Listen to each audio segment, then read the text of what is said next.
Good morning, everyone. Welcome to day 6 of the Chad Daybell trial. Today is, Thursday, April the 18th. For those of you who don't know me, I'm Linda, and today we're going to get into it again in Chad Daybell's trial. We'll see what happens. Will John Pryor's blood pressure be through the roof again? My guess is yes. Yesterday we had a little reprieve in the morning where we didn't have to hear a lot of John Pryor, but he made up for it for his high blood pressure moments. Good morning, everyone. Thank you for joining me. Now, I have to have a little fun before we start this morning because it's quite possible in 4 minutes they're going to start. So I just wanted to show you a new little emoji that I made for the members. You could use it today. Now, because of I was inspired yesterday by everybody talking about Chad Tato and Chud the Spud. I made an emoji and I'm going to show it to you this morning, just so we can have a little bit of fun. Here he is, Chad Tato. So if you remembers, if you'd like to use them, you're welcome to use him. Notice the murderous red tie. It was amended as we added a couple of gins. The smile on his face is the dupers, and at first I had blonde hair on it, but yeah, he has grayed a little bit, so I grayed him out. So if you wanted to use it, his name is Chad Tato.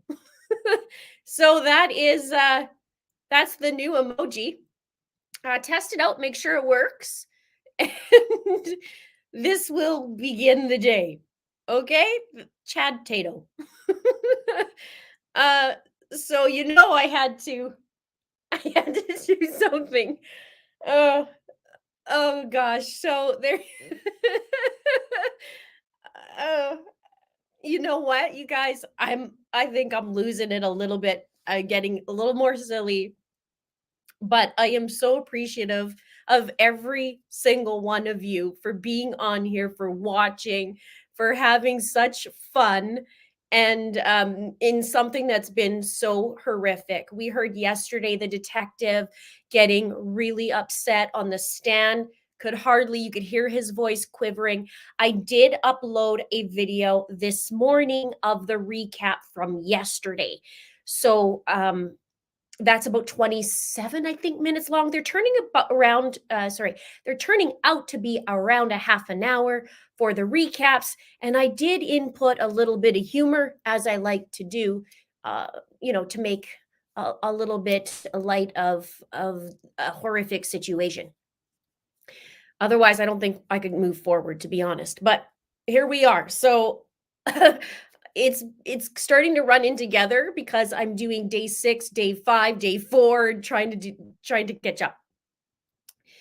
I'm glad you like Chad Tato. If you're just joining me, we will show Chad Tato again. This is the new emoji for members of It's a Crime. He kind of looks like him, doesn't he? I almost put him sitting on a gravestone, but then I thought maybe not. Oh, we are going to get started here in a minute. It looks like Chad Tato's wearing his yellow tie. Yesterday was red. Let's make sure I turn this up. And we're going to begin. I'm going to make sure. Yep, that's all the way up. So we're just not hearing anything yet.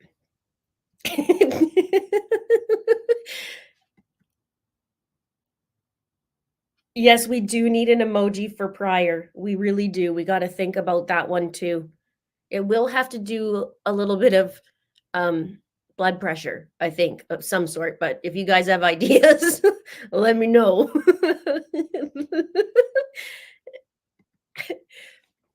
We have to do it, you guys. I was yesterday when the detective was on, and they were talking about, why isn't there any sound? They did this yesterday too. Anyway, yesterday when we saw the detective and how upset he got, and then we just have Chad just la-di-daing things, it actually gets me mad. Um, Linda, in your recap, you mentioned the apartments, and we all wonder why Lori didn't take the nicer one. Do we know where the units were? If one was on the side of the building, did it have more privacy? It was across the way. I wouldn't say it had, yeah, maybe it did have more privacy a little bit, but not Lori's. It would have been 107. So maybe she used 107 as their little lair, the love lair.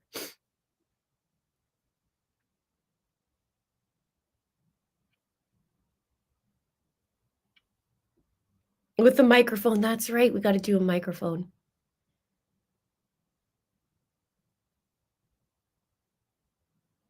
Deborah says, "Hi, Linda. I just watched yesterday's recap. How's it going today? I hope all is well." All is well. The days are starting to go together a little bit, and the schedule is a little bit crazy, but we're going to make it through. We only have 8 more weeks of this.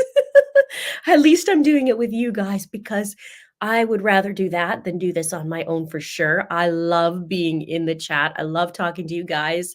And we get to know each other a little bit more. So it's very, very nice.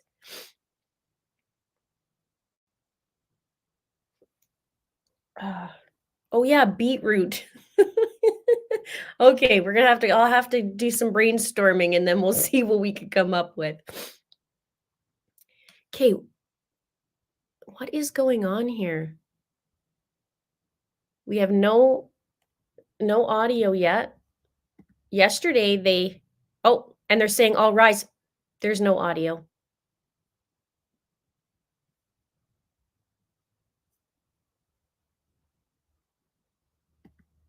They did this yesterday too. You are so welcome. If everybody's in here, give a little bit of the thumbs up just to get this out there. I'm having issues when I post on my community post. I'm seeing some comments and not others. They're not showing. I talked to YouTube and there's been some weird stuff happening. They keep saying like, "Oh, I don't know what's going on," but people aren't getting notifications. It's very frustrating. So, I'm here. So just everyone, we're on the record on case CR 2221-1623, State of Idaho versus Chad Guy Daybell. Continuing with evidence from the state case in chief, Mr. Douglas on the stand. I'll remind the witness still under oath for testimony in this case. I'll also note the jurors are all present, all 18 jurors, and properly seated. The court's received the juror affirmations from this morning as well regarding following the court's admonishing instruction each day. So thank you, each of you, for following that instruction. I'll also please remind all those in attendance here, there's a courtroom conduct order in effect that will be enforced. So please make sure any devices or anything that would be disturbing to the court or the jurors not take place. And with that in mind, I think, Mr. Wood, if you'd like to continue with direct examination, you can go ahead and do that. Thank you.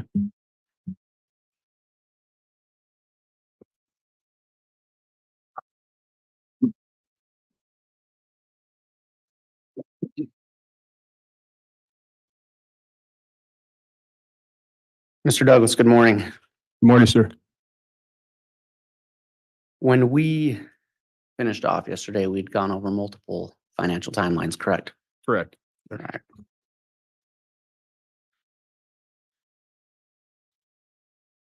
In the course of your investigation, yesterday you spoke multiple times about Venmo. Yes. In the course of your investigation, did you investigate further into Venmo activity for Tylee Ryan? I did. And did you do so in view of the other facts of this case as well?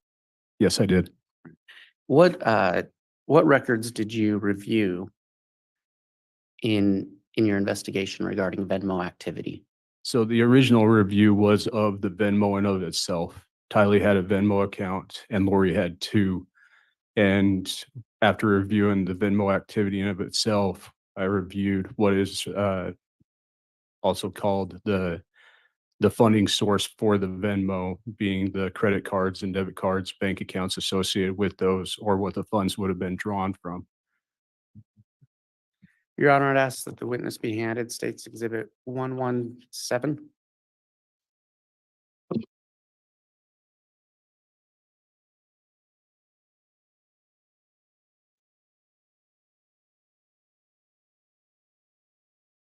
Thank you.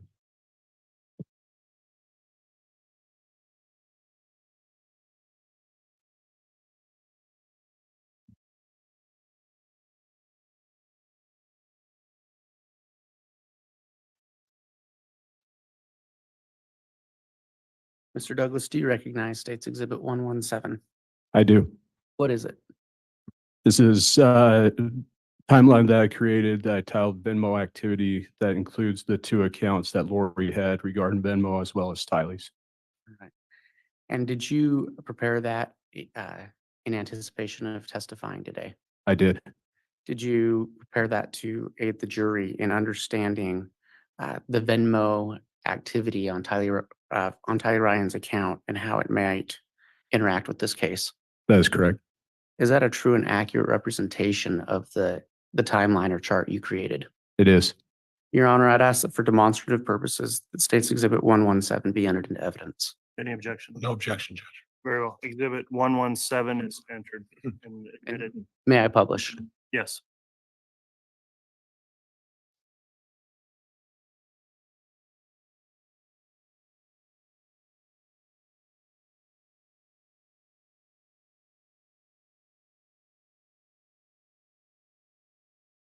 Mr. Douglas, this chart doesn't all fit at once, so I'm going to start. over Sorry about here. that. Can you, you talked about the documents you looked at to prepare this. Can you just explain for the jury in a little more detail how you put this together? So starting in January of 2019, now you can see the three accounts. I labeled the funding sources that were associated with these accounts. As I stated yesterday, Lori had a few JP Morgan Chase accounts, but Tylee's JP Morgan Chase account was the only funding source associated with her Venmo account until September. And this also, the activity, the Venmo also provides who the funds are going to. And as associated would been how that individual labeled themselves in Venmo. All right. So can you tell us who was Tylee Venmoing money to? So if you could slide it up a little bit, please. So as you can see, as I labeled from January 7th to August 7th, Tylee's account was associated with her JP Morgan account ending 3918. Her primary Venmo activity was to Colby Ryan, who was her older brother, as well as Kelsey Benson, who is Colby's significant other. Also a friend of hers, two of her friends, this Jillian Kennedy and a McKenna Webb, to which there was only one transaction each. I'm going to point with my pen. So these payments, is that the number of payments being made? That is correct. Throughout that time frame, that is the amount of payments associated with that account. So how much did she send in that time frame to Colby Ryan? Tylee? Yes, I'm sorry, that wasn't very clear. How much No. did Tylee send to Colby Ryan? So throughout that time frame, Tylee had Venmoed Colby 4 times for $170 total. And so you talked about a change in the funding source. Is that represented on this chart? It is. Where is that? If you'll slide it over slightly. And the jury will be able to associate this chart with the chart that we referenced yesterday, Tylee's bank account records, the orange being associated with the orange on that account or that chart, as well as the red being associated with the red on that chart as well. And the funding source, I tried to get as close to even as possible, being changed per Venmo September 10th of 2019. And was there still Venmo activity after that? There was. And you have on here The move to Rexburg around September 1st, Yes, and then that you have it labeled Tylee is killed on September 9th. correct. Was there still Venmo activity after that? There was. What Venmo activity took place after that? So the Venmo activity there in the bottom right, starting September 10th, going through December 18th to Colby Ryan. And do you have an amount that was sent to Colby Ryan? There were 29 payments throughout that time period totaling $5,940. And you said that Colby is Tylee's brother. Older brother, So Lori Vallow was his mother. correct.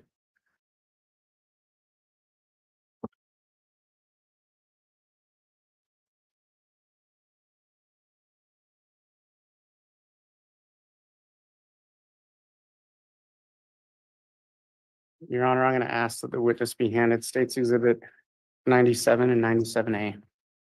97 is a business records affidavit, which is the one subpart A. I believe this comes in by way of stipulation. That's correct, Judge. Thank you. Okay, I'll just review those quickly.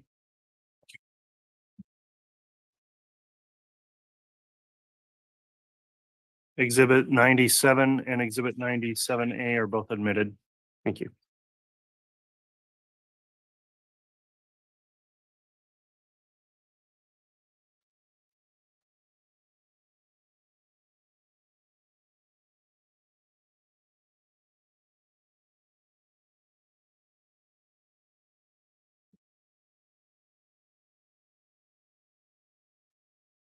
Mr. Douglas, do you recognize States Exhibit 97A? I do. What is it? These are records provided provided from Etsy. Okay. And what do they show? They show purchase by Lori on the date of August 15th, 2019 for 2 items with the description of glow-in-the-dark malachite rings, malachite inlay titanium rings. Your Honor, may I publish that exhibit for the jury? You may.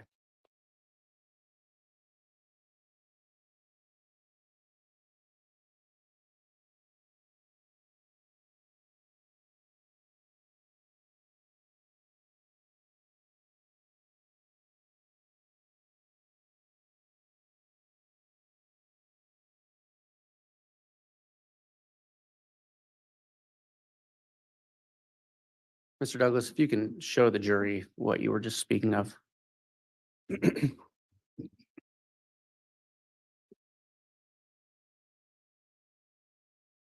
So the information being provided by Etsy here and the order date or the day of purchase being August 15th for the total value of the $259 shipped to Miss Lori Vallow, and the description being down here in this area.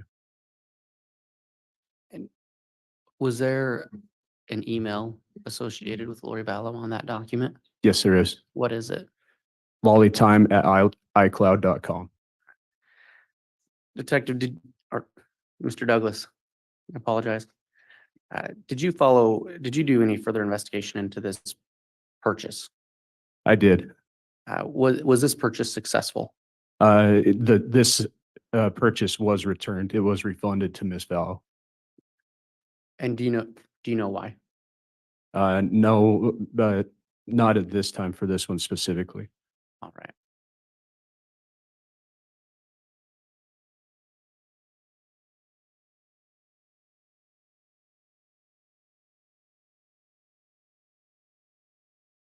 Your Honor, the state has no further questions at this time. All right, cross-examination, Mr. Pryor.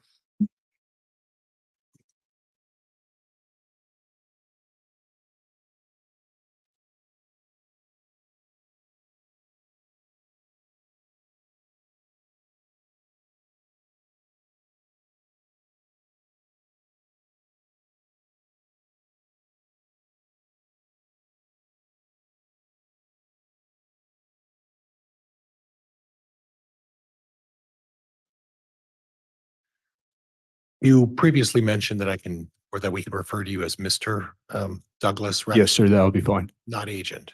No, sir. Not an agent, a forensic accountant, sir. Okay, okay. I recall you putting up one of the exhibits where it reflected that Chad purchased a phone prior to meeting Lori Vallow. Do you Yes. recall that? I do. Okay, and what was the purpose of putting that particular identifier on the Tammy's or the life timeline that you created in that situation? So when we requested the information from Walmart that they provided regarding all the electronics, that being one, I found that substantial because of the continued pattern of the purchase of cell phones throughout the time frame. Okay, and did you look into what kind of phone that was? It was provided, yes. Okay, what kind of phone was that? I can't say off the top of my head, sir. It's Okay. in my reports, but I can't It's remember. one of those, and I don't want to use this term loosely, but it's one of those disposable phones. Would that be fair? Uh, sure. Okay. Yes. And those either are required for you to add minutes to them, or you just purchase a new one. They're a relatively inexpensive way to have a second phone. Would you agree with that? Yes, the purchase was inexpensive. Right. And the continuing purchases of those phones was an inexpensive way to have a second phone, right? It would have been. And if you're having an affair with another woman and you're married, that's a pretty ideal way to hide the fact that you're having an affair by using a phone like that. Wouldn't you agree? If you say so, sir. Well, it's not me saying so. I asked you. Well, I've never purchased a phone for that purpose. Well, I didn't ask you if you did, but would you agree that, you know, It could be used for that, could sure. be used? Right. Okay. Now, you also talked about the number of items about purchases made. Is there any indication that in all of the financial records you examined, that there was any commingling? I guess that's a divorce term. Combining of assets between Chad Daybell and Lori Vallow. There's no indication that money from Chad's account went into Lori's or Lori's account going into Chad's, or Okay. no. Okay. Now, we'll turn to Exhibit 112. And Judge, could I have Exhibit 112?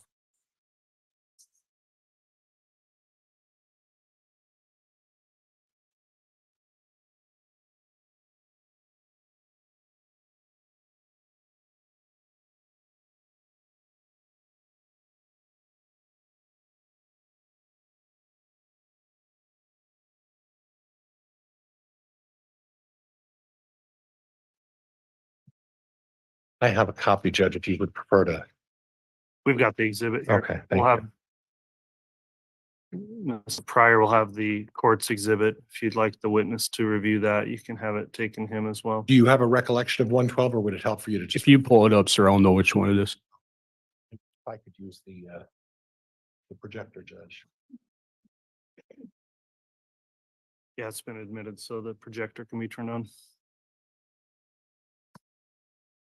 Skill level here is at best. Okay, so we start this with 4/3 of 2018. To your knowledge, Chad Daybell wasn't in the picture at that point, right? No, sir. And there's no indication that Chad Daybell knew Lori Vallow? Sir? The reason I put this on here, sir, I was didn't ask you because that. I just want you to answer my questions. I don't want. there's nothing that shows that Chad knew Lori at this time. Okay, thank you.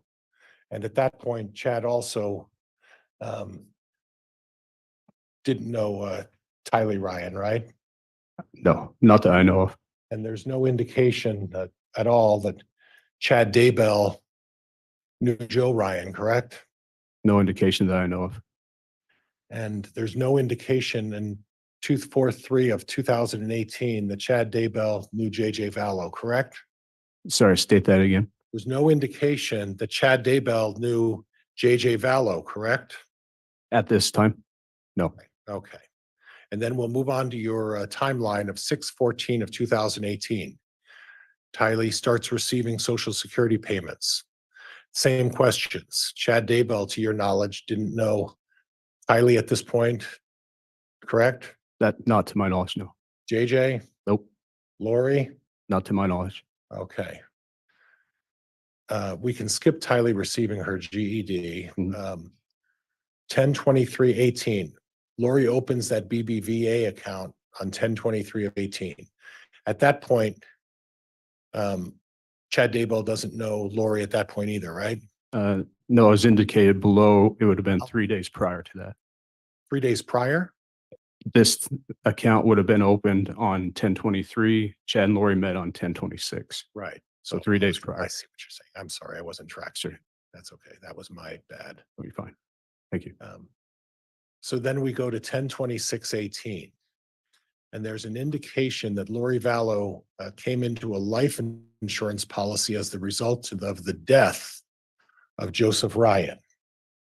And she received a payment of $64,964.52. Is that correct? That is correct. Now, and I need you to clarify this for me because it's important. That wouldn't have been the time she applied for the insurance money, correct? No, this is when it was paid into her account. Well, how She would have long? applied earlier. Okay, and I'm gonna slow down so I don't interrupt you again, or I'm gonna hear about it.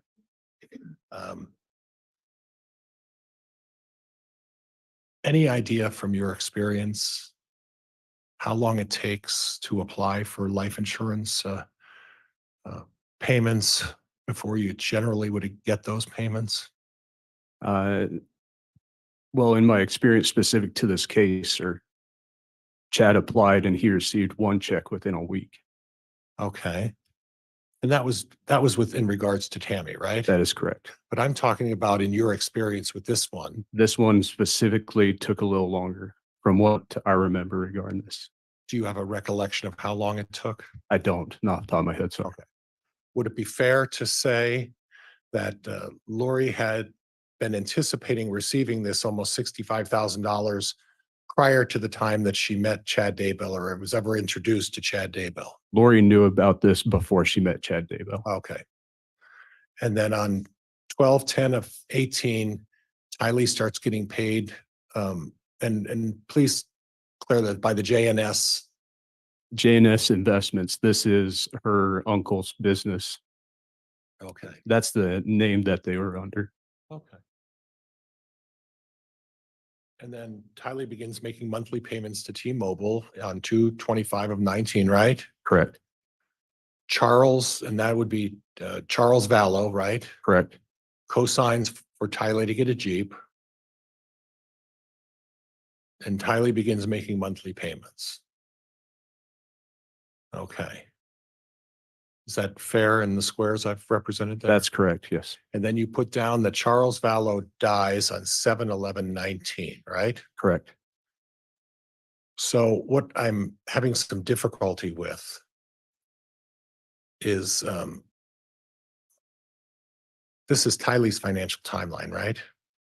Correct. That's what it's labeled, sir. And it's talking about Tylee's, how she's spending her money and the manner in which she's spending the money, correct? Yes. Okay.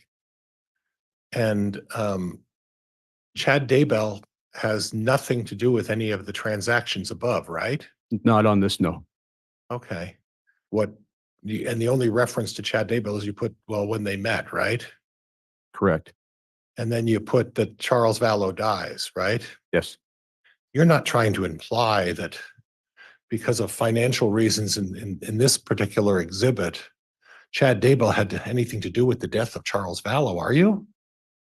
What I'm implying on this specific timeline, sir, was where Tylee's funds were going to come from and then what she spent them on. This is specifically to show on Tylee's Okay. spending habits, sir. And I don't want to put an answer in your mouth to testify, but that wasn't really my question. My No, question. because that's not the reason that I built this Thank you. timeline. Okay. Thank you. I appreciate that. Thank you. Oh, you sneak up behind me there. Is that where you went?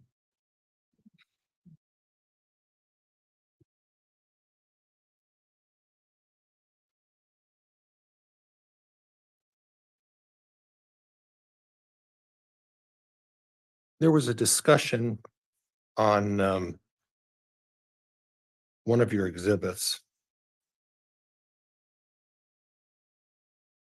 where you talked about Lori mentioning to Chad about receiving a $4,000 payment. Do you remember that? I do. What exhibit was that again? That's noted on a couple. It was on the one that you just handed back. Okay. And then on the other one, it was. It would have been regarding JJ as well. I'm just gonna say both of you are kind of getting into a habit of talking over each other. Please try to avoid that. For our And if I could have reporter. exhibit Mr. 114. Pryor, you just talked right over me when I was telling you, sorry, to please not do that. Thank you. And if I could have exhibit 114, Judge.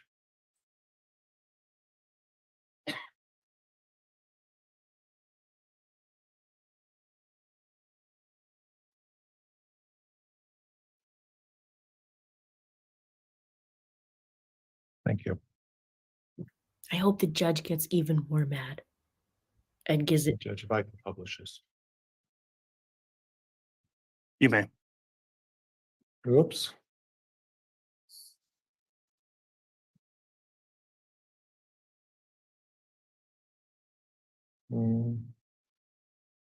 This is an exercise here. Okay. Maybe not. Hopefully you can read that. About the 4,000 month in insurance from.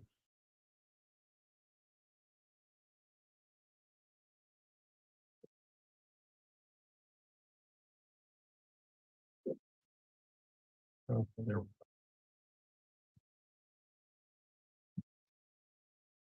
So on this particular chart, this was JJ's financial? This would have been a timeline regarding JJ's or transaction regarding JJ.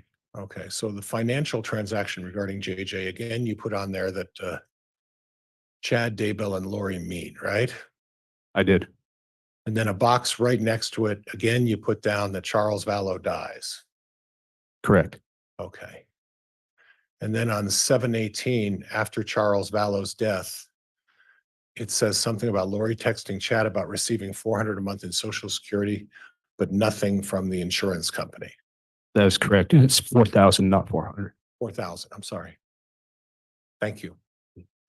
And at this point, was there any other indication in your investigation that they ever talked prior to that time about any financial matters like Social Security or insurance? Not that I can recall at this time, sir. Okay. And this text was in the form of expressing her displeasure about the fact that this is what she discovered after Charles's death, right? It could be said that way, sir. Okay. And then we go on to, well, before I go there,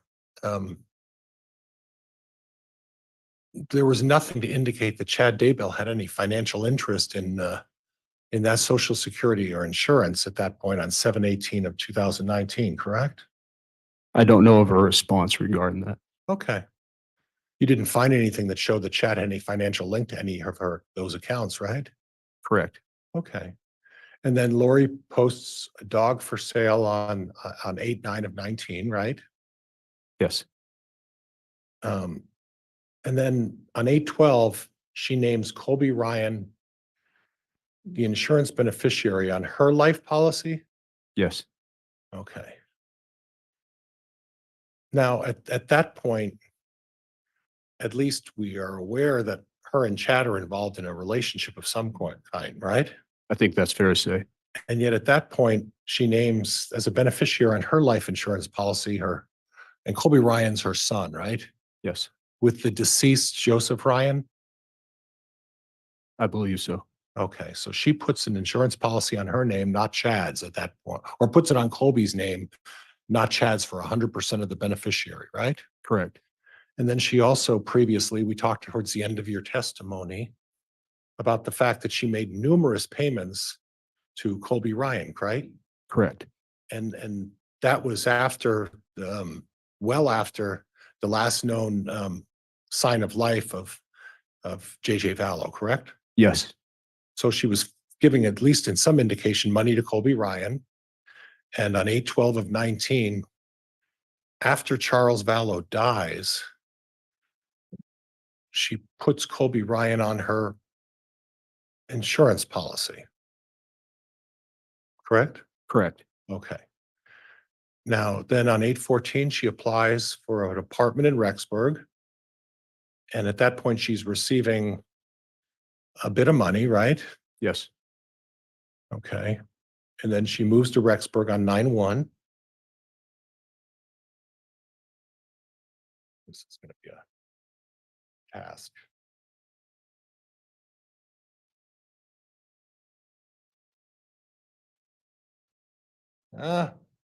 Bear with me, please. All right. I'm a lawyer, not a audiovisual person. But in any event, then we move on. She moves to Rexburg. And at this point, there's still no financial link between Chad Daybell and Lori Vallow, correct? correct. And then on 9/8/19, when there's a last known sign of regarding Tylee Ryan on 9/8/19, there's still no financial link between Chad Daybell and Lori Vallow of any kind. Is that correct? There are no accounts with them associating funds at this time. And then the prosecutor's assertion that the last known sign of life with JJ Vallow was on 9/22/19. Again, there were no accounts that were mingled at that point, correct? Correct, And there was nothing financially showing them linked in any way, correct? correct, And then after the fact that when they got married, again, there was no joint accounts to your knowledge, correct? correct. Yeah.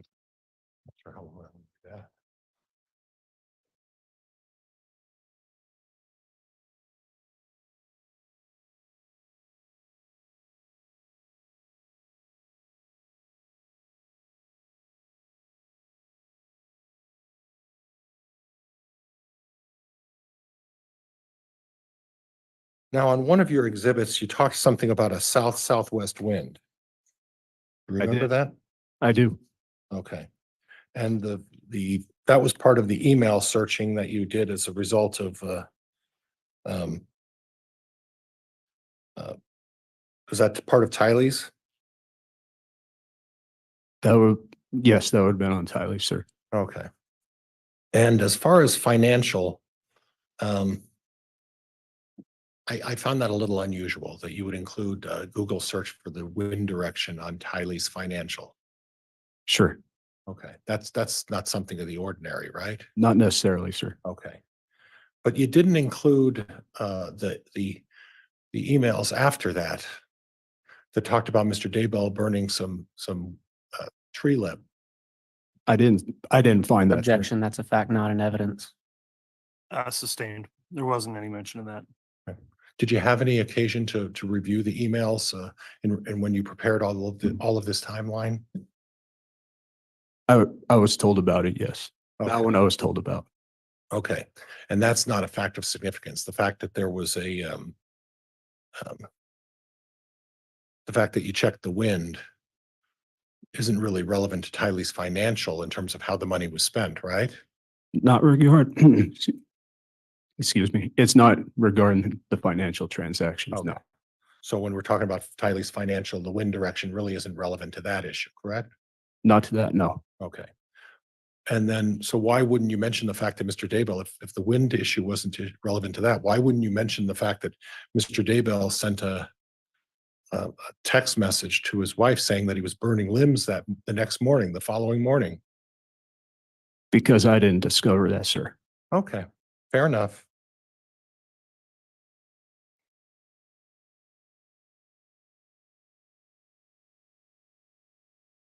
Now, as part of this timeline, you talked about the financial situation of JJ, Lori, and Tylee. And in none of these timelines, I see a situation or a box where it talks about Lori sort of being out of the picture for a time during these range of events. Were you aware that Lori Vallow had temporarily relocated by herself to Hawaii around February 1st of 2019? There are transactions that support that. She was coming and going from Arizona to Hawaii, yes. Well, coming and going, or was she staying in Hawaii for 2 I couldn't months? prove that she relocated. Okay. But you can show that she was in Hawaii at least not around the 1st of February, correct? Yes, and so was Tylee. And from the whole time? Both of them came and went. And in 2000 and 19 also till about the end of March. Would that be consistent with what you found as well? I would say there's transactions that support that. Okay. Okay. And then in addition, during that time, did you have any indication of any transactions relating to JJ as to where he was during that time? I'd have to review. I can't say right now. Would it surprise you to learn that at about the same time frame of February 1st till the end of March that JJ Vallow was predominantly with Charles Vallow? He was his father, so it wouldn't surprise me. No. Okay. Okay. Would that have any impact? Would you be able to determine whether that being separated and the receiver of those benefits being in another part of the country and the child being with the father when the parties are separated, would that cause any financial troubles for Ms. Vallow What benefits are you speaking of, sir? as Social Security? Tylee was the only one receiving Social Security at that time. On February 1st of 2019? Correct. Tylee was the only receiving it. Oh, I'm sorry. There were other benefits that as a result of the death of Joseph. No, I'm sorry. You're right. That's correct. I stand corrected. Excuse me.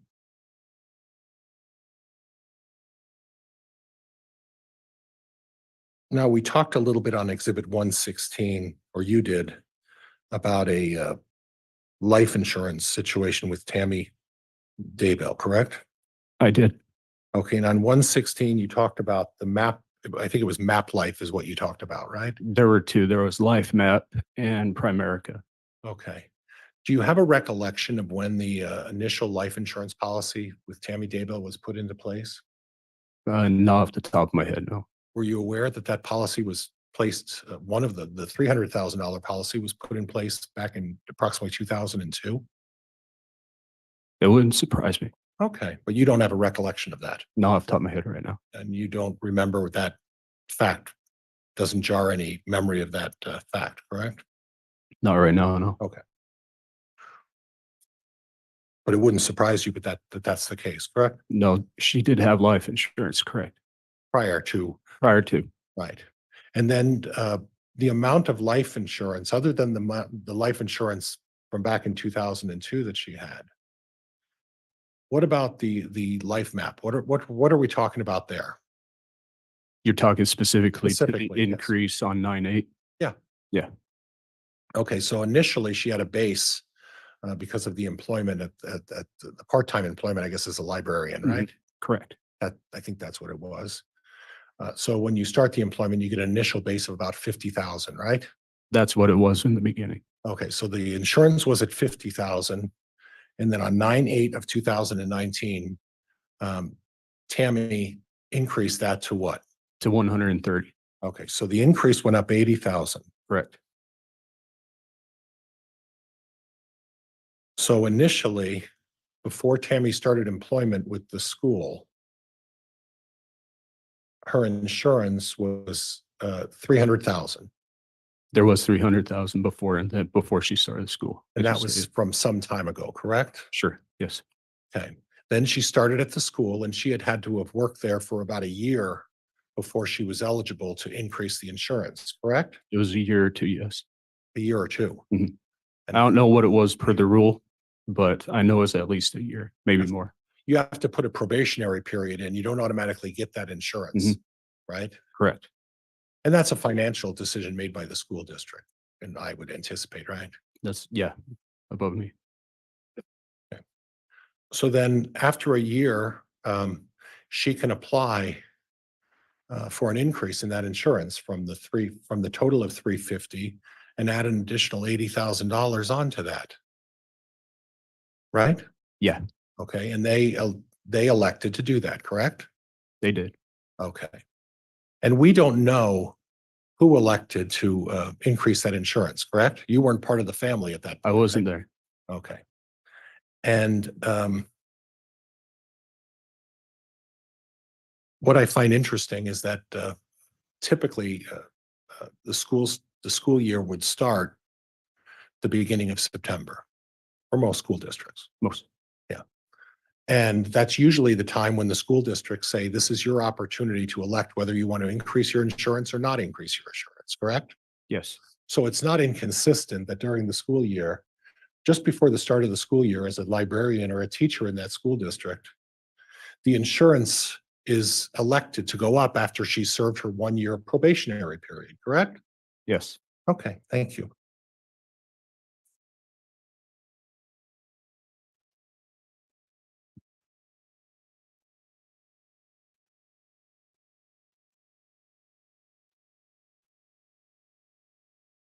Now, you talked about on exhibit 776 and 774.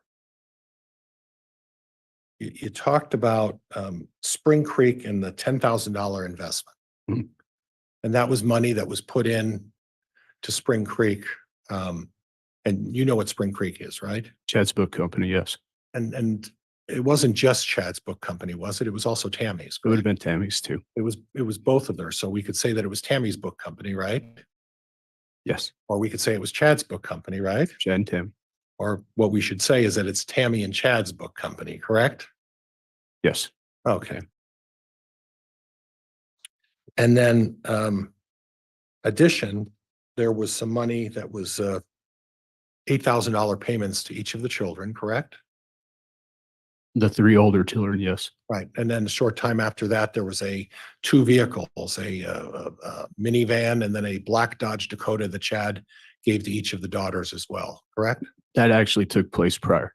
So the transfers took place on 6/9. Right. The vehicles were given to the daughters on 3/8. Right. And subsequent to that, the vehicles were given to the daughters. So now you were aware that, well, we'll move on from that. Lastly, what I want to talk to you about is the malachite rings. Hmm. Okay. You made a comment that they were returned. I mean, it was canceled. Though that transaction, that one specifically was canceled, yes. Okay. Okay. Now, did you look into the size of the wedding rings in that it showed it up on the screen, the size of the wedding rings? Well, correct? it said 8 millimeters, but that's the width, not the size. Okay. Okay. And thank you for clarifying that because that was one of my questions. Thank you. Were you aware that shortly after August 15th of 2009, Alex Cox had been proposing marriage to Zuluma Pastenes? I don't know the date of So that. it's facts, not in the record. I didn't ask him whether it was facts. I asked him whether he's aware, Judge. Overruled. Okay. Were you aware that shortly after that time, Alex Cox had proposed marriage to Zuluma Pastenes?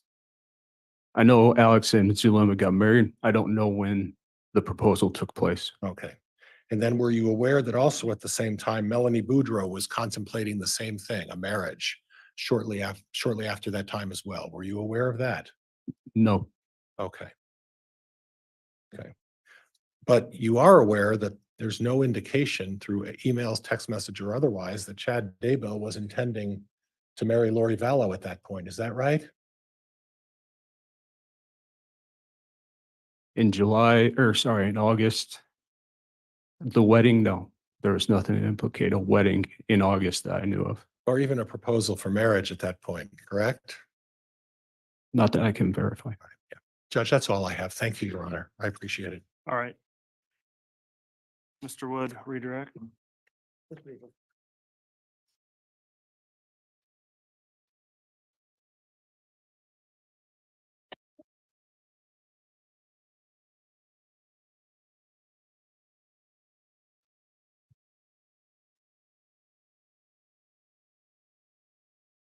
Mr. Douglas, we were just talking about rings.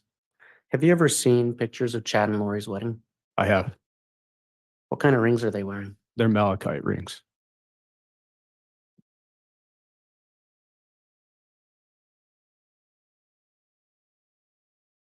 Defense counsel asked you about why you put on the search for the south-southwest wind. Mhm. Earlier, you testified that as a forensic accountant, you look into factors outside just of the finances in a case. Is that correct? Yes, And when you came onto this case, it was a missing children case. Is that correct? that is correct. And so, and defense counsel asked you about a text message Chad sent about burning limbs. Correct. And do you know what date that message was sent? I believe that took place the day after, on 9/9. And what was, pursuant to your investigation, what was the last known sighting of Tyler Ryan? The last no sighting is 9/8.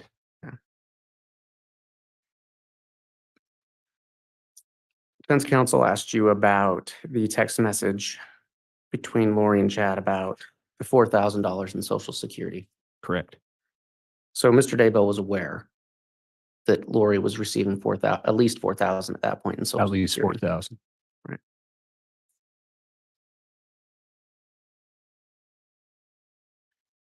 You testified that there's no joint account of Chad Daybell and Lori Vallow. Correct. Did they live together at any point? Yes. Was that in Hawaii? In Hawaii, yes. And just finally, defense counsel asked you about, I'm going to call them burner phones that Mr. Daybell purchased. Is that accurate? That is correct. And he asked you if that would be a good way to hide an affair. That is correct. Well, would that be a good way to hide a crime? Yes, in my experience. So in your experience as a forensic accountant, do you see people engaged in criminal activity purchasing burner phones often? Yes. And so if someone was having an affair and then the mistress's husband dies, and then your wife dies, and you marry that woman 10 days later, and then the next year 2 dead children are found on your property, are those the type of events that might lead someone to buy multiple burner phones? It could. No other questions, Your Honor. All right. Go ahead. You can recross on that limited scope, Mr. Pryor. At the podium, please.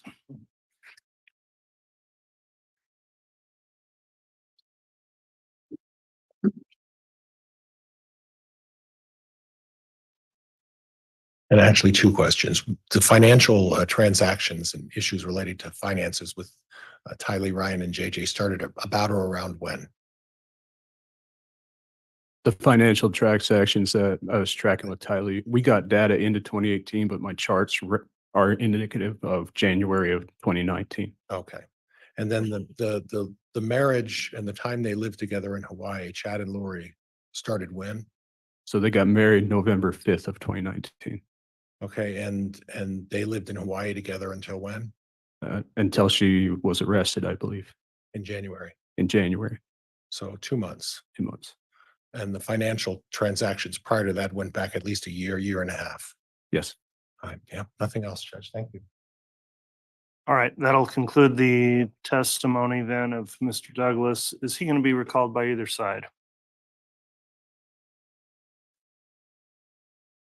Your Honor, at this point, he can be released from the state subpoena. Okay, that'll conclude your testimony then, Mr. Douglas. Thank you for appearing. You can go ahead and step down, and if there are any exhibits on the bench, I'll have the bailiff grab those. I don't know if there are. Okay.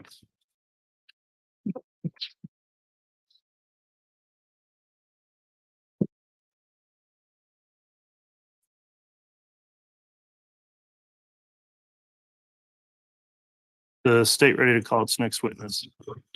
Yes, Your Honor. Who will that be? The state will call Melanie Gibb. Very well. Oh my gosh, you guys, get ready for Melanie Gibb and John Pryor because they hate each other. And this is gonna be fiery. I had a feeling today was Melanie Gibb. Look at John. Oh my gosh. This is gonna be something else. The testimony you're about to give will be the truth, the whole truth, and nothing.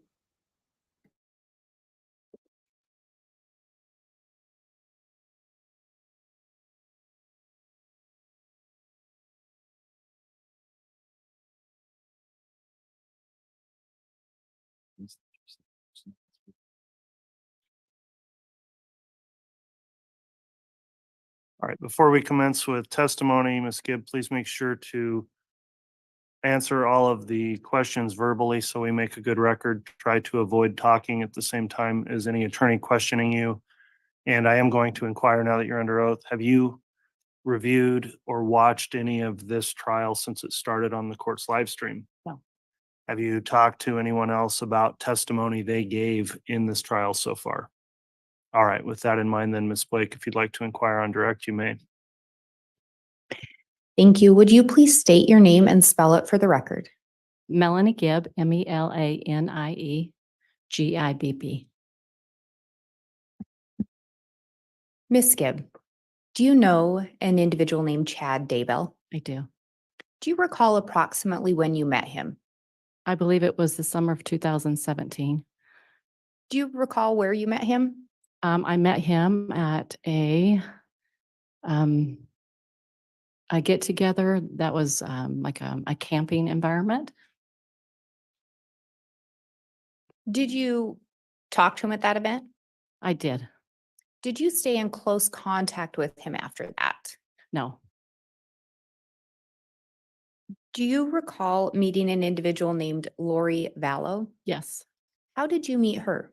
I met her in a church building where I was given a class and she was in the audience. Do you recall approximately when that would have been? I believe October 2018. And do you recall when you met her who approached whom? She approached me. When you first met her, did you end up striking up a friendship? Yes, And did you stay in pretty consistent contact with her, at least initially after meeting her? yes, Do you recall going to an event with Miss Vallow towards the end of October of 2018? yes. Do you recall when that was? It was in October. I would say about a few weeks after I met Lori. And yes, we went to St. George, Utah. Do you recall why you went to St. George, Utah? We went for a conference. Did anyone else travel with you and Lori to that conference? Yes. And do you recall who? I can't remember their names. I think there was 6 of us, 5 or 6 of us. Did you all travel together in the same vehicle? Yes. When you got there to the conference, do you recall if Mr. Daybell was there? Yes. What was he doing there if you know? He was selling his books and giving a talk. Did you approach him at any point? Yeah, we talked. Were you present when, or let me back up. Did you observe Mr. Daybell and Miss Vallow together? Yes. Do you know if that was the first time they had met? Yes, it was. Were you part of introducing them? I was, we walked into the building together and I can't remember if I introduced her or if she introduced herself. I can't recall. And when you say we walked into the building, is that referring to you and Lori? Me and Lori and several other women. And Mr. Daybell or Chad Daybell was already present? Correct. Throughout the conference, did you see Mr. Daybell again? Yes. Did you have an opportunity to observe Lori and Chad together? I did. What observations, if any, did you make? They communicated a lot and they were very interested in communicating about the things that they were learning and talking about. Seemed to be friendly. And when you say they were communicating a lot, did you see them engaged in conversation together? I did. Did it appear to be deep conversation? Yes. Did they appear to be focused on each other? Yes. Was there anything else about it that caught your attention? They seemed to be attracted to each other. That caught my attention. And at the time that you're there in October, do you know if Lori Vallow was married? Yes, she was. Had you ever met her husband at that point? I had. And who was her husband? Charles Fallow. Do you know if Chad Daybell was married at that point? Yes, I do. And he was. And do you know who his wife was? Tammy Daybell. Had you ever met Tammy? No.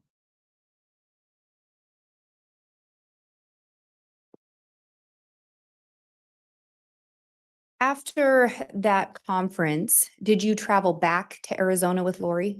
I did. Do you recall sometime after the conference talking to her about what she and Chad discussed? Yes. What were some of the things she shared with you? He shared with her, according to what she shared with me, that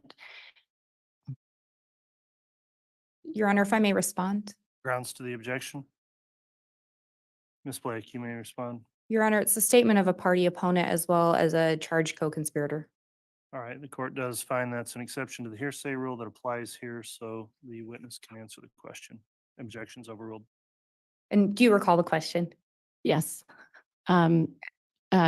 She said that they talked about multiple lives, and I believe she talked about, how many lives that she had lived on this earth, and that she indeed was married to someone named Moroni in a previous life. Those kind of conversations. Yeah. And prior to meeting Chad Daybell, did Lori tell you did Lori ever talk about multiple probations before that or multiple lives? She did. So she had some interest in that subject matter already. Yes.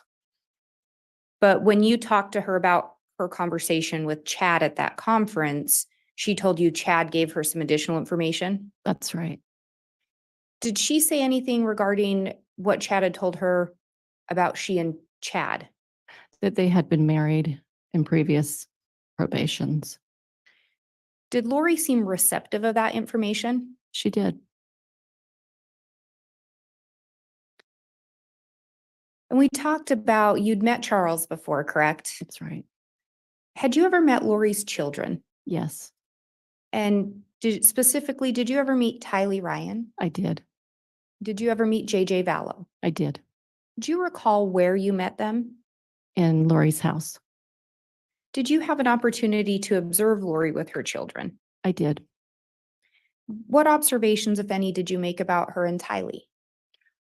They had a difficult relationship. They didn't necessarily get along very well. And what about Lori and JJ? I could tell she had a lot of affection for him, but he was autistic and he seemed to be very busy for her.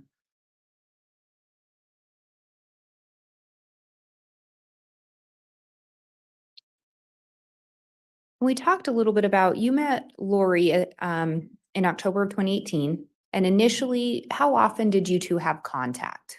In the beginning, it was almost daily, with the exception probably of a day or two a week. And that was probably for maybe about a month or two. Do you recall approximately when the contact wasn't as frequent or what was going on at that time? Yes, it was after January when she started to move around. She moved multiple times, so I couldn't keep in contact with her. And that would be January of 2019. Correct. And to be clear, she wasn't moving around to avoid contact with you, Right. but just as she moved around, Right. you'd lose track of her. Well, we wouldn't see each other. Yeah. Did you still talk to her on the phone? Yes. And after that first conference in October, do you recall the next time that you saw Chad Daybell? The next month, November 2018, he came down for a conference in Arizona. When he came down to Arizona, did his wife come with him? No, And at that conference in October, did you ever see his wife Tammy there? no, When he came down, so he came down to a conference in November in Arizona. that's right. Was Lori present for that conference? Yes. Outside of the conference, did you see him at any other gathering? Yes, at her house. And when you say her house, is that Lori? That's right. Was her house in Arizona at the time? Yes. Can you tell me a little bit about the gathering? So the one at her house was a small group of people met before the conference. And so there was, I don't know, maybe 20 people there. And So Lori and her friends were there. Did you have an opportunity to observe Lori and Chad together at that meeting or the gathering at her house? Yes. What observations did you make? They talked often with each other. They seemed to be very interested in each other. Did Lori at any time tell you anything about she and Chad when he was down there in Arizona? Yes, she told me that they had been married before in previous probations. Is that when she first shared that information with you? I believe she shared it with me in St. George. So it's between St. George and November, she shared it. Did she talk about going to the temple with Chad? She did. What did she tell you about that? She told me that they were going to be resealed again like they had been in previous lives together. And did she tell you that they in fact had gone to the temple? Yes, And that was in November, about a month after meeting each other. that's right. And she told you the purpose of that was so they could be sealed together again. That's right. At that time, was Charles still alive? Yes, And was Tammy still alive? yes. Was Charles present at the gathering at her house? No, Do you know where he was, or did you learn where he was? he was out of town.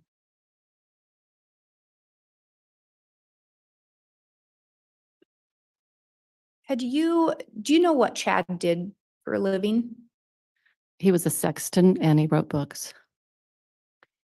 With regard to his books, had you ever read any of his books? Yes, Do you know if Lori had read any of his books? yes, Did she seem interested in his books? yes.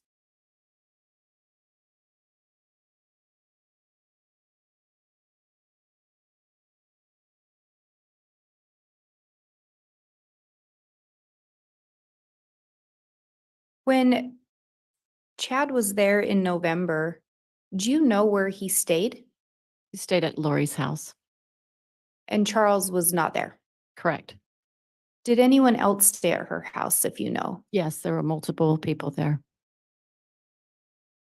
Were there any other men there?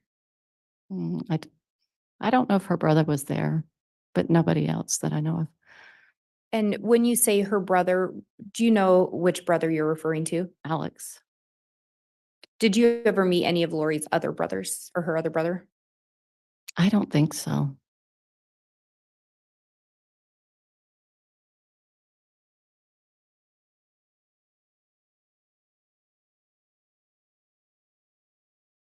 Did Lori ever talk to you about her conversations with Chad? Yes, Do you know, did Lori ever share with you if she turned to Chad for advice? she did.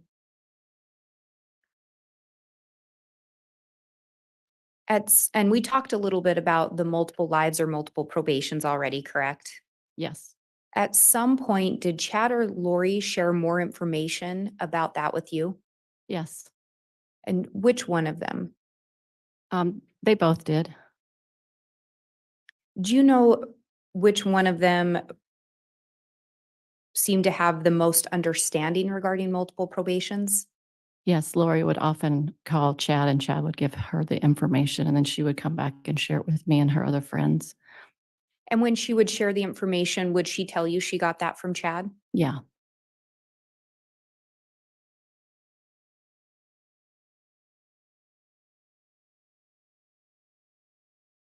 At some point, did Chad or Lori talk to you about the concept of light and dark? yes. Do you recall who talked to you about that? Lori shared it with me. Did she tell you where she got that information from? She got it from Chad. What did she share with you about the concept of light and dark?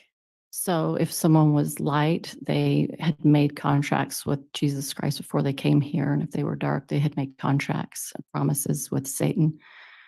And it was a different scale level of how dark or light they were. So it was a decision before they came here to earth. Yes, contract? initially, yes. And then with regard to the multiple probations, as you learned more about that, what did Lori share with you regarding multiple probations? That people lived multiple times. And then she would find out, she would try to find out like when that was. And was there some kind of a rating system or a system to easily identify if someone was light or dark or what level they were? She would ask him and he would somehow find out.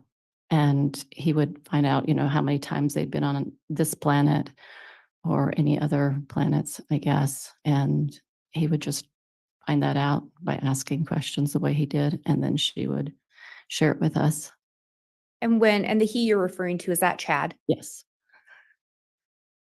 At some point, were people designated with a number and then either an L or a D? correct. Where would those designations originate? From Chad. And if someone was designated a D, did that stand for dark? Correct. And the L was for light? Correct.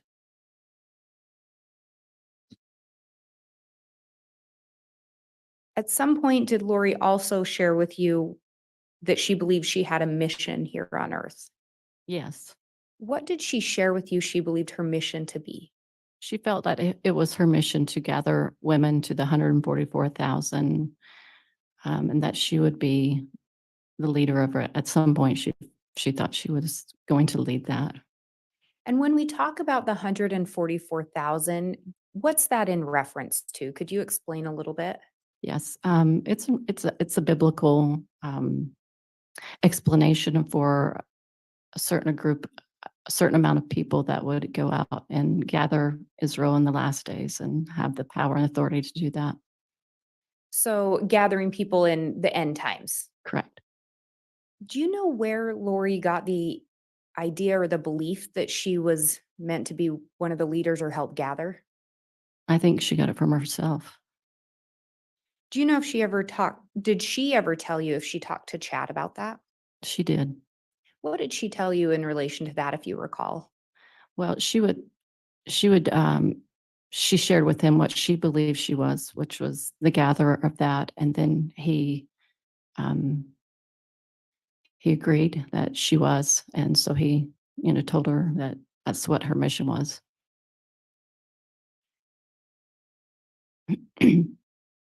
Do you know if Lori was telling other people about light and dark and multiple probations as well?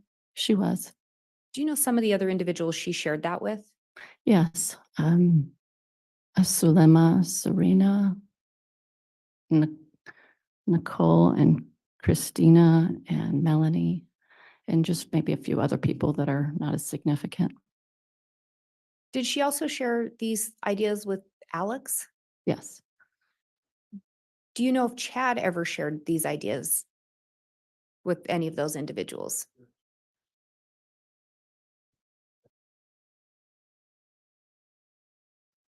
If I may respond. Okay, and I'll note on the record, it didn't pick up on the microphone. It's an objection based on lack of foundation.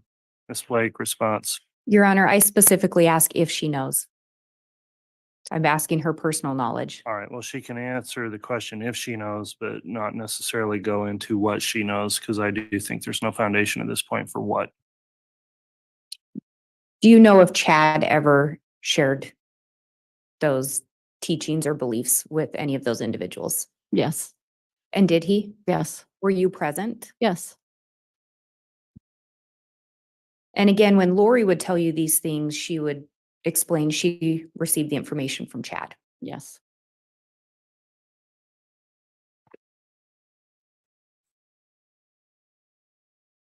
And we talked about that gathering in November at Lori's house.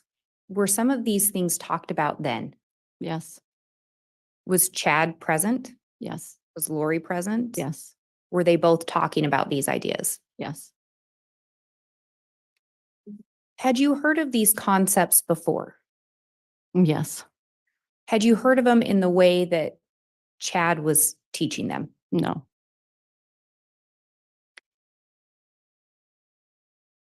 At the time, were you open to learning more about these things? yes,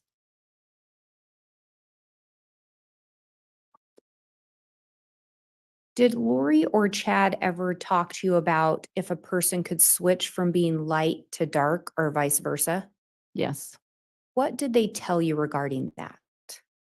That they might be light, for example, and then some maybe evil entity could enter them and then they would become dark. So a light person could become dark. That's right. When they, and I say they, do you recall if it was Lori or Chad that would tell you these things? She would tell me, And would she tell you where she received the information? yes, And- always she went to Chad with it.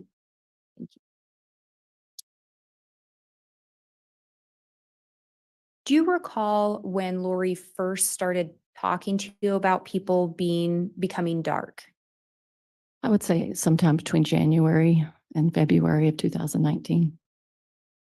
Do you recall the first person she talked to you about becoming dark, the first specific person? Yes, it was Charles Fallow. Did she tell you where she received that information? Yes, she received it from Chad.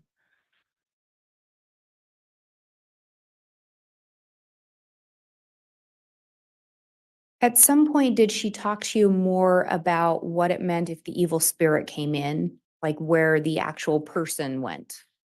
So when a dark spirit would take over, the original spirit of the person would go into the spirit world. And that's what she originally told you. That's right. And did she tell you she received that information from Chad? Yes, So was your understanding the body of that person was still alive?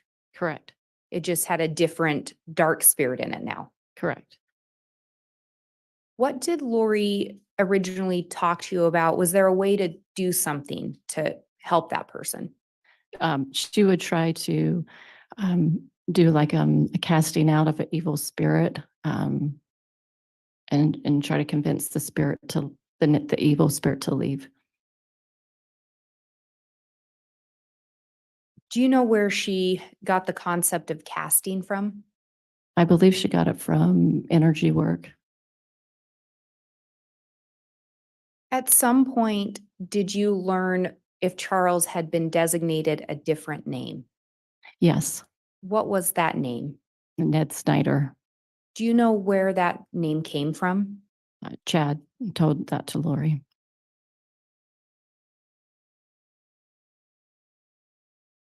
At some point, had Lori talked to you about her having a dream regarding Charles? Yes, What had she told you? she said that when it was after Christmas and he was out of town, I believe he went to Texas and he took JJ. And she had a dream during that time that they were not going to come back, that they were going to get in a car accident. And that's what she saw. And that they would be Charles and JJ? Correct. Did she believe Charles was going to be killed in that accident? She did. Was Charles killed in a car accident? No. Was it sometime after that that he was labeled dark? Yes. Judge, how about some foundation? Your Honor, it's a question to her personal knowledge. I guess I can rephrase. Go ahead, Ms. Blake, thank you. At some point, did you learn or did Lori tell you if he was labeled dark once he did not pass away in that accident? Yes. And again, Judge, if I could have some time, date, place. You'd like to lay additional foundation, you may, Ms. Blake? Do you recall approximately when Lori told you or when you learned Charles was not killed in an accident? January 2019. And do you recall approximately, I think you've already said, but do you recall approximately when you were told Charles was dark? It was, I would say, weeks after that. And that designation came from Chad. Correct. And then we started talking a little bit about the idea of casting. Right. Did you ever participate in any castings? I did. Can you tell me a little bit about what would happen at the casting? So Lori and a few of her friends would stand in a circle and then feel like they had the power and authority to cast out the evil spirit by trying to use words, I guess, like an energy work to be able to convince them to leave and hoping that the evil spirit would leave. So would some of the individuals say a prayer? Yeah.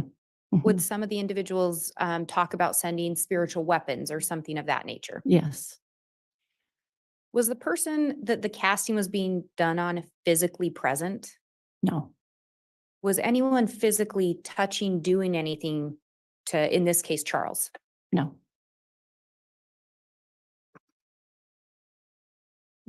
Do you recall, did you participate in the castings for Charles? Yes. At any point, did Lori tell you whether or not the casting was successful? Yes. And what did she share with you? She would say that Ned had left, and then shortly after, she would say somebody else got in, another entity. Do you know who told her that information or where she got it from? Yes, she got it from Chad. And did she tell you that? Yes. At some point, did you learn what would happen to the body if the casting was actually successful? She would say that the body was supposed to die if the evil spirit left.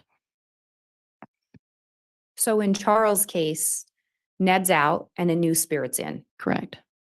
Do you know if there were additional castings Yes. in relation to Charles, I should say? Yes. Did you participate in any additional castings? Yes. Do you know if at any point the next entity or spirit was cast out of Charles, according to Lori? Yes. And was it? According to her, it was And did she tell you where she received that information? from Chad. And then what happened in relation to Charles when that next entity was removed, according to Lori? Nothing happened to Charles, Did a new entity come in? according to her. And did she tell you where she learned that from? Yes, Chad. Was Chad ever present for any of the castings? Yes. Were there castings done on other individuals besides Charles that you know of? Yes. And who were some of those individuals? Brandon Boudreaux was one that I know of. And did you participate in a casting on Brandon Boudreaux? I don't know if I said anything. I was there when they did it.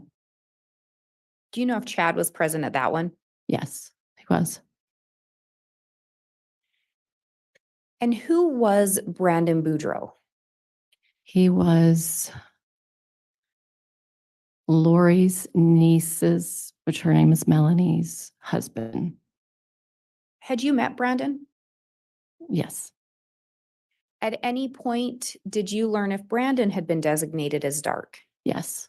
And had he? According to her. Did she tell you where she received that information? Yes, from Chad. Do you know if any castings were ever done on Tammy Daybell? Yes. Were you present for them that you recall? I don't recall. Do you know if castings were done on Tylee or JJ? Not that I know of. You were not involved in any if they were? I don't recall any of that. And the castings in relation to Charles, do you recall approximately what period of time those were occurring? So sometime between January and February 2019 up until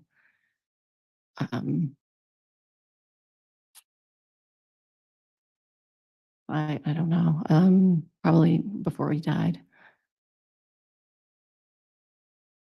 And was your understanding that if the casting was successful, the body would naturally expire?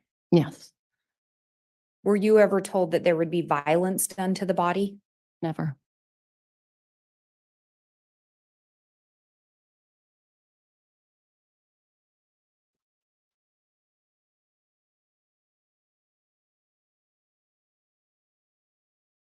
Were there other individuals that were involved in the castings besides you? Yes, Did some of them seem to have more involvement? yes. And do you recall who seemed to be more involved in the castings? Lori and Sulema seem to know the most about it.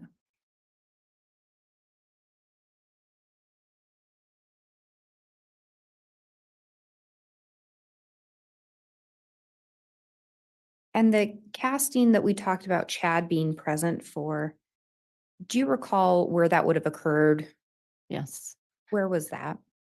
that was in Arizona.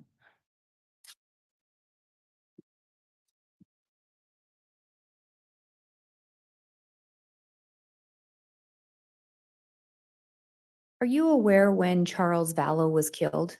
Yes, Do you recall approximately when that was? July 11th, 2019. So this would have been subsequent to the castings taking place? Yes, right, shortly after. At some point, did you start to believe or believe that Charles may be possessed? To some level, yes. And how many times had you met Charles? Just a handful times. Would you say you knew him very well? No, I didn't know him very well. Is it fair to say most of the information you had about Charles came from Lori? Yes, Do you recall sometime in July staying at Lori's residence? I do. And do you recall her asking you to leave at some point? Yes. Why did she tell you you needed to leave? So I woke up early in the morning and she told me I needed to leave because Charles was going to be coming down. He's driving in from Texas and that he was going to kill her. Did she tell you anything that she was going to do, any precautionary steps she was going to take?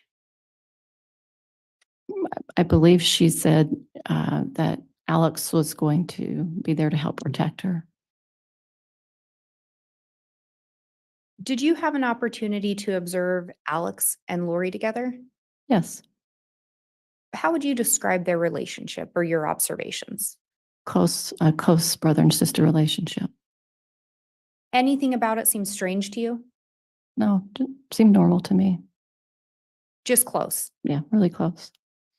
And you talked about her saying Alex was going to come to protect her. Yeah.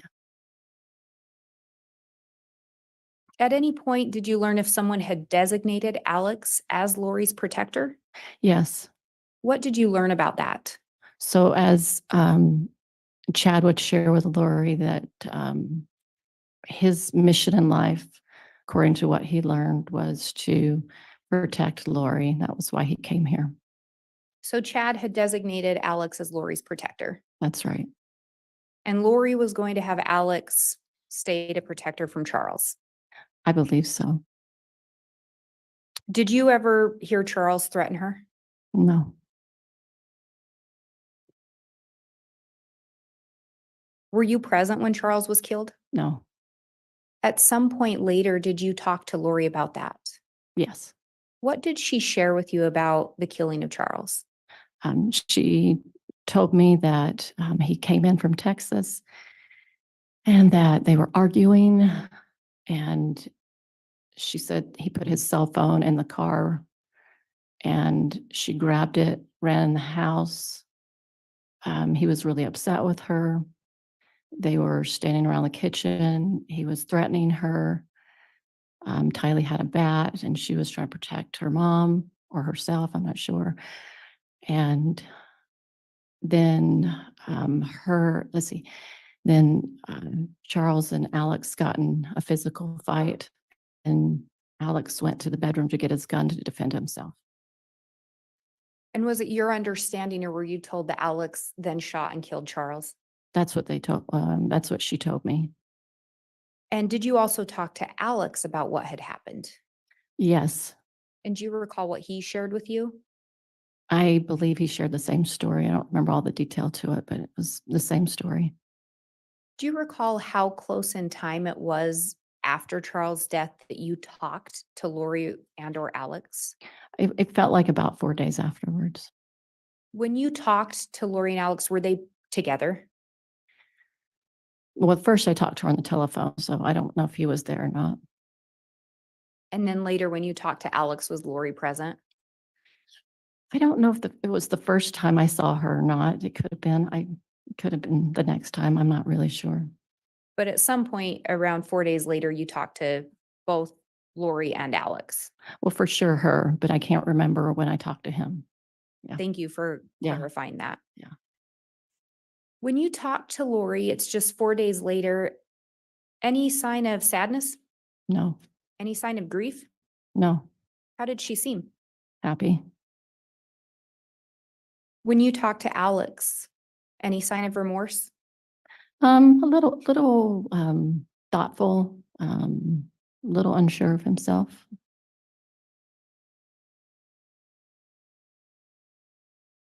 At some point after Charles is shot and killed, did you see Chad Daybell again? Yes.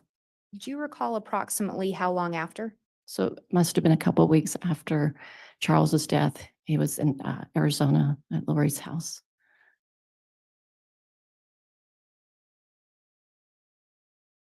So just a couple weeks after Charles' death, Chad Daybell's down in that house. Correct. Do you know at that time if Tammy Daybell was still alive? She was.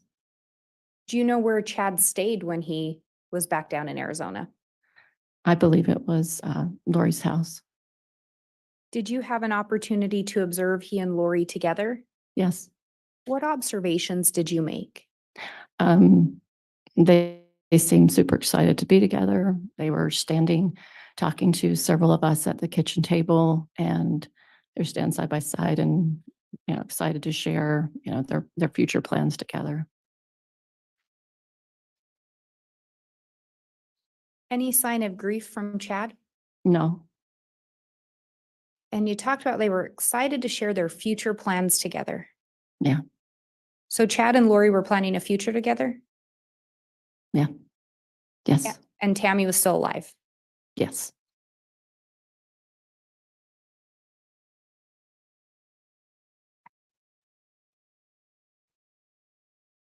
And Judge, I'm just looking at the time here. It's almost 10. I don't know if the court wants to take a break at this point.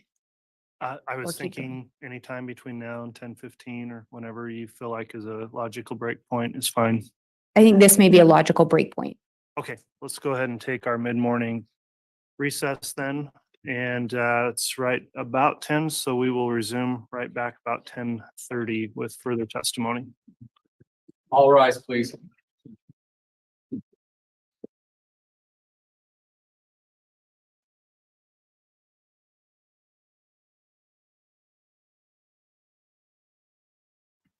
Okay, you guys.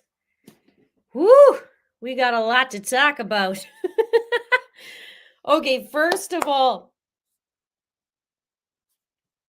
this is cute. Laura says, I need to be with a detective. Thank you. Unfortunately, there's some frogs out there. There's not quite the unicorns like Charles. Where are you, Charles? Anyway, this is going to be really good today because as this is coming out with Lindsay Blake, she's starting to lay it down. Oh, by the way, who told Lori? Chad. What about the rubric? Chad. How about when she was there? Chad. What would she do? She'd go in to get some information and having to do that? Chad. And this is so super good. The only thing I wish Lindsay would have said in the beginning was, how did she get the rubric? I'm sure she's going to bring that in a bit, but I feel like she had already introduced this dark and light, and I wish she would have said, and how did Lori obtain the chart of it or whatever, right? It would have been nice to say, oh, she got an email, but maybe she's not doing that with Melanie. Maybe she has to do that with a detective or somebody who's doing the information. So that kind of makes sense too. But she could have slipped it in there, kind of like how John Pryor does. Now, John and Melanie do not like each other. And we've seen them in a preliminary hearing. She'll bark at him and he'll bark at her. So this is round 2, really. And then I think they're going to get into it. So this will be beautiful because now think of it. John's like, I have a half an hour to try and reverse this because today is the first day. So out of 6 days, we're on day 6, right? Yeah.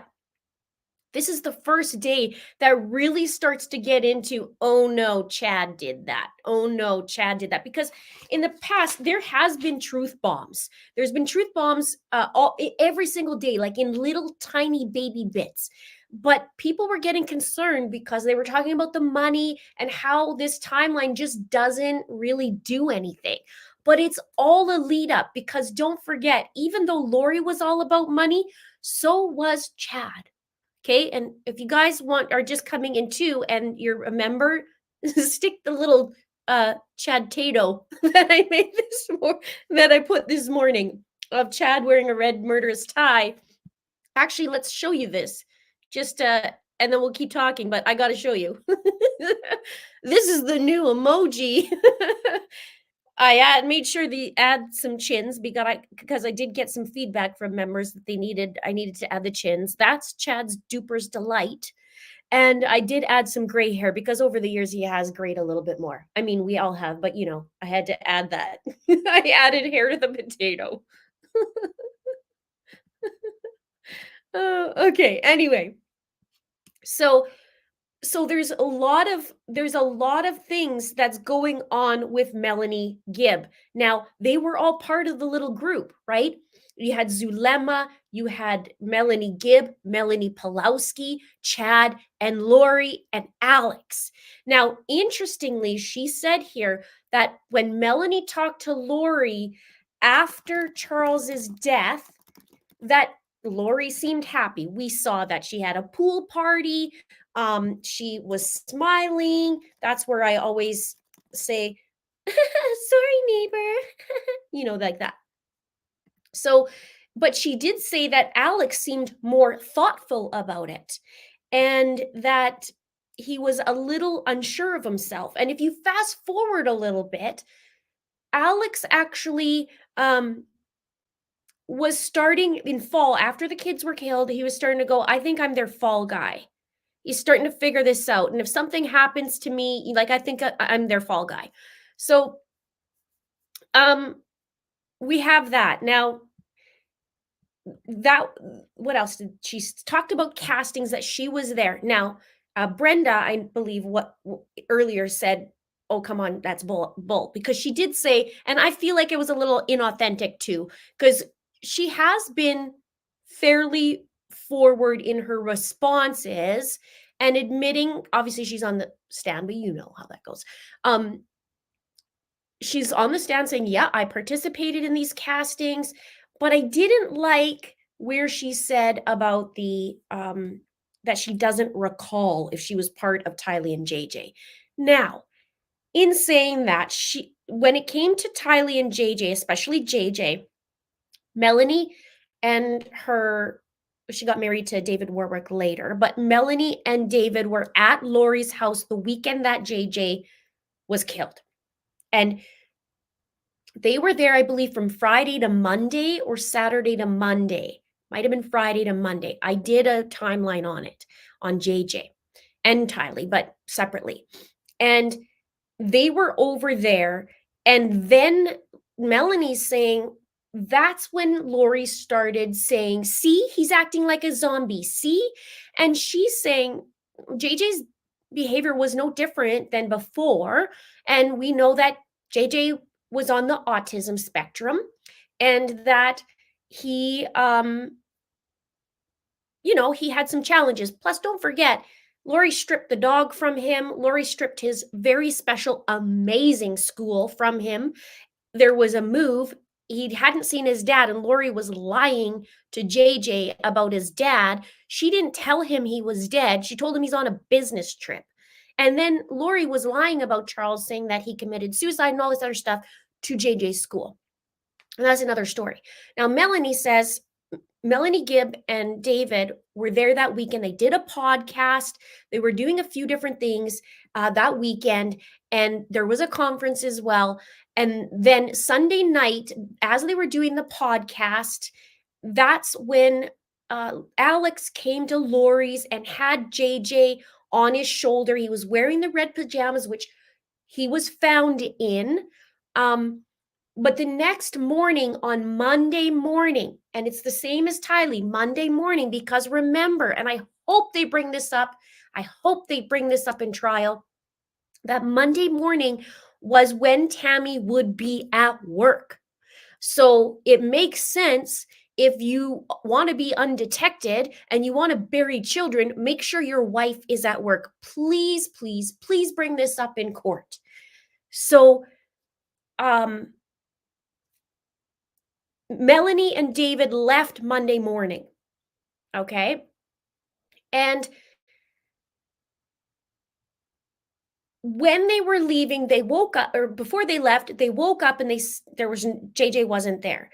And Lori says to them, well, he was climbing all over the cupboards and knocking down a picture of Jesus. And so she's mad. And, David was even said, I think that's a load of horse, you know what? Well, I'm putting those words into his mouth, but he basically said, I didn't believe that JJ was climbing all over the countertops and knocked a picture of Jesus down. So therefore he's a zombie. So Lori told him that that's what was happening, and Alex took him. And then those guys went home. Now, September 23rd is when JJ was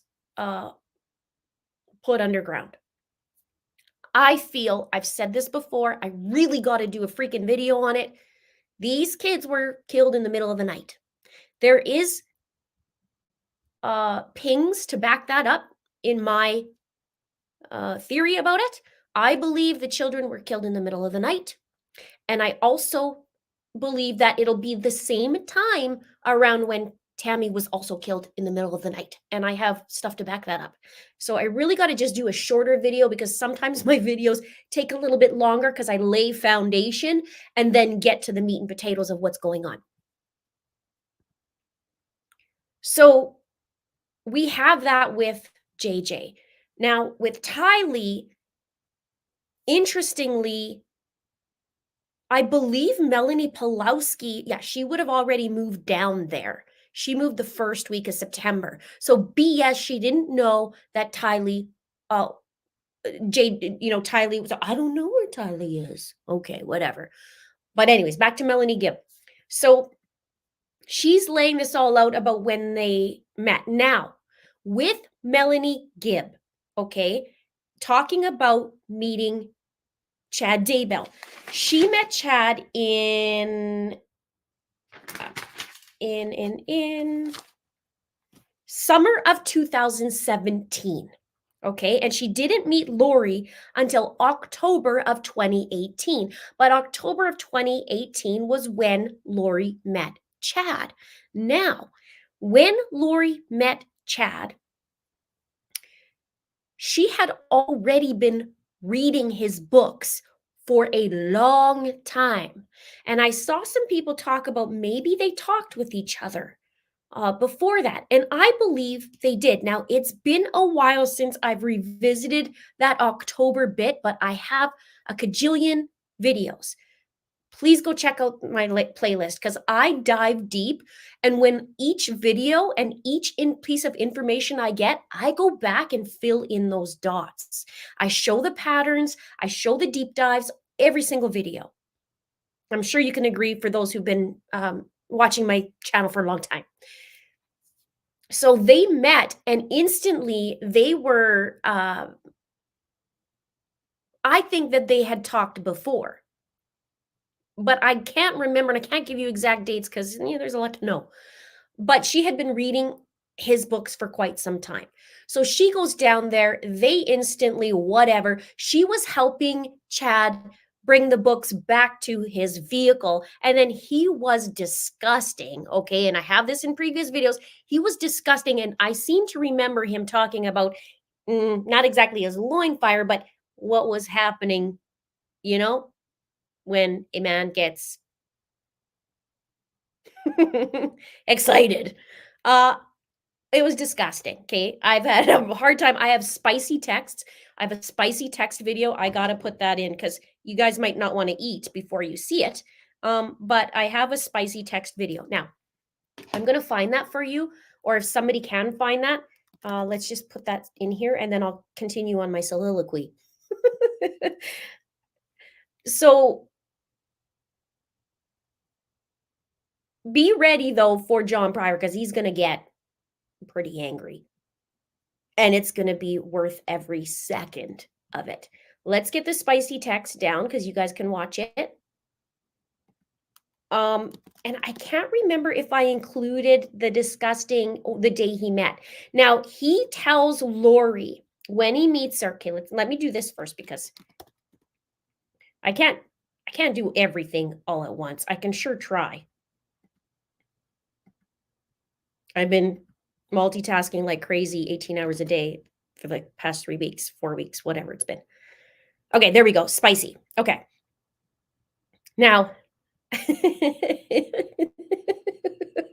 okay. So when they met, Melanie Gibb was talking about the past lives. And she was saying about how Chad introduced to Lori that they had met in multiple probations. Now, picture this. You're a single woman, okay? You're going to this convention, okay? And you run into Chad. You run into a guy, okay? And this guy says to you, hey, we've been together in multiple lives before. You tell me heck yeah or heck no in the comments if you're going to be like, girls, round it up, we're leaving. Because if a guy told me that and was sliming it all over me like that, hell no. So this is what Chad says to her. And Lori's like, okay. And then continues, where's my sunglasses? I need my sunglasses for that. Right? So we have that. Now, let's go back to the other information. The light and dark rubric. The kids were on the rubric. Brandon Boudreau was on the rubric. Tylee was on the rubric. Colby's wife was rated dark on the rubric. JJ was rated light, but then he turned dark. Tylee was dark. Charles turned dark. So this was the hit list because as what I believe happened is as Lori's yapping at Chad and Chad's yapping at Lori, he's like,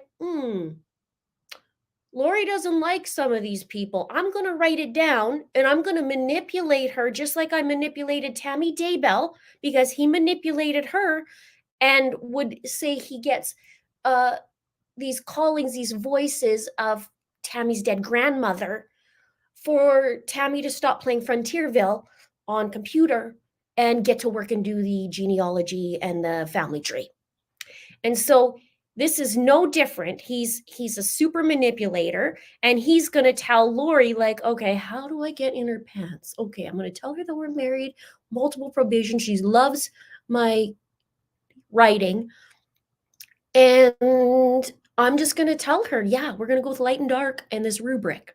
And then talk about the rubric, talk about the hit list. We'll get to that in a minute. And then your husband's actually Ned Snyder.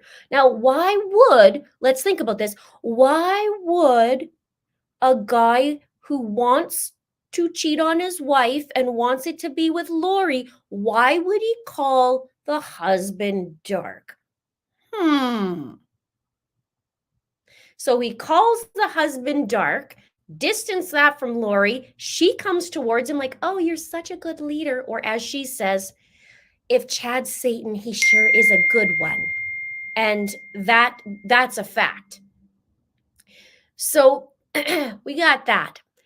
Now he's going, well, this is working. Lori is really taking to my BS. Let's heighten it. If we get rid of Charles, what's left? Colby, Tylee, and JJ. Well, Colby lives on his own. Lori can't stand the wife because she's a threat. So, but shoot, according to Chad, she has 2 children and they're not grown adults. So what to do? What to do? Tylee's Dirk. Write it on the list. Oh yeah, she's a zombie. Tylee's dark. Get rid of her. If we get rid of Tylee, perfect.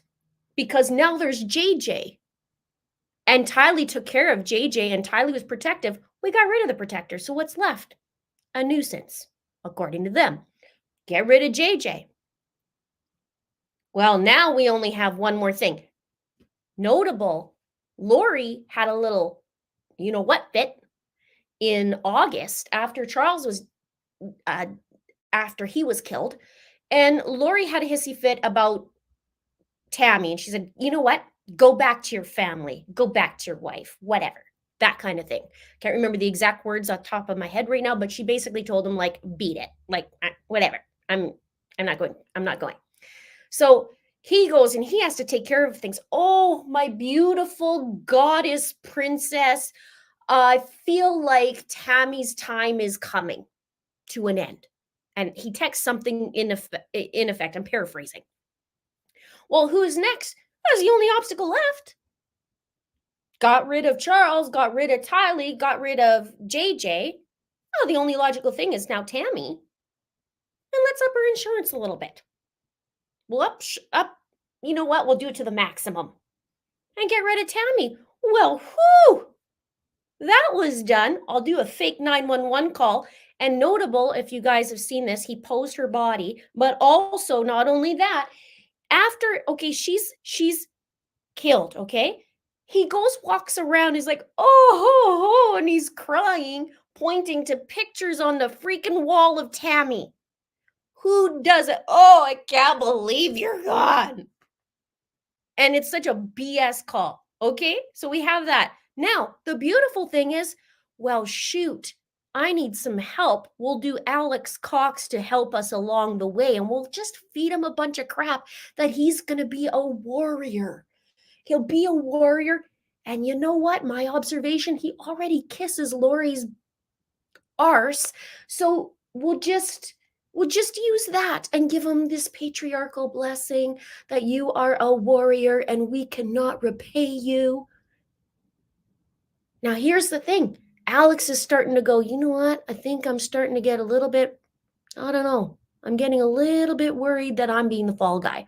Whoa! Tammy gets dug up on December 11th, December 12th. Alex is dead. So this sums up, look at that. I did that in 20 minutes. Not even, 20 minutes. I talked about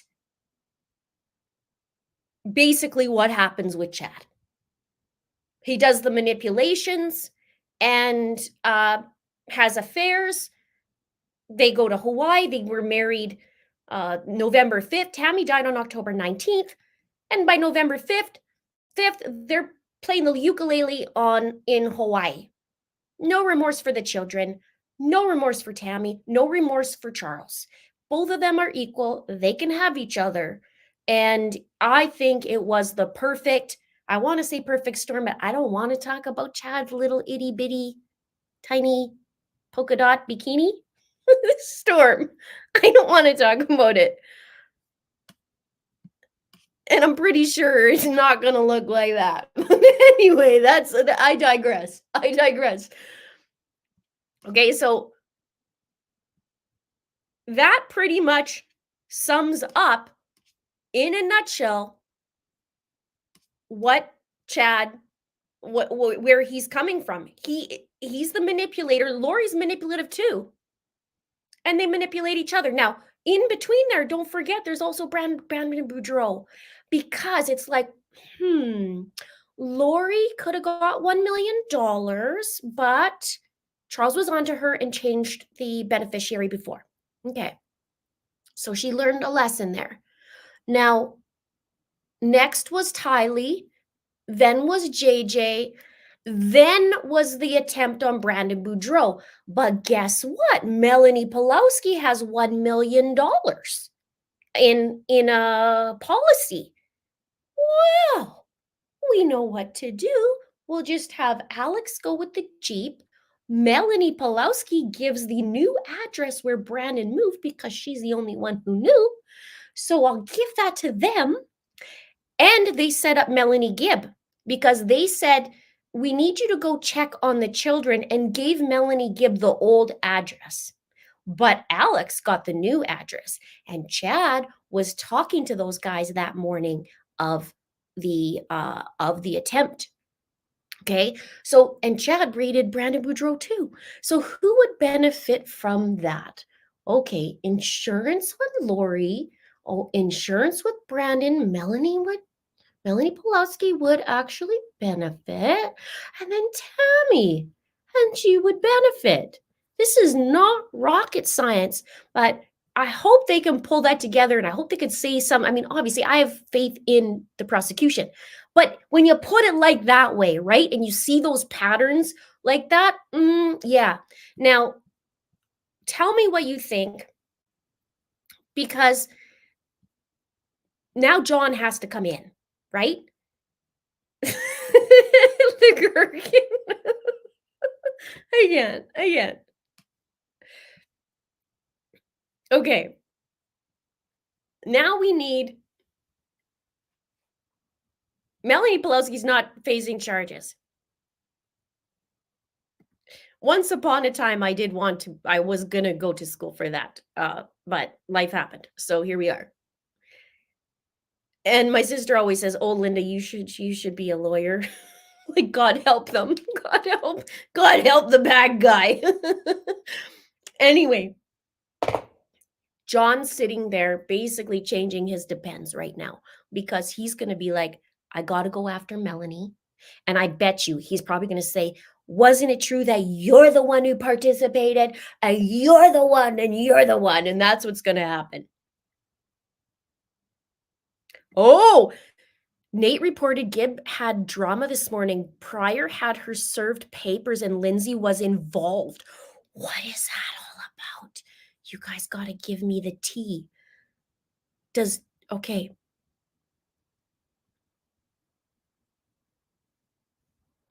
As Melanie Gibb was in the hallway for the break, a lady waiting in line to get inside tells me a man ran after Gibb to serve her with papers. Gibb refused to take it, and John Pryor came out of the courtroom saying, "Where is she? Where is she?" Pryor then told Gibb she has to take the papers. The prosecutors came out and said she can't be served a subpoena while on the stand. It appears Pryor wants Gibb as a defense witness too. I told you it's gonna get hot.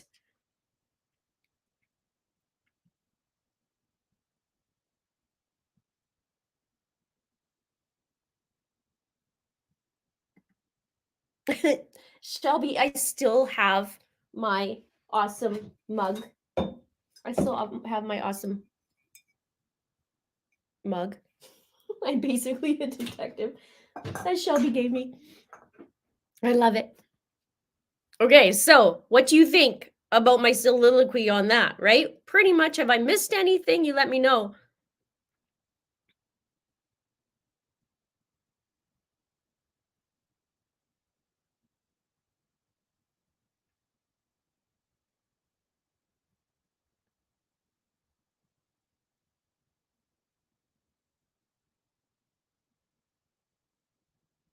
It's about, yeah, the loin fire is about to be lit.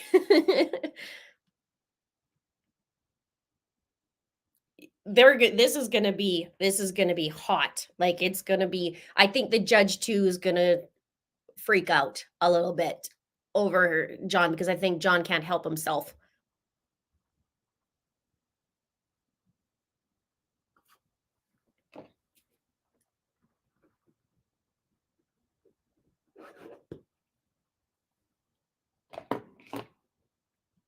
He is so conniving, absolutely.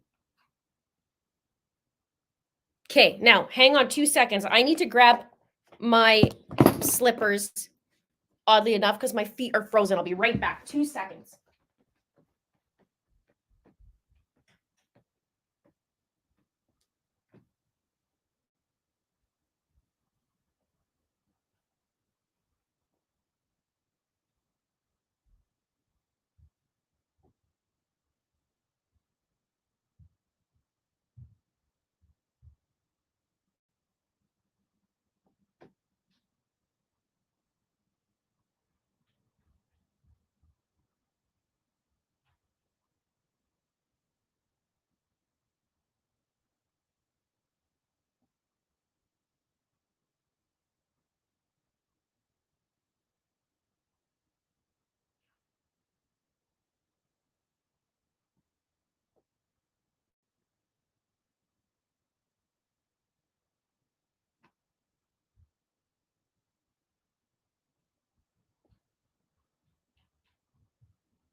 All right. And I had to get an applesauce because I'm getting hungry. And slippers are on. I'm frozen. Where are we? Whew. I shouldn't be winded. I should not be winded. Okay. Before we start again, give a like on this video. Please help me out. I ever so appreciate it. We're having some issues with the notifications and whatever, and comments in the commenting. I don't know. There's some weird things. I'm talking to YouTube about it, and it's getting annoying. I do normally have a heat, like I have a little magic bag, but I didn't warm it up, so. Oh, that's so sweet. Thank you. You know what? My kids their minds are very similar, I want to say. My older son has the connecting dots thing. He actually helped me on one of these notes that I'm decoding. He's amazing. And my little one has a different mind too. Both of them are quite the children. What's funny is my younger son's getting bullied. And I decided to stand up for him because I do for my children. And went to the principal's office and laid down the law a little bit. And my son was super happy. He's like, "Mommy, I'm so glad you helped me." He said, "Because Dad, he's just too soft." Dad's just too soft. I thought, where did he get that from, that his dad's too soft? He was so proud that I was sticking up for him. I just walk right in like, no, absolutely not. They're not going to do that to you for 1 minute.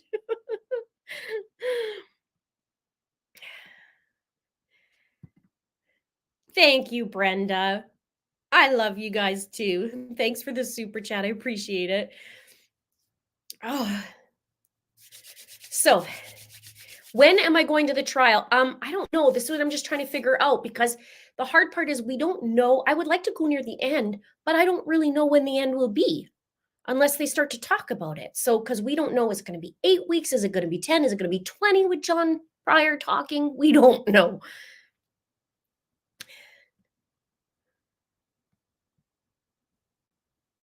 We are just on break. They should be starting in about a minute. Whoops. My phone just flew. Hang on.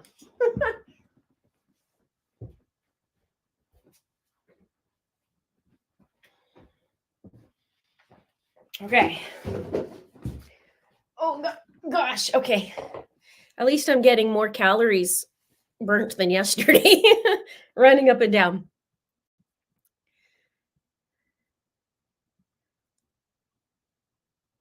Oh, I've done a few things with the school. There's two kids that won't keep their hands to themselves, and I said, keep it up. And we'll see. And my little boy's not very big. He's very small for his age too, so it's a problem, but my nose is cold still. I'm freezing.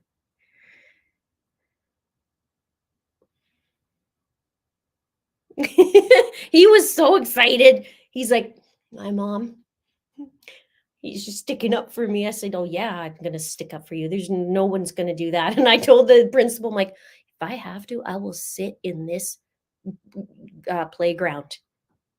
And if you can't handle it and tell this kid to keep his hands to himself, I'll make sure he does." And they're like, "Oh God." I was like, "No." My son's 9. He does look like he's about 6 or 7, but he's 9. And my oldest is 21. So my oldest one, he's like, "You want me to go to school?" And my son's smiling.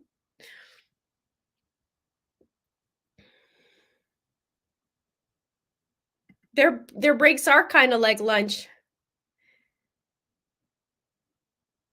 Now, speaking of lunchtime, okay, I have to be on, okay, we're going to still stay here. We're going to be in part of the group.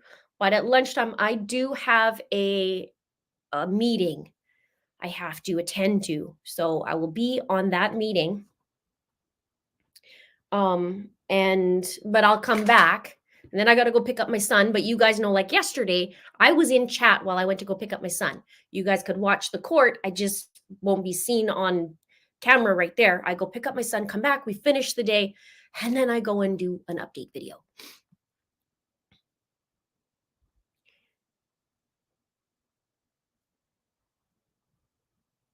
Yes, we're doing that. Yeah, he's looking to self-defense. Yeah, he's been doing it.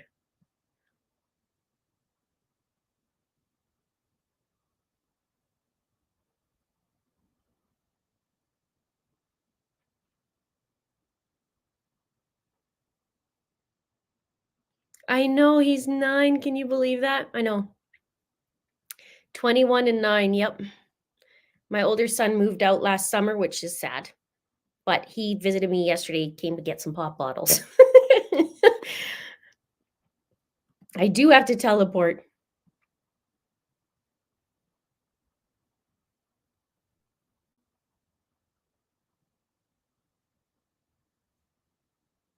Yeah, right? Nobody touches our children.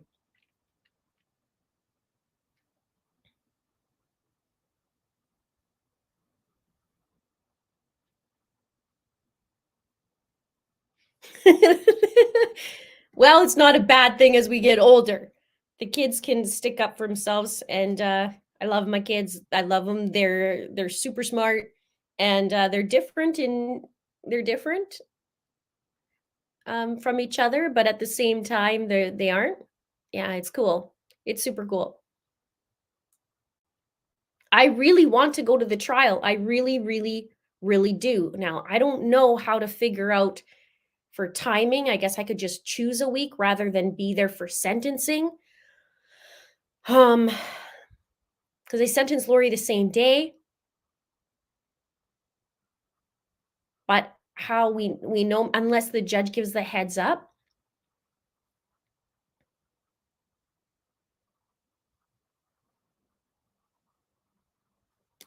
Oh my gosh, 20-year-old triplets, God bless you. I'm a twin.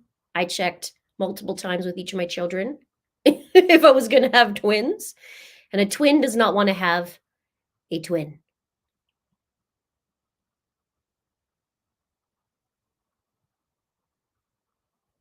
Second eldest turned 40 today. Wow, it was my birthday last week.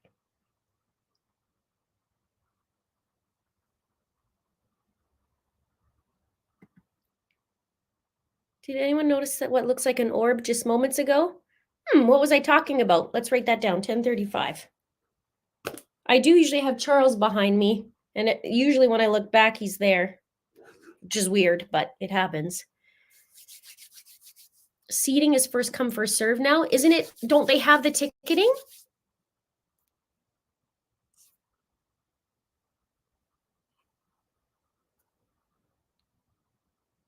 Did we address Nate's wins comment on Gibb like 20 minutes ago? I'm not sure what that meant.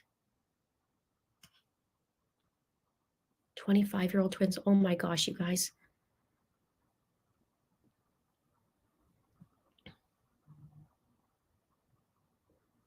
I have a twin brother. I share a birthday with Rob Wood, and I share a birthday with Gannon's mom, Landon. And of course, I share it with my brother. And Nate's birthday was last week too. There we go. Oh, ticketing is ending. Interesting. Ticketing ends this week.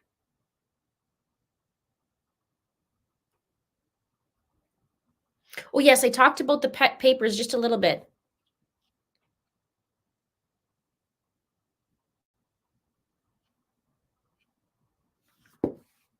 Okay, well, I guess maybe there's just not much of a lineup.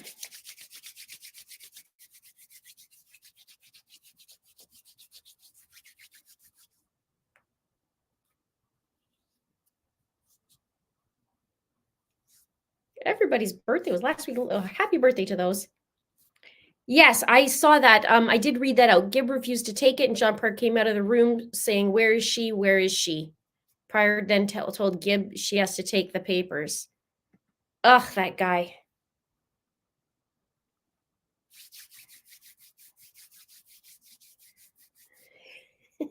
Unfortunately, I share a birthday with Lori Vallow. That's June 26th. You could also say that you share with Brandon Boudreau because Brandon Boudreau's birthday's on June 26th. So maybe go for that.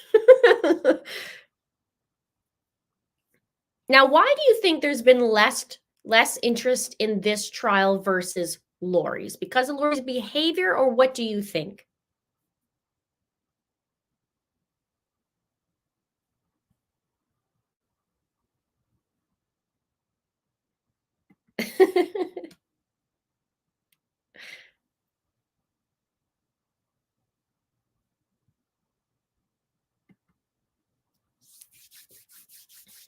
Lots of twins moms in chat. Yeah, I guess maybe because I'm a twin, I'm attracting the twins. I don't know. Actually, what's fun is my brother married a twin, and my oldest son's dad is a twin. And so we coupled up with twins. But it must be a weird twin thing because my ex is a um, identical twin, and I always knew, even when I met them, I knew the difference. They actually would come visit me and they would swap jackets and swap hats before like I was together with his dad, and I knew right away that they swapped. Like I knew they were trying to pull one over.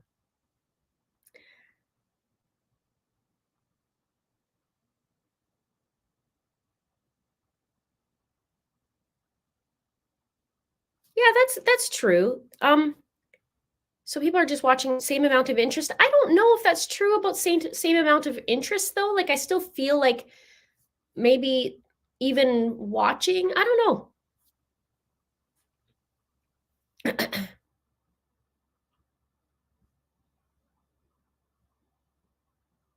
Oh, I can't wait to, like, John is having, he literally has to get every type of pasta known to man.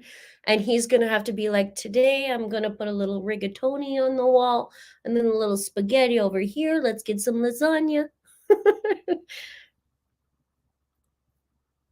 Kim said, nice to see you, Kim.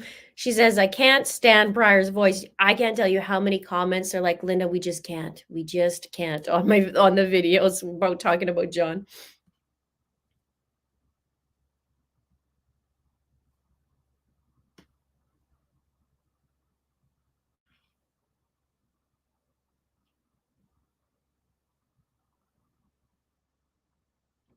Angela says, I love the idea of having multiples. I know how much work they are, but how wonderful to know that they will always have each other.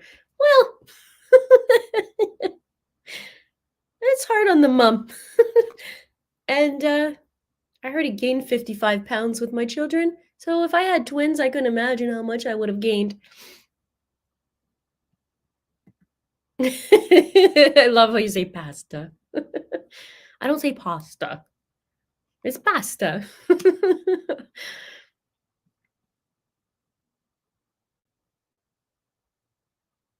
Court today is just gearing up because we have Melanie Gibb. We have Melanie Gibb, and John does not like her, and vice versa. So now it's going to get really heated after this. Okay, let me see where we're at here.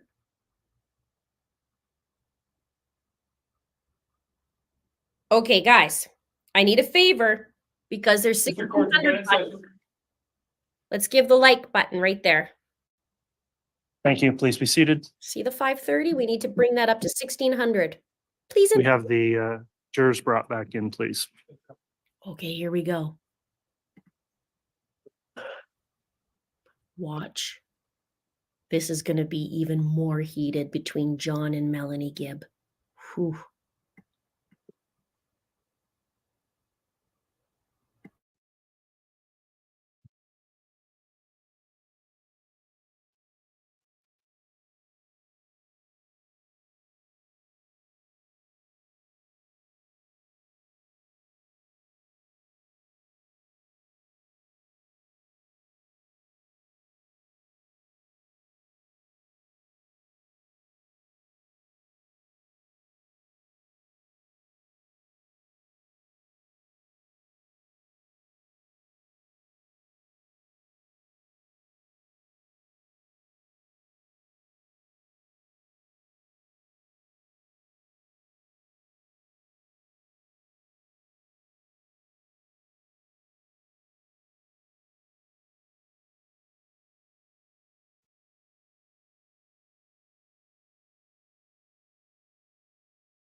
Rise, please.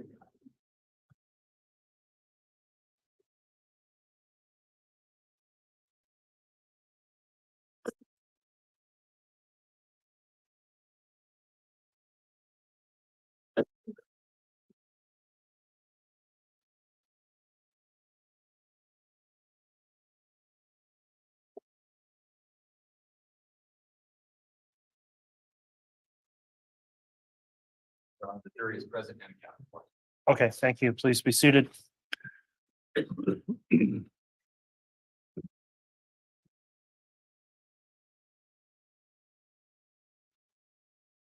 All right, we're back on the record on case CR 22-21-1623, State of Idaho versus Chad Guy Daybell. I'll note that the witness, Ms. Gibb, is still under oath. The state's continuing with direct examination. We just concluded our mid-morning recess. It went slightly longer than anticipated. I had a matter I took up with counsel on a sidebar that was reported in the case. I believe we're ready to commence then with further examination. And Ms. Blake, just for scheduling purposes, we do want to take a lunch break today, approximately noon, if that works out with your scheduling. Thank you, Your Honor. I'll watch the clock. Thank you. Go ahead. Miss Gibb, before we took the break, we'd been talking about the killing of Charles and your observation shortly after that.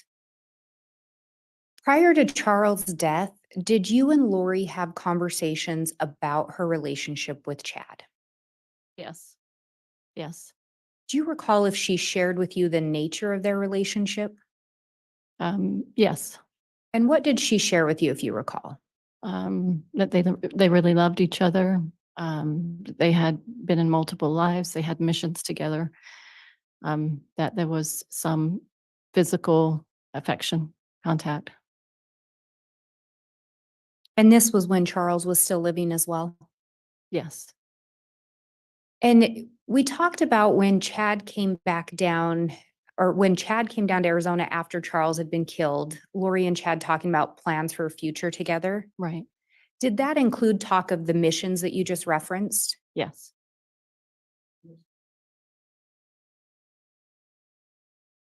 Your Honor, I believe we already went over that before the break. If you'd like me to go over it again. If that's a objection, then it's overruled.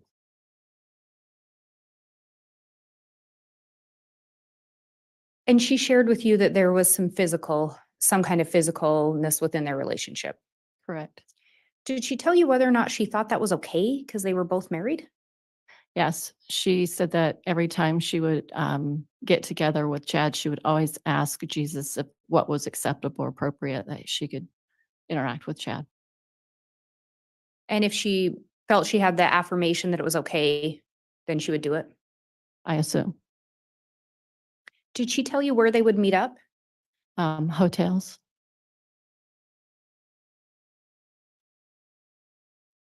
Did you ever talk to Chad or Lori about whether either of them were seeking a divorce? Yes. What did you learn in relation to that?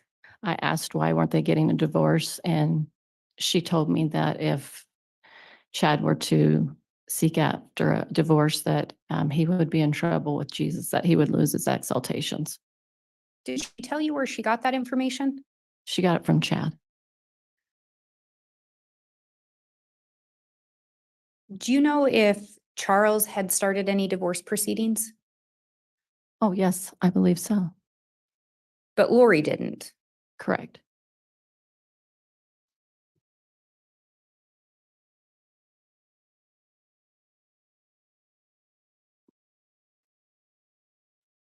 Did you ever see Lori with more than one phone? Yes. Do you recall approximately how many phones you saw her with? 3. Did she ever tell you anything about why she had 3 phones? One was her own personal phone, and then one was she just had a connection with Chad through the other phone, and I'm not sure about the other one. So one of the phones was to communicate with Chad. Yes. Did you ever learn if Chad had more than one phone? I remember she saying he had a special phone just for her, but that's all I remember. Did Lori ever share with you how often she and Chad were in contact? It was mostly daily. I'm sure there was times where she said, she couldn't contact him for certain reasons, but mostly it was daily. And would that have been approximately since they met that they stayed in that type of contact, if you Yeah. know? Yes, that I know of.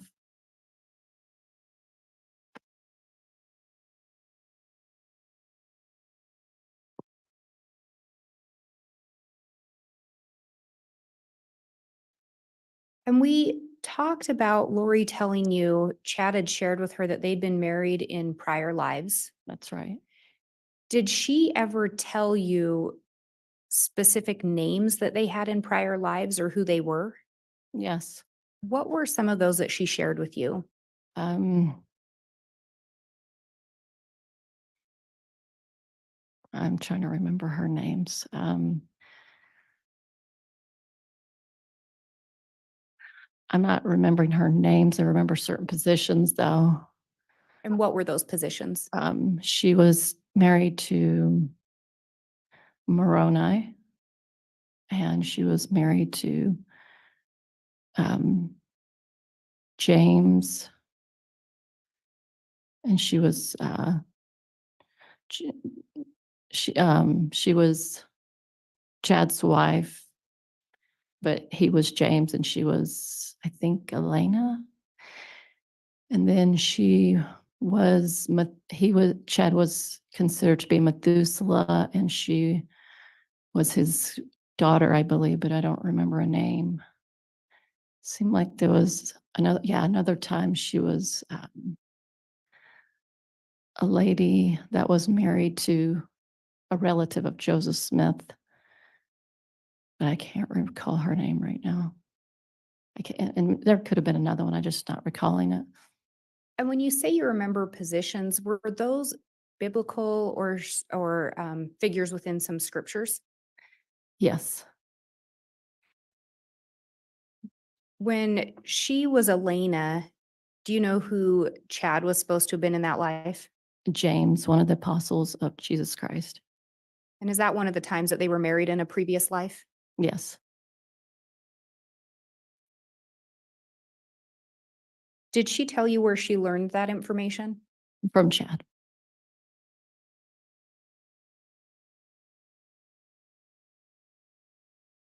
Did she ever tell you how Chad would get his information? She said that he would sit in his portal and ask questions. Did you ever see the portal that was referenced? Yes. Oh, well, not his, but hers. Yeah. And what did you observe in relation to Lori's portal? It was nothing but, just a spot in her closet. I mean, it didn't look like anything. She just considered it her portal, but it looked like just a regular space. And who told her that was a portal? Chad told her and taught her about it.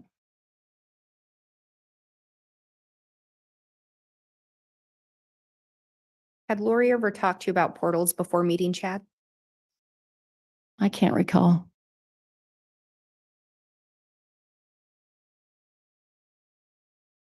Do you recall when the last time you saw Tylee was?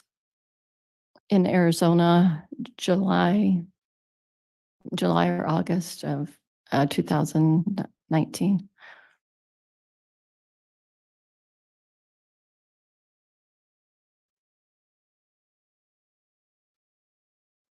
And after Charles' death, at some point, do you recall Lori leaving Arizona? Yes, Do you know where she relocated? she relocated to Rexburg. Did she ever talk to you about why she left to Arizona to go to Rexburg? Yes, she wanted to be with Chad and start their missions together. Do you know whose idea it was for her to go to Idaho? Did she share that with you? I can't remember if it was hers or both of theirs. But she wanted to go to be with Chad. Correct. And when she left to go to Idaho, to the best of your knowledge, was Tammy still alive? She was.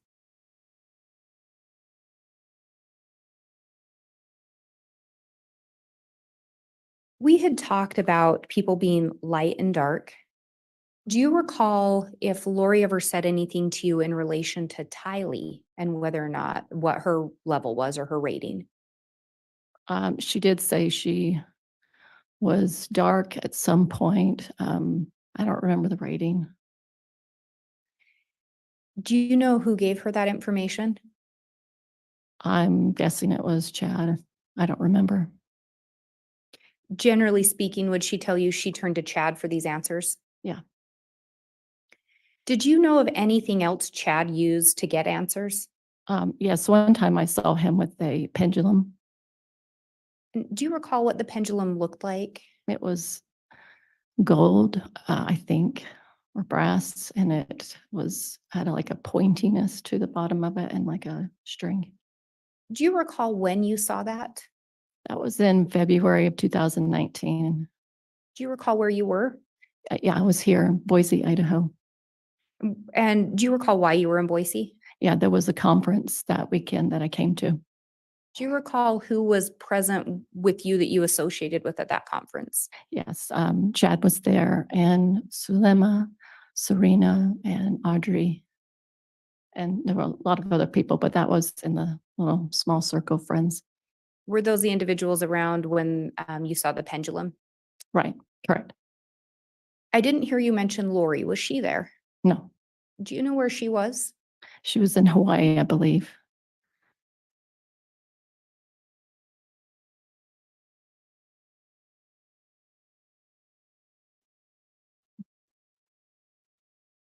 When Lori moved to Idaho, do you recall who went with her?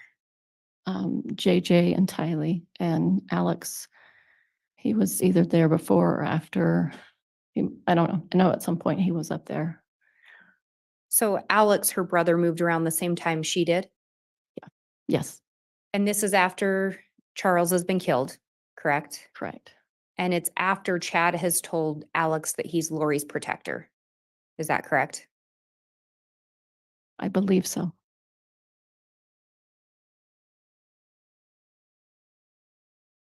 Do you recall if you ever spoke to Lori after she'd moved to Idaho? Yes, Do you recall if you heard anyone in the background when you talked to her? yes, she was in her apartment playing games with Alex and Tylee.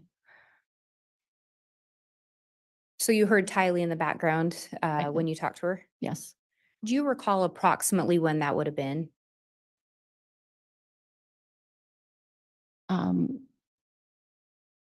August or September, not sure. Would it have been shortly after they'd moved to Rexburg? Yes, they just moved in. At some point after Lori and Alex and the children moved to Idaho, did you end up visiting Lori? I did. Do you recall approximately when that was? The weekend of September 22nd, And was that of 2019? correct. Do you recall why you ended up coming to Idaho during that weekend? Yes, there was a conference in town, and then I was going to record a podcast with her. Had you and Lori recorded podcasts before? Yes, When you came to Idaho, where did you end up staying? at Lori's house. And did you drive or fly? Do you recall? I flew. Who picked you up at the airport? Lori. When you got to Lori's house during that weekend, who was present? Alex was there and JJ was there. And then occasionally Chad would come over. And then was there an individual named David Warwick that also ended up there? Oh, yes. And who was David Warwick? He's my husband now. And at the time? He was my boyfriend.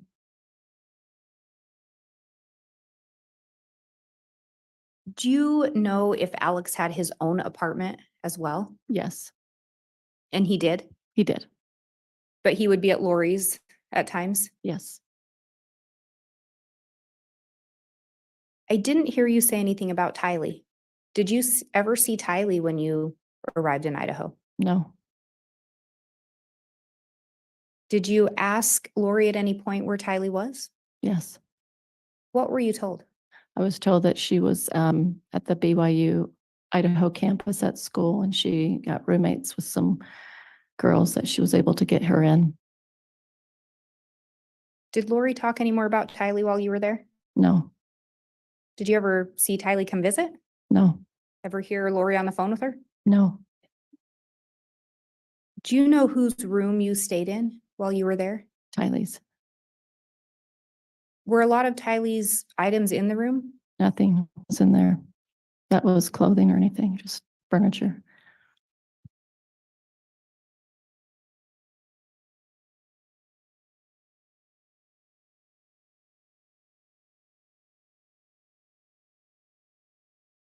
Did Lori talk to you about JJ while you were there? Yes. What did she tell you? She told me that the day before I arrived that he became dark. So previously she'd told you Tylee was dark, Correct, correct? Yeah. And now JJ was dark. correct. Did you observe JJ that weekend? Yes, Did you observe any behaviors that caused you concern? no, Do you recall her telling you why she believed he was dark? either Chad told her or she figured it out herself. I'm thinking it was Chad, but I'm not remembering. And Chad was present at times that weekend, Yes, correct? yes. Was he present when there was talk of JJ being dark? It's possible. Did you ever observe any interactions between JJ and Chad while you were there? Yes. And what were those? Um,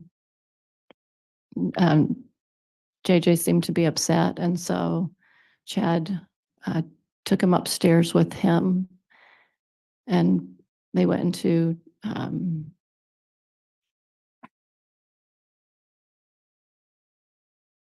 All right, I'll construe that as an objection based on foundation. Ms. Blake?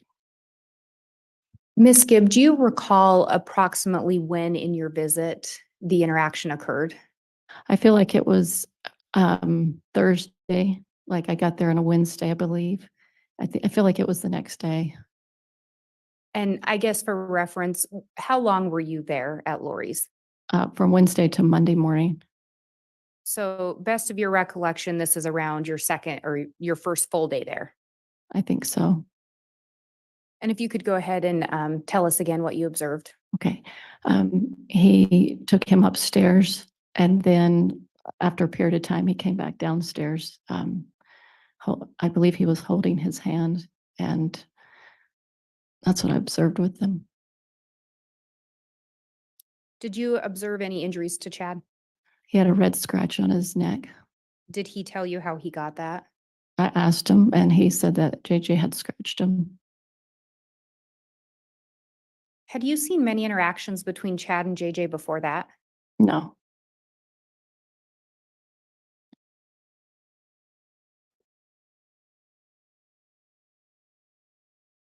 When you were there, you talked about Chad coming and going. Did he stay the night to the best of your knowledge? no, I never noticed that. And this weekend that you're there, Tammy was still alive, is that correct? Yes, Did you ever hear Chad talk about Tammy? a little bit. Do you recall what you heard? Chad and David Warwick were speaking at the island, and David was asking him questions about Tammy, and Chad said, please don't share this with anybody, my relationship with Lori. And so David asked questions about the relationship he had with Tammy.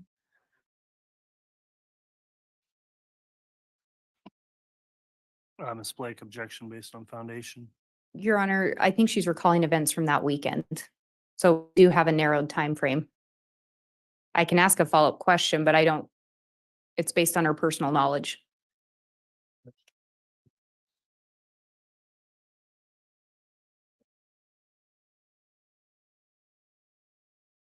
I'll sustain the objection if you want to ask additional foundational questions, Ms. Blake. Do you recall approximately when you heard this conversation between David and Chad during your stay? It would have been on the weekend because David was there already. He didn't come in until Friday, so could have been like on a Saturday or Sunday. So sometime around Saturday or Sunday. Yes. And what did you hear Chad say about Tammy? That she was a good wife, I believe. I'm not recalling right now what he said. Do you recall him ever mentioning that he was going to divorce her?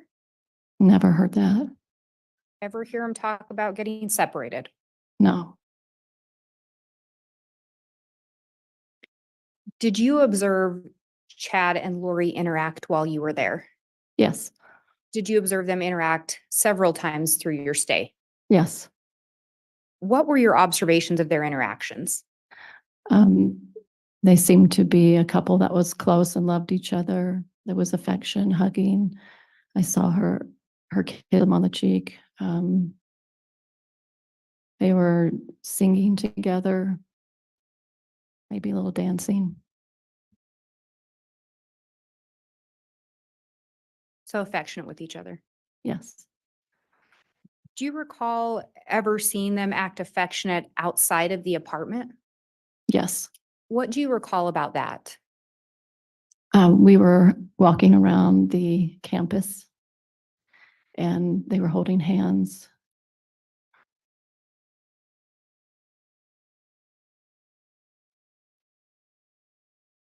Campus is pretty broad, Ms. Blake. When you refer to campus, do you know which campus that was? The BYU, Idaho. All right. The BYU Idaho campus is what you said? Yes. I'm going to pause so you can take a drink. Thank you.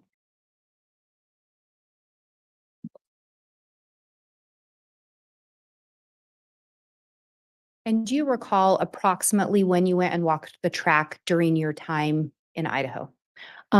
It was really in the beginning, so it was either Wednesday night or Thursday night. And what did you observe between them at the BYU Idaho track? Very affectionate and loving towards each other. Did you ever ask them or did they ever say anything to you about that? I asked them if they were concerned, if they were worried if Tammy might see them together, and she let me know that Tammy, wasn't aware of his personal life like that, where he went.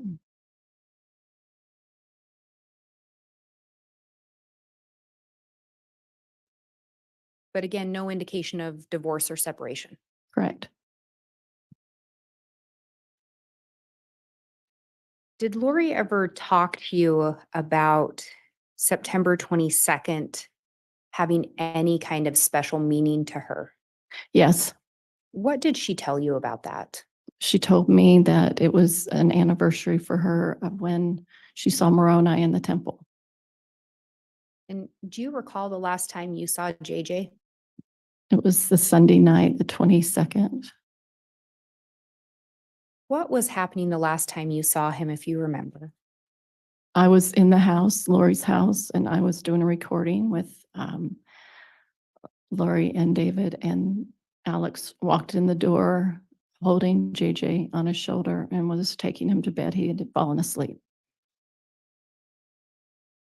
And did you see where Alex put JJ to bed? No, Do you know which room JJ normally slept in? he often slept with his mom in the corner of her room. There was a little spot that she would put a bed in there for him, but he also had his own bedroom too. Did he sleep in his bedroom that night? No, And how do you know that? because I was in that bedroom, then JJ's bedroom, so he wasn't in there. And you talked earlier, you were going to stay in Tylee's room. Right. Can you tell us why you ended up in JJ's room? So I was, slept often in Tylee's room. And then when David got there, him and we were in the same room that night together, talking and reading scriptures and going to bed. So did David have his things in JJ's room? Yeah. So was it your understanding JJ was put to bed in Lori's room that night? Yes. What, if anything, happened that night out of the ordinary? David woke up with a just a panic. He had a really bad dream, like a nightmare, and he was very disturbed by it. And I asked him, what was going on, what he experienced. And so I was concerned, and I thought I could call out and see if I can get some help from Lori and Chad to see if they could give him a priesthood blessing of comfort. Did Judge, you, I'm sorry, I didn't hear the first word. Should give him a what blessing? Priesthood blessing. did you in fact try to contact Chad? Yes. How did you try to contact him? Text or phone call. Did he respond? No. And would this have been in the early morning hours? Sometime in the early morning. Did you attempt to make contact with Lori? Yes. And how did you try to do that? The same text and phone call. And then I went to her room to see if she was there, and it was locked. Did she respond to the text or phone call? No. And then her bedroom door was locked. Correct. You have no way to know who was on the other side? No. Did anyone ever open the door for you? No. And you said that was on the 22nd. Correct. Did you see JJ the next day? No. Did you ever see JJ again? No.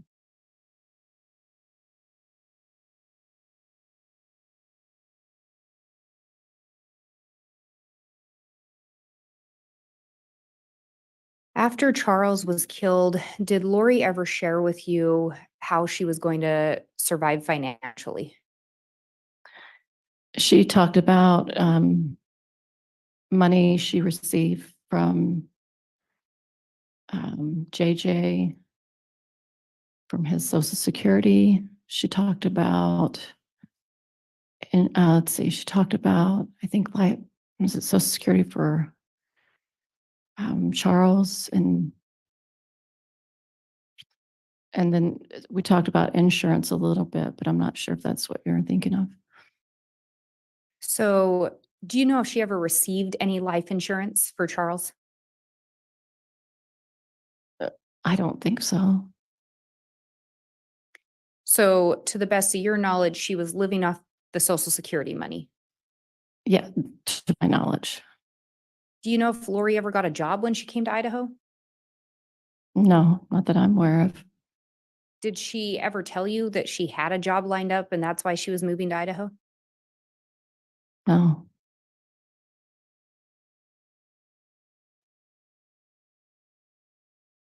At some point, did Lori talk to you about some struggles with JJ? Yes. What did she share with you about that? She said that he was acting out more as far as the weekend that I was there in September, that he was acting like he was possessed. He was, 1 minute he would be upset, 1 minute she would say he was talking very intelligent, just a variety of different behaviors. She seemed troubled by it, that he had been taken over by evil spirit, that he was upsetting. I don't know. She just seemed kind of upset by it. Did she ever indicate any kind of a plan of how she was going to handle that? Yes. What did she tell you? She said that she wanted Kay to have JJ. Did she ever talk to you about a plan to get JJ to Kay? Yes. What did she tell you? She said that she wanted to meet together with her in the airport and talk to her about her, like she had cancer or something like that. And that if she would take him, or a relative that was close by to Kay's family that would take him. And did Lori talk to you about coming up with what to tell Kay to get her to take JJ? Yeah, we talked about that. And did you help her come up with an idea to tell Kay that Lori was sick and so she needed Kay to take JJ? She was throwing different ideas out with me, and so we talked about that kind of scenario. Yeah. Was it your understanding that Lori actually did in fact contact Kay? Is that what she told you? Yeah, she did. Did she tell you that in fact she had given JJ to Kay? She did.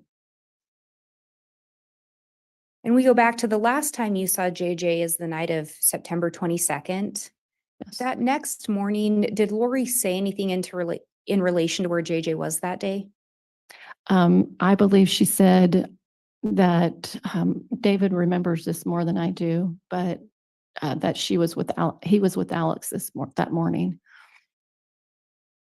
And is it sometime after that that Lori leads you to believe that she sent JJ to be with Kay? Yes, Did Lori talk to you about how she transferred JJ to Kay, the custody? yes. And how was that? She said they met up in the Salt Lake City airport and she took JJ.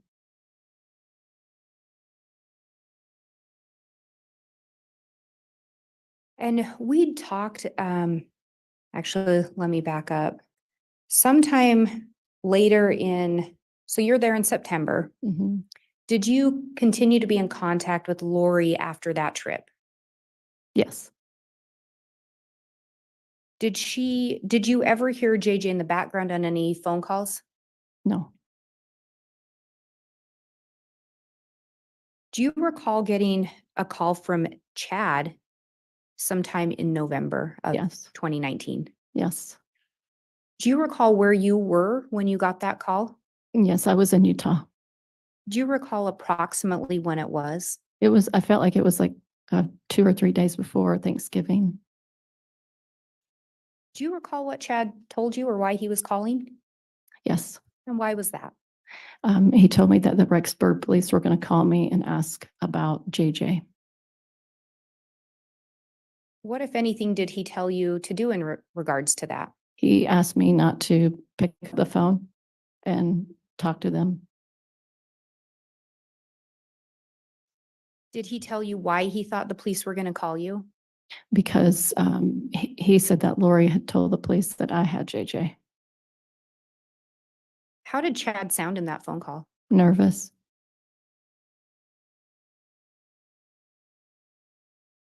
Did you have JJ? No, Did you ask Chad where JJ was at that time? I said he's not with Kay, and he's no. And prior to that, where had Lori told you JJ was? He was with Kay.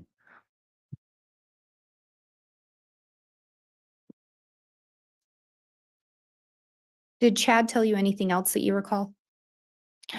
He said that Lori would shortly be calling me after that, that she was talking to the police.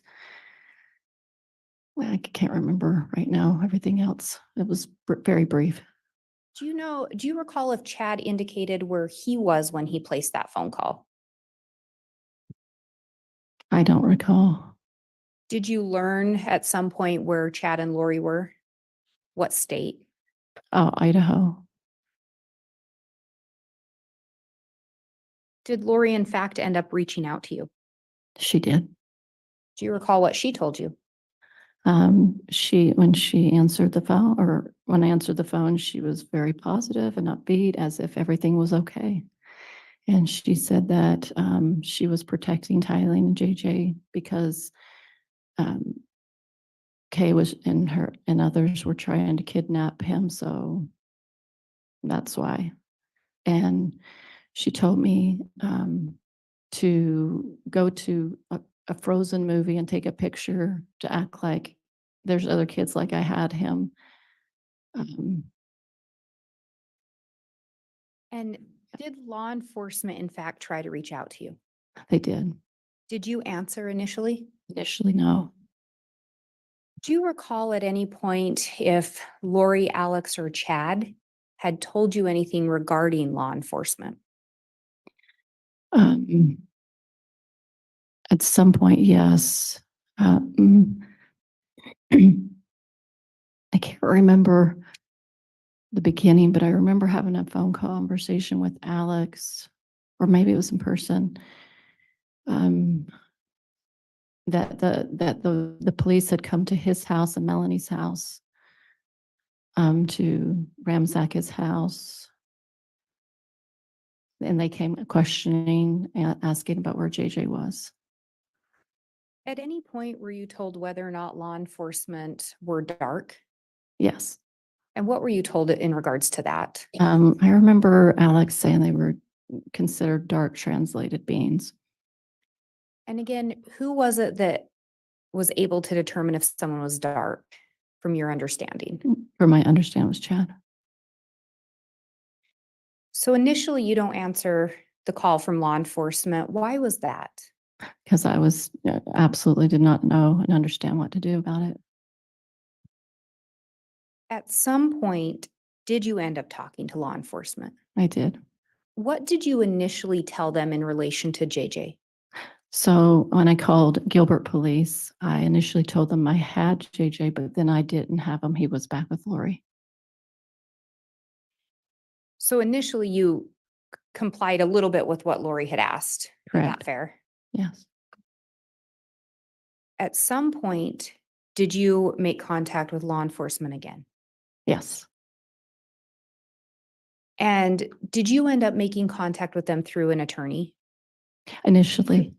Can you talk to me a little bit about that? So right after I discovered that I needed to go talk to the police, the day I was going to go, I had a phone call from a friend who I hadn't talked to in about a year or two.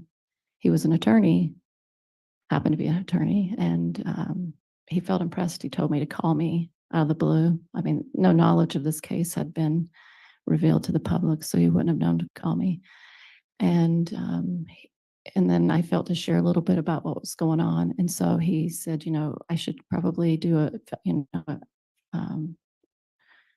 a child, what do they call that? I'm sorry, I'm forgetting the name. Are you thinking welfare check? Welfare check. And I really wasn't sure what that meant because I've never been involved in that kind of dynamic before. So, yeah. And did that friend of yours, the attorney, reach out to law enforcement and request a welfare check? Yes. At this point in time, did you have concerns about JJ's well-being? Yes. Did you have concerns about Tylee's well-being? Yes.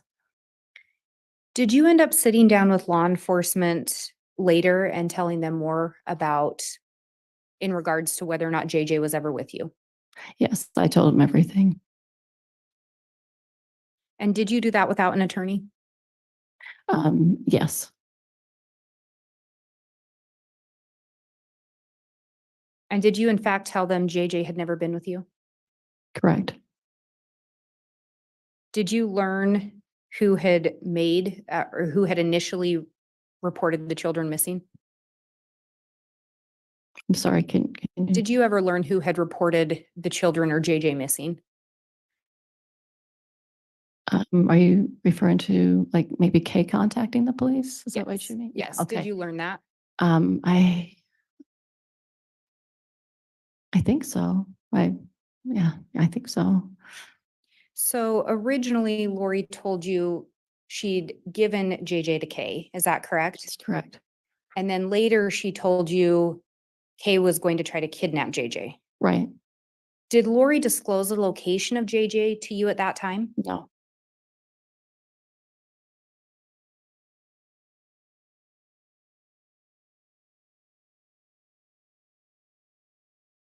At some point, did you end up, or let me back up. After those calls from Chad and Lori around Thanksgiving, did you have further contact with Chad and or Lori? So after, yes, after I went to Arizona for Thanksgiving, and Dave and I pulled over and called them because we were really concerned and wanted to have a prayer. We were worried about everybody. So that was a few days later. And did Chad or Lori answer? We called both of them. So And they were together? yes. In that conversation, did Chad or Lori tell you where JJ was? They didn't tell me where he was. At some point, did you end up talking to Alex? Yes. And did you talk to Alex about your concerns with JJ? I did. Do you recall what Alex told you? Yes. I asked him. Reg, can I have some foundation as to when this conversation supposedly took place? Objection based on foundation, Ms. Blake. I'll ask some additional questions. Thank you. Do you recall approximately when you spoke with Alex about your concerns? I think it was the day or two after Thanksgiving. Do you recall where you spoke to him? Yes, it was in Arizona, and we were behind the house that he just moved into, which was Suleiman's house. There's a field there. We were walking and talking, and that's where I asked him. Do you recall if anyone else was present for that conversation? Melanie was there, and then shortly after that, Sulema showed up. So, and when you say Melanie, was that Lori's niece? Yes. And what did Alex tell you in relation to where JJ was or to your concerns for JJ? I just said, do I want to know where JJ was? And he said no. And then he proceeded to tell me about the police coming to their apartment, and I didn't understand why they would do that. So we talked a little bit about that. But when you ask if you wanted to know where JJ was, his response was you didn't want to know. That's right.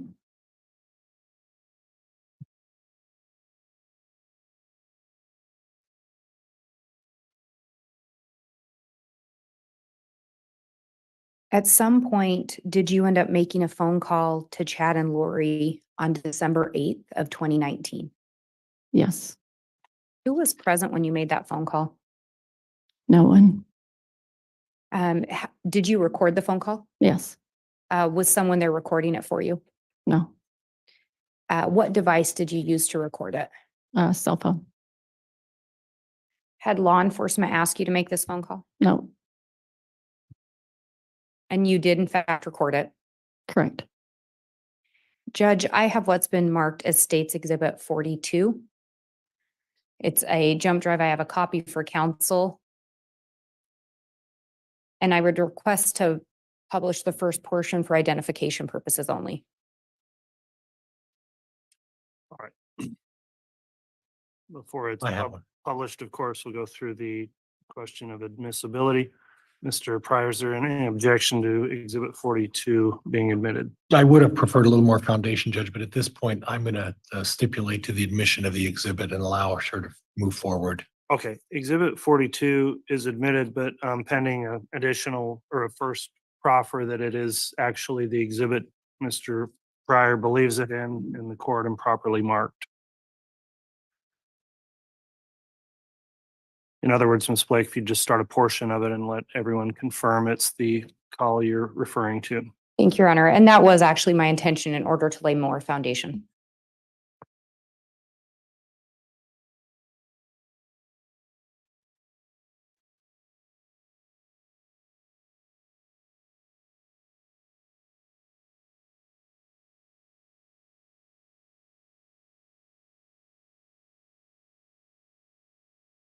And it wants to give me difficulties. Let me try one of the other discs.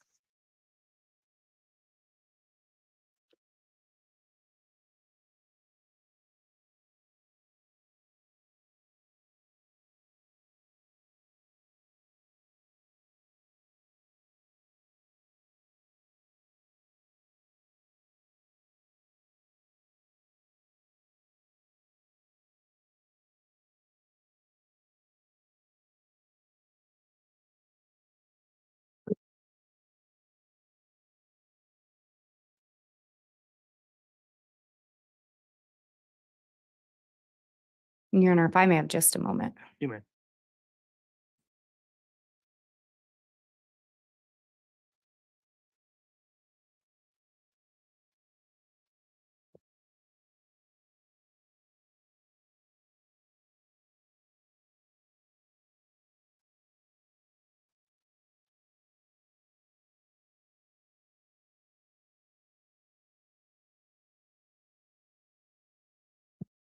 Sorry about that technical problem. I think I have it figured out.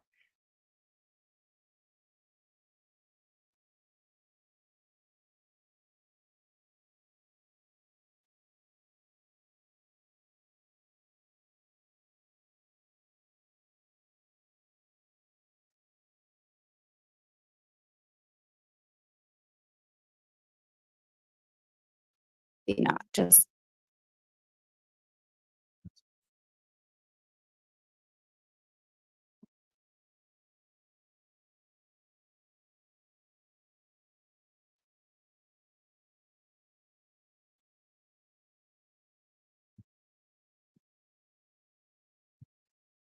Okay, hopefully third time's a charm.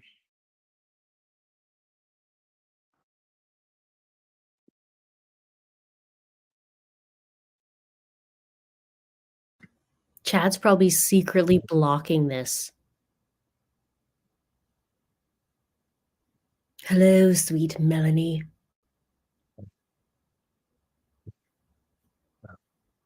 No.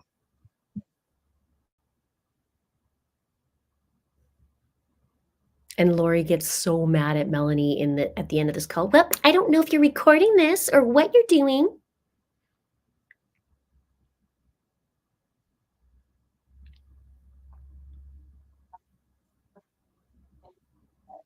And who was Alma? And she's the way she's talking. I just can picture Lori the whole time. I'm going to pause there briefly. Were you able to hear that? Mhm. Do you recognize the voice on there? We didn't hear anything. And whose voice is that? Fine. And do you recognize this as the recording that you made on December 8th of 2019? Your Honor, I believe with the additional foundation, this may be, or I'd move for the admission of this exhibit. Oh, okay. All right, I've previously admitted it. May it be published, Mr. Pryor? Yeah, there's no, Judge, you're right. You've already admitted it, so it can be published. Oh, at this God. point. Okay, Shut up. before we do that, I am gonna maybe suggest we get a handheld microphone if one's readily available. We weren't getting great audio off of the mic on the stand there, Ms. Blake. You have an extra desk or something? One that's not being used with anything else on it. Just put it on that and see. It'll take me a minute. Yeah, me too. I'm a lot slower. And Your Honor, I think I had forgotten to turn the mic on again, so we'll see if it plays through and if it picks up better. Okay. Okay, they were just admitting it to evidence, so we don't have to worry about it. It will play. She just had to make. And I am calling Chad Daybell's phone number. And hopefully I will be talking to both of them, Chad and Lori. So here goes the phone call.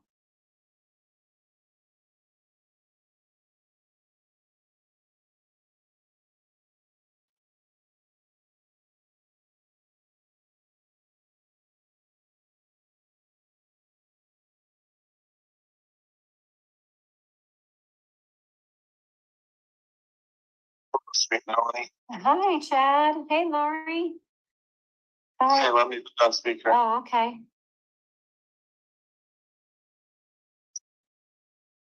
All right. We're enough with the phone. How are you guys? Okay, how are you doing, babe? I'm doing pretty good, thanks. I was wondering, where are you guys? We're just hanging out. Hanging out? Are you in Idaho? We're in Idaho. Oh, okay. I just wanted to ask you a question, if you don't mind, Lori. Yeah, I want to know, you remember we talked about JJ going to Kay's house and you told me they went there and now he's not there? I was wondering what happened.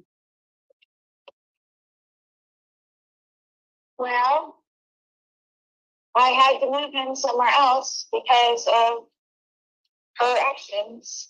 So, Was she doing something? Like, was she trying to come get him or something, or like trying to kidnap him? well, she said that lots of times before, but, Okay, when I asked Chad the other day, I was like, hey, where is JJ? And he said, for my security, he didn't want me to know. So is there a reason I should be in danger to know where he is? no, it's nobody, it's his danger. It's the danger that there's people after me. Okay, So, If you knew, that puts you in a danger. well, just in a bad position. Yeah, bad position. Everybody, if they don't know anything, then they don't have to say they know. right, so you're just worried, okay. I'm just to keep him protected and We'll keep you protected. keep everybody else. I appreciate that. Well, I was wondering why you told the police why he was with me.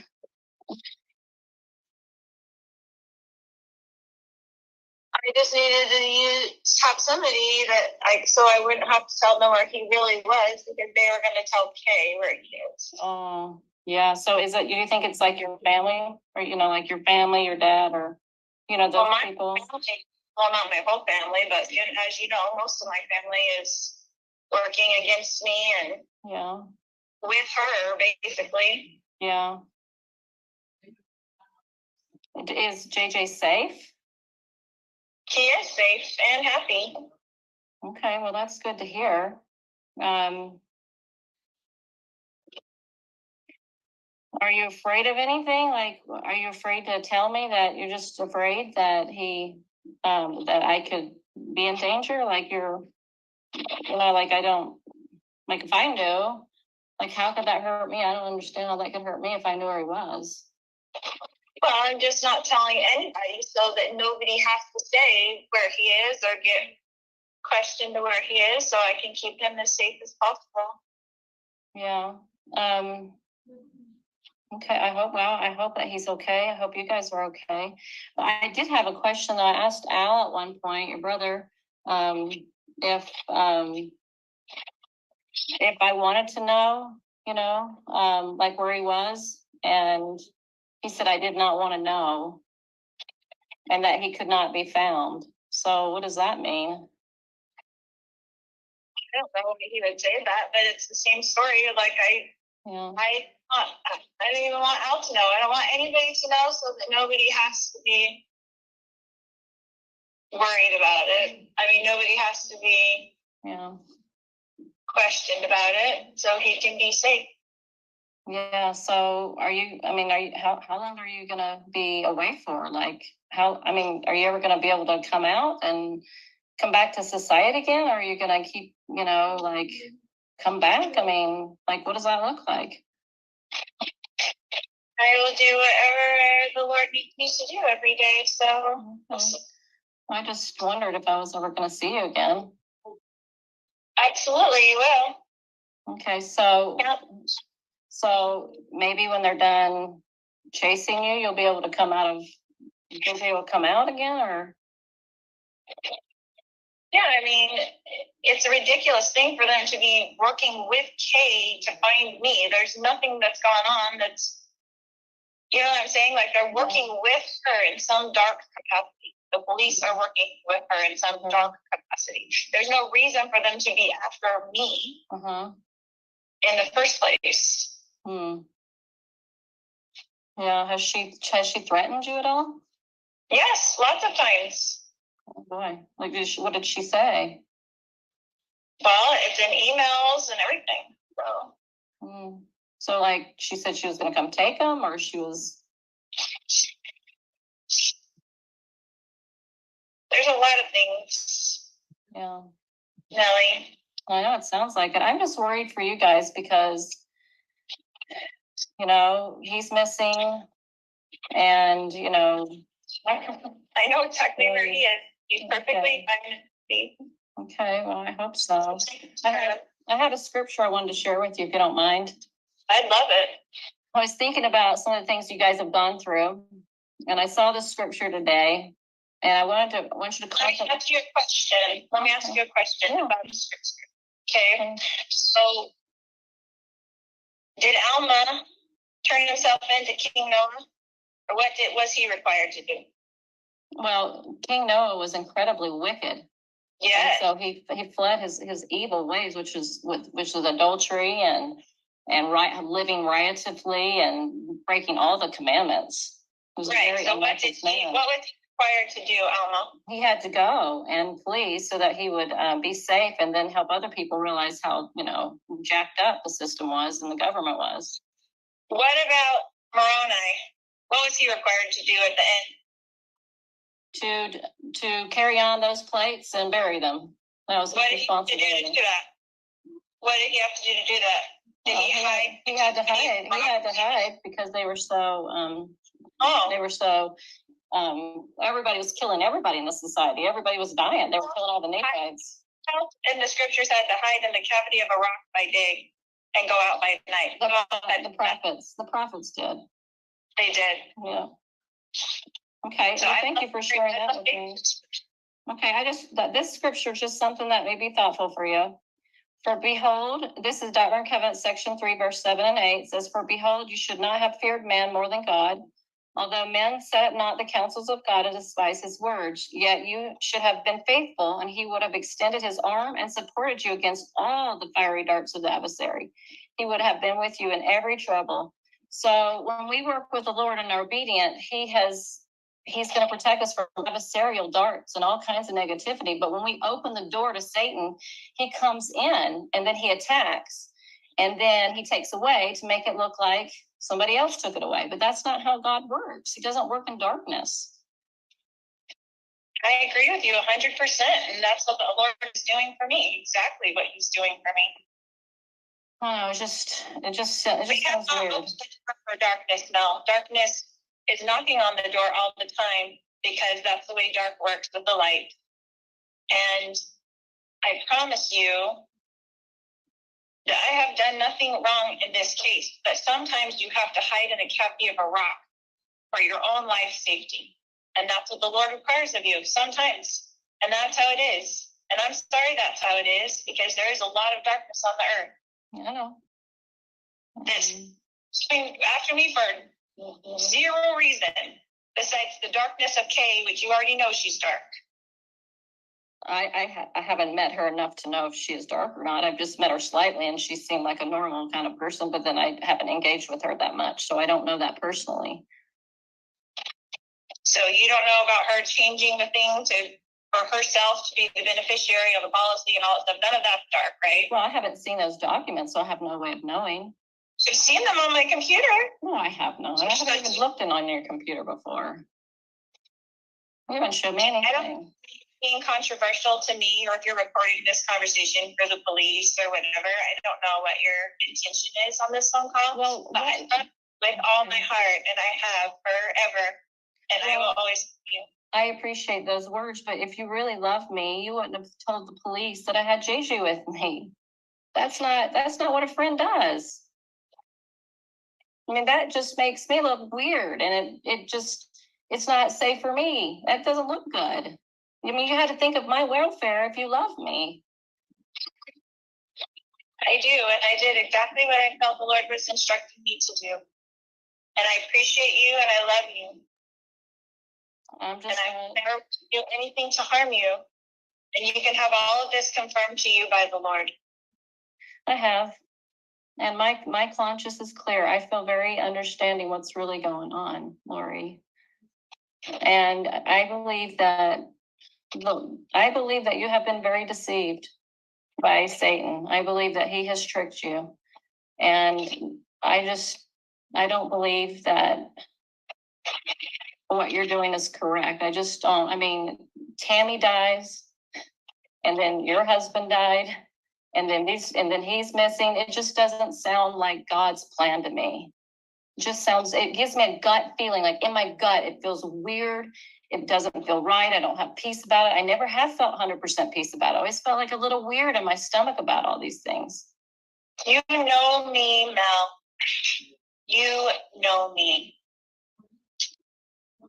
This does not sound like you. This sounds like you've been influenced by somebody dark who wants you to believe dark things and have fear of the celestial world. I don't have fear. You obviously do. No, I have a peace of conscience, and I can see clearly. Well, I'm sorry that you feel that way. I love you so much. I know you do.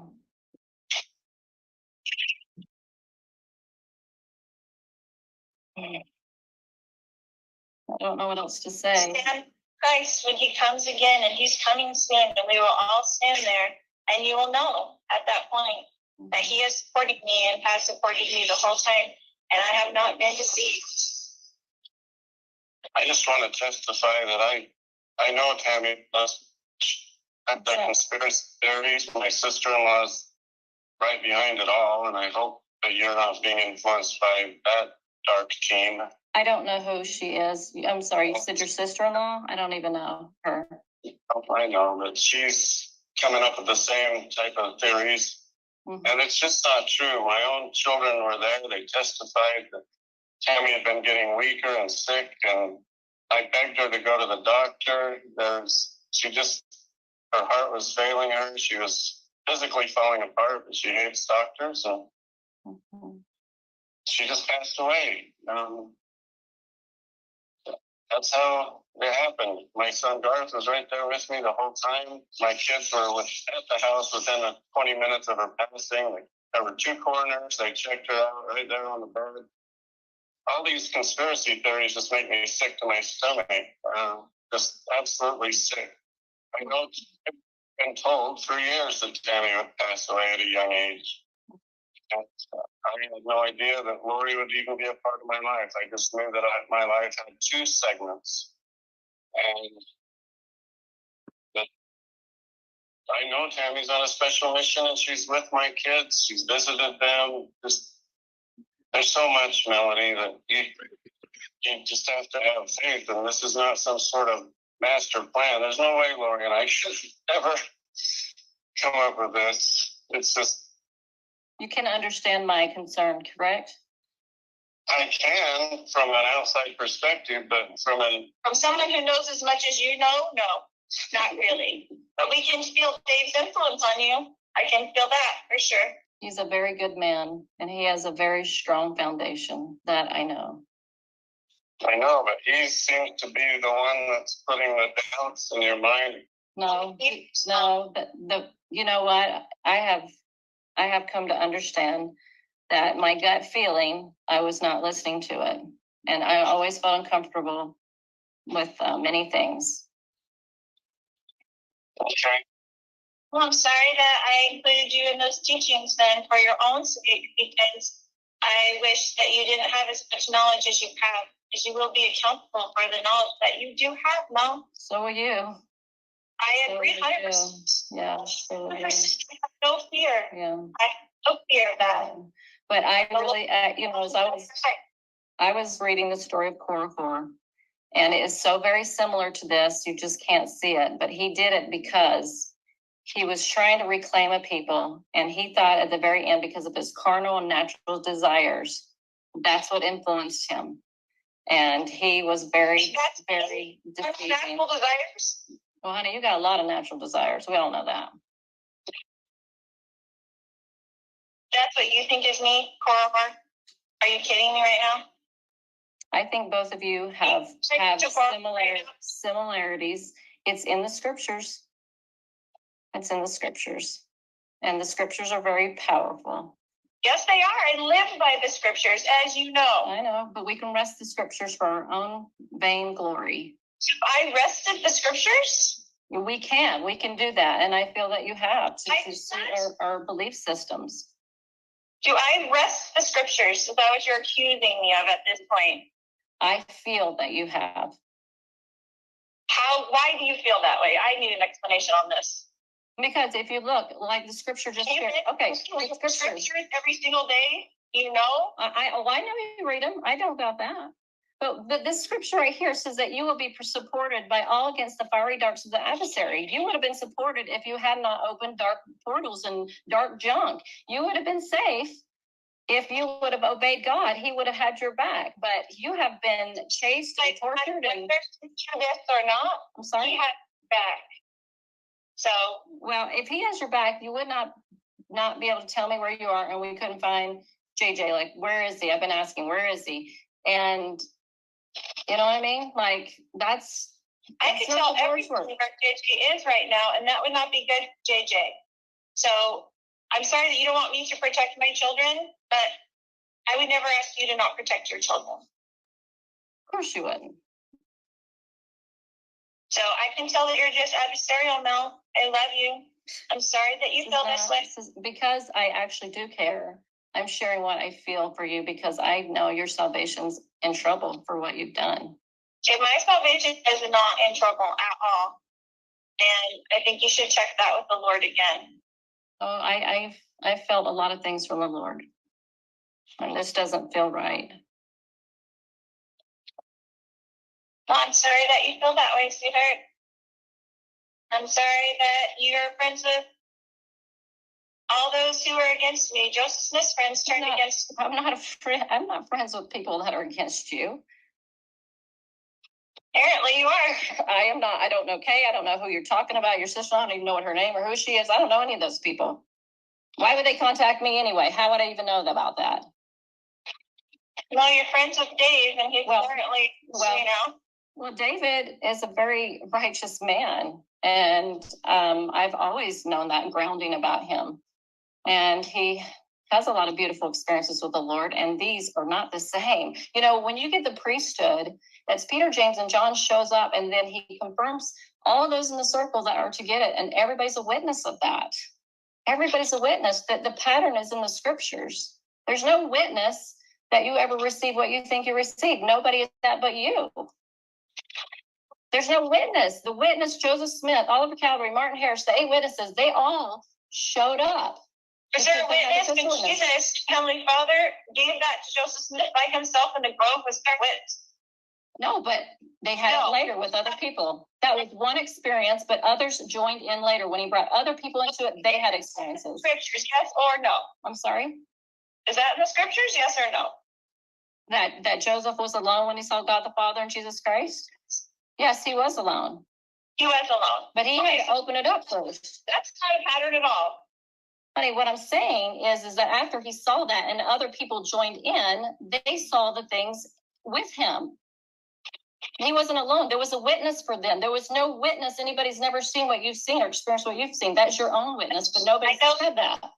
No, God knows it, and I will never deny it. For my soul would be at stake if I did. So you can say it didn't happen to me, Mel, but if I say it, then I am accountable. You didn't witness it.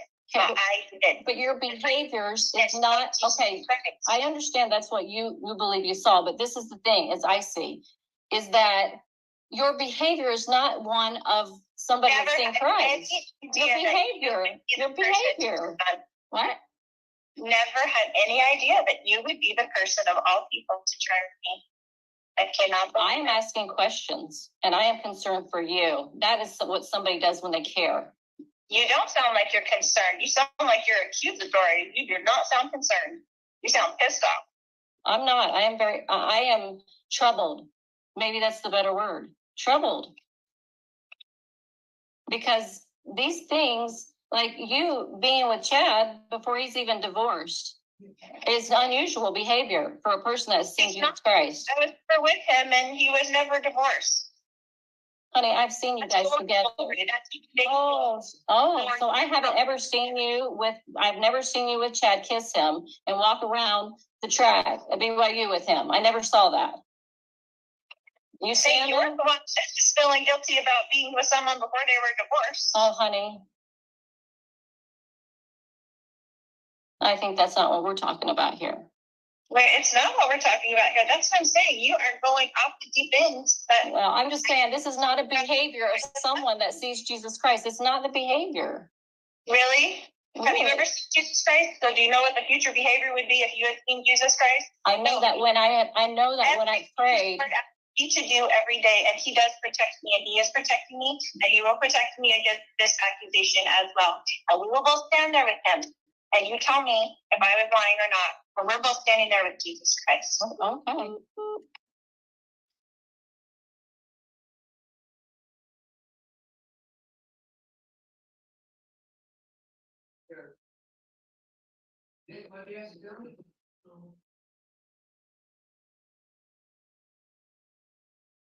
And Miss Gibb, it sounded like that call abruptly ended. What happened? Just disconnected. Sometimes it disconnects in that particular area that we're in.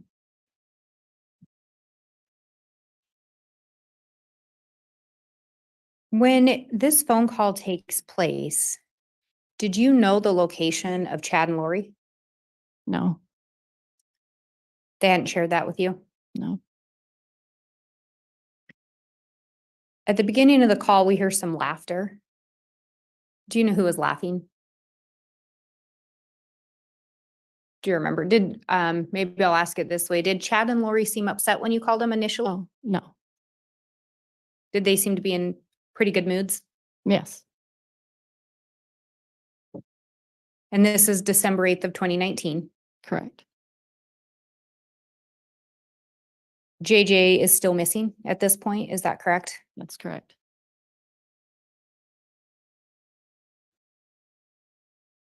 Lori talks to you about there being a danger that there's people after me. Do you know what she was referencing? Had she ever talked to you about that? She just said that she felt Kay and her father and her other brother, not Alex, seemed like there might have been another, like a cousin or something. And possibly she put in there the police. It's kind of, lots of conversations together. But anyway, that they were all after her. Did she ever express why these people were after her, why she thought they were? Because she considered them dark. They knew who she was spiritually, and so their goal was to take JJ, and possibly her life might have been in danger. And again, to the best of your knowledge, who was it that would determine if someone was light or dark? And that was Chad.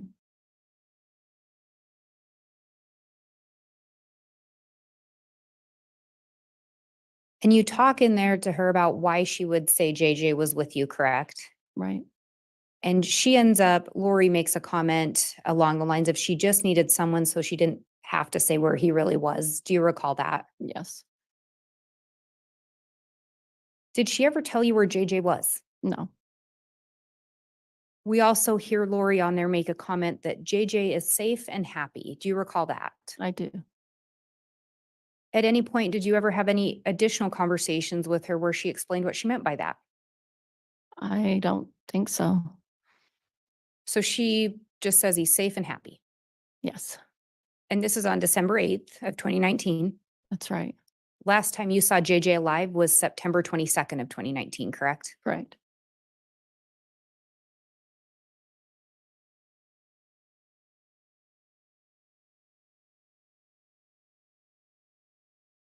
And in this recording, Lori mentions Kay as being dark, correct? That's right. You say you've never met Kay, Briefly, I have. just briefly? Yeah. At this point in time, did you really know Kay? No, Had you met her? briefly. Just briefly? What about the sister-in-law that Chad refers to? Do you know who that is? He was referring, was it Heather Daybell? I think her name was. Had you ever met Heather Daybell? I had not at that point. I had never met her.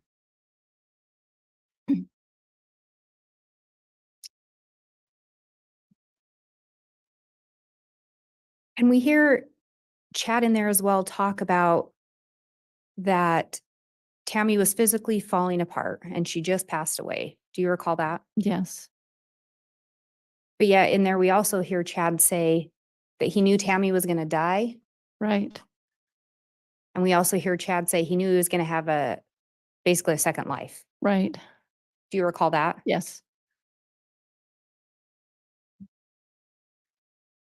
Had you ever heard or talked to Chad before about him believing Tammy was going to die?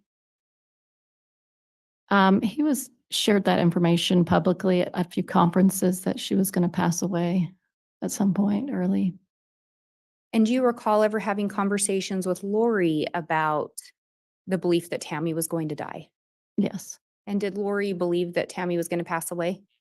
I believe she did, Did she tell you where she got that information from? from Chad.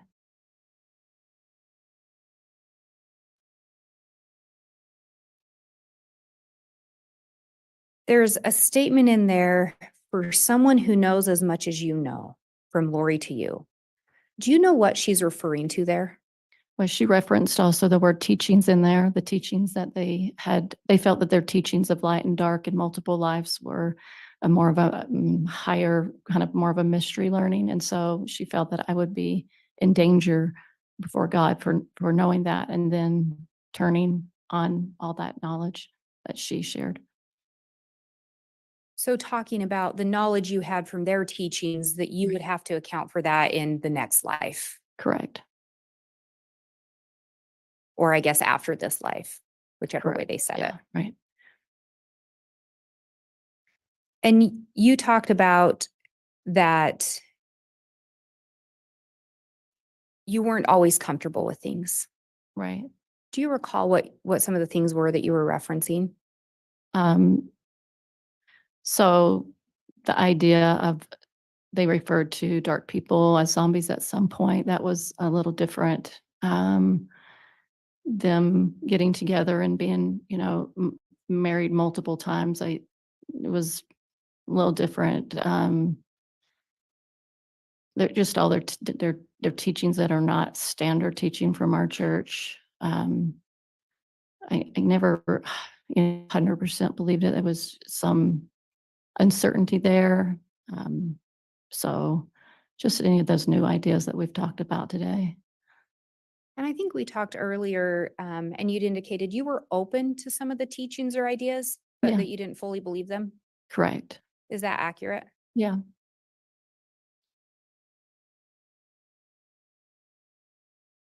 And in that recording, Lori, again, she indicates that she knows where JJ is, correct? That's correct. And Chad's right there with her when you're talking to her. That's right.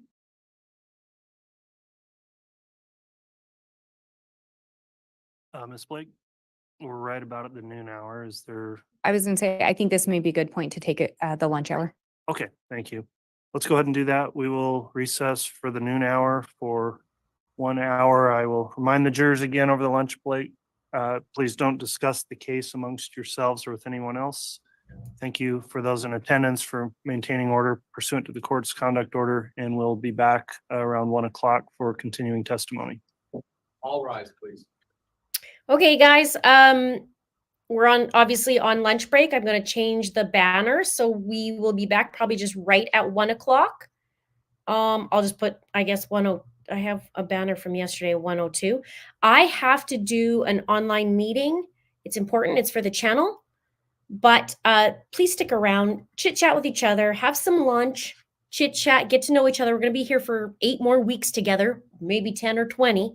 But stick around, give a thumbs up to, chat about what just went on, see what you guys think. I'd love to hear it, but I do got to get on this. I'm not going to cancel this. I will be back at 1 o'clock, but I have to get on this meeting.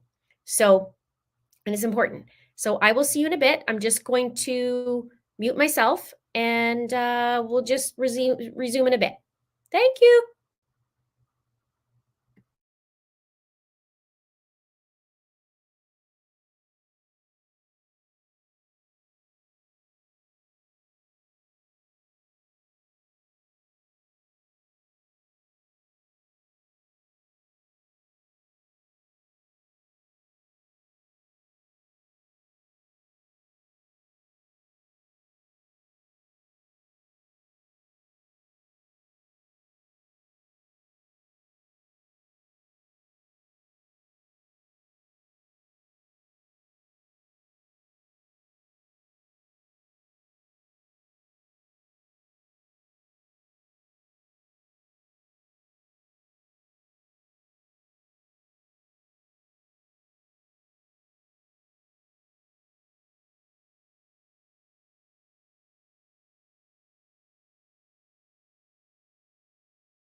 Thank you. Please be seated.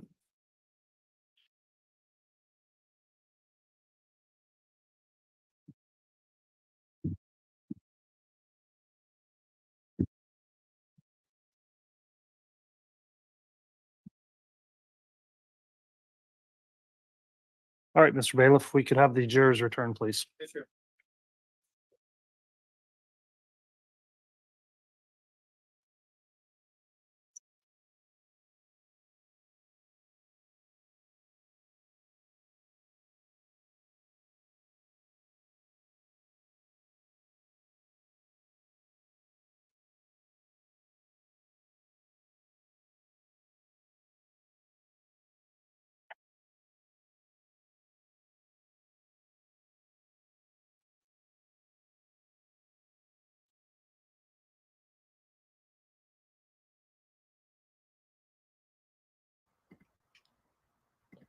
Oh, I made it just in time, you guys. Just in time. Thank you for being here. Thanks. I just finished my my meeting and we made it. Okay. We're breathing it out.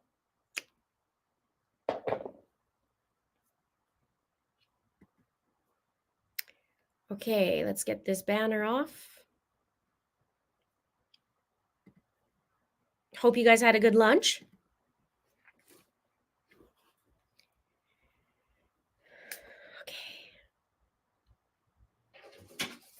Are they just waiting for the jury to come in, I guess? Oh, look how cute John and Chad are together, hugging each other. They weren't hugging, but it looks like it.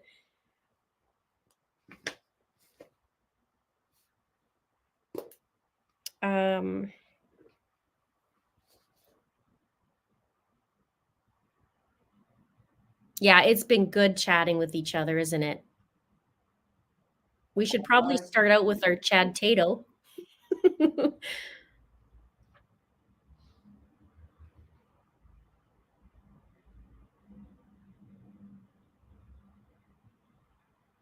Okay. Now, we were left off with the recording call of Melanie Gibb. And Mr. John Pryor is going to rip a strip into her, I'm sure, but All right, thank you, Mr. Bailiff. Please be seated. watch the back and forth with them. And they're going to feed it to each other, I'm sure. And she's probably extra miffed because she tried to get served this morning. I don't know what happened at lunch hour, but we'll see. Okay, we're back on the record on case CR 22-21-1623, State of Idaho versus Chad Guy Daybell. I'll note the prosecution's present. In addition, the defendant and defense counsel. Continuing with direct examination of Ms. Gibb, I'll remind the witness you're still under oath for your testimony. Ms. Blake, I believe you have continuing direct. Is that correct? That is correct, Your Honor. All right, you can proceed. Miss Gibb, we were talking about that recording and that Chad had made some comments about how Tammy was going to die. Do you recall that? Yes. Do you recall approximately when Tammy actually died? I'm not sure the date. I believe it was in October 2019. Do you recall learning of that, of her passing? Yes. When you learned of her passing, did you reach out to anyone? Yes. Who did you reach out to? Lori. Do you recall if it seemed like she already knew when you reached out to her? Yes. And did she already know of the passing? It seems that she did. Prior to Tammy passing away, had you ever talked to Lori about Tammy? Yes. What had Lori shared with you? That she was supposed to continue her mission on the other side of the veil eventually, and that she would be okay with her and Chad being together. So, and it was Tammy Tammy. that was going to continue her mission? Correct. And Tammy was going to be okay with Chad and Lori being together? Correct. Do you recall if Tammy was ever designated as dark? Yes. Do you recall approximately when you first heard Tammy being referred to as dark? It must have been either the end of September or sometime in October. I'm just not really sure. Would it have been so fairly close in time to her actual death? Correct. And again, Chad is the person that would label people dark. Correct. Do you recall ever speaking with Lori about whether or not Tammy knew anything about Chad and Lori's relationship? Yes. What did Lori tell you in reference to that? She said that Tammy became, Tammy became suspicious through other people. And she was concerned about that. And was that fairly close in time to Tammy's death? I'm not exactly sure when she first told me that. I can't remember when that was. But at some point, Lori indicated to you it was her understanding Tammy was getting suspicious. Yes. Prior to Charles Vallow being killed, did Lori ever indicate if Charles was suspicious of an affair? It seems that he might have been privy to at the same time Tammy was. That feels kind of familiar. But up to that point, no. I don't know. I can't recall. I'm not Gotcha. sure on that one. And I appreciate you clarifying that. Yeah. With these teachings of light and dark, at some point, did they evolve? Yes. And when they evolved, was there another term that was being used for someone that was dark? Yes. What was that term? Zombie.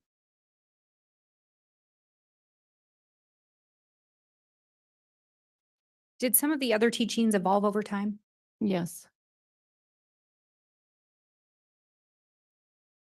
Do you recall ever talking to Lori about whether or not she 100% believed everything?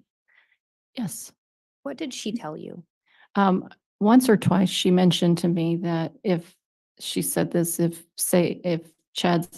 a Satan, he sure is a good one. So that gave me an indication there was some doubt there.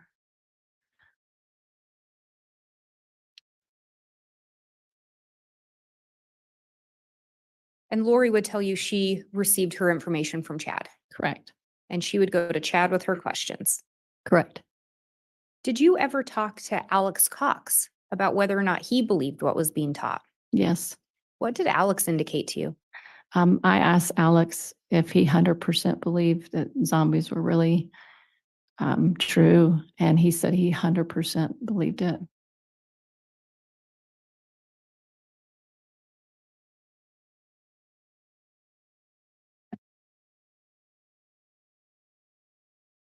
And I have no further questions at this time. All right, thank you, Ms. Blake.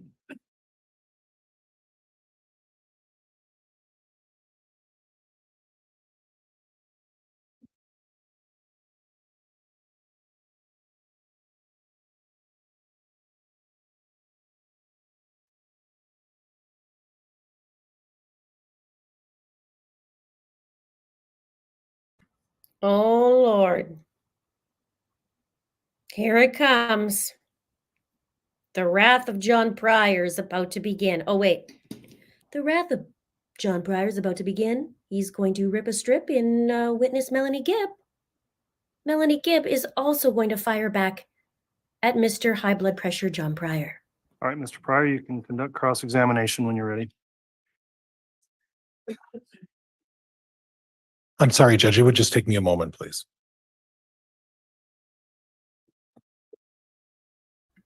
The microphone is working for him.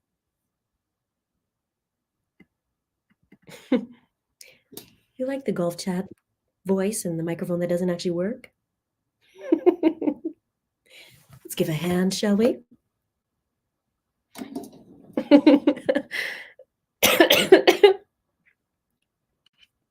See, I can lower my voice too.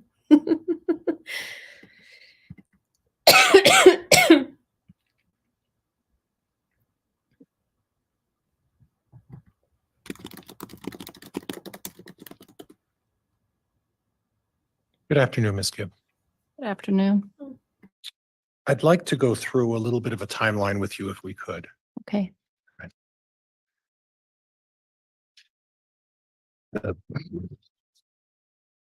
You, and in particular, I just want to talk about Chad, Lori, Alex, your husband, David,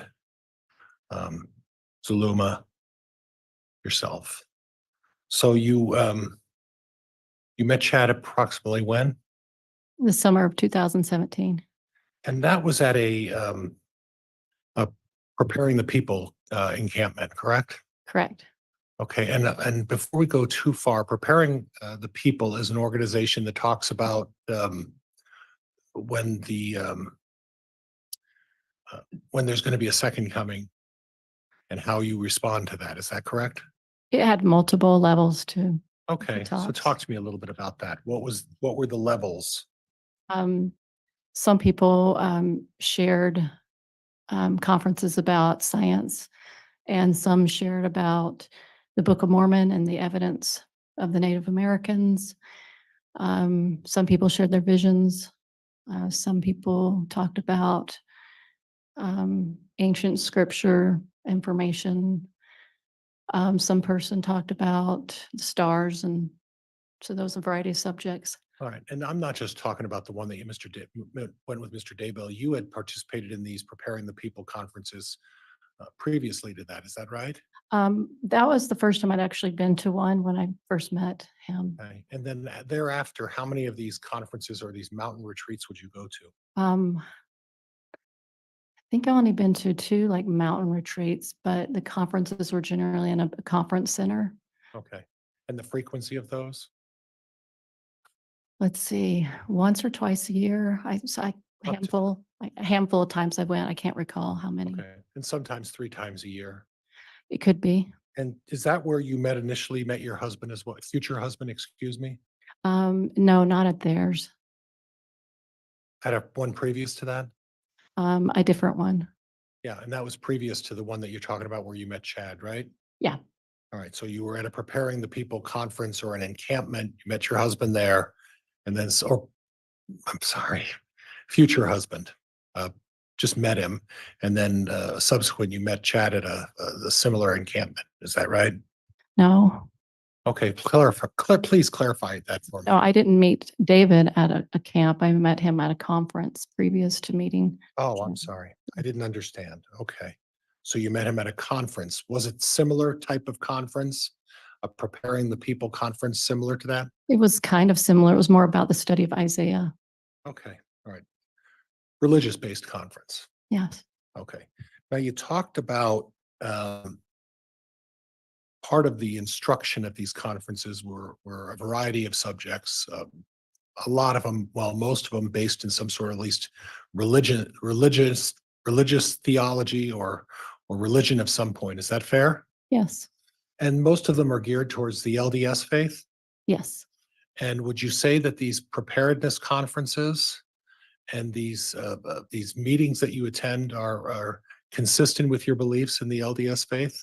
Yes, mostly. Not all, not completely all of it, but mostly. Okay.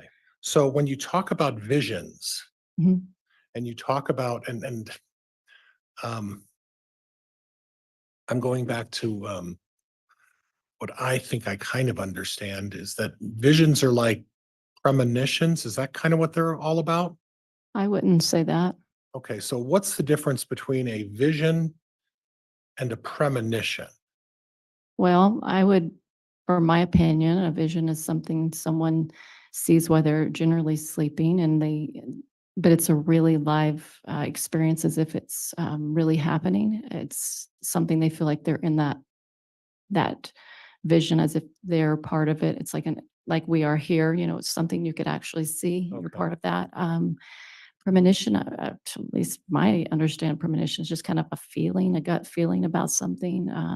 Like you feel like something's going to happen, but it's no visionary experience. Okay. And there's nothing inconsistent with the LDS faith about having visions while you're sleeping about things that you believe are going to happen in the future. Is that right? Sure, that's right. Okay. So if, and before we go there, and I'm going to hack this up because we've spoken before. And I think the first time we ever spoke, it was your boyfriend, right?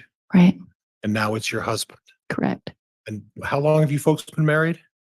About 3.5 years. And you folks live together where? We don't live together. Have you ever lived together? Yes. Oh, I'm sorry. Is there a time, how much of a length of time did you folks actually live together? So after we got married, we lived together for about, I want to say 9 or 10 months. Okay. And then now you live in different households, Yes. and that's just by choice, right? Yes. So you live in Arizona Right. and he lives in Utah? Yes. Okay.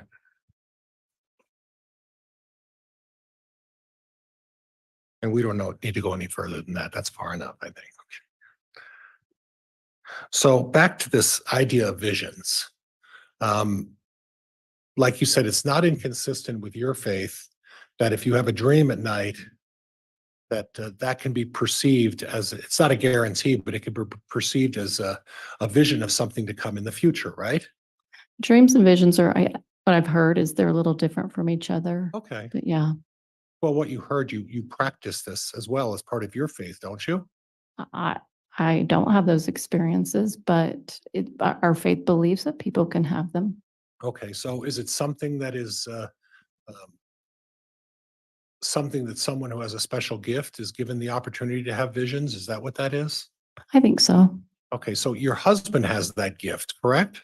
Yes. And your husband has had numbers of visions, correct? Objection, Your Honor. Relevance? Sustained.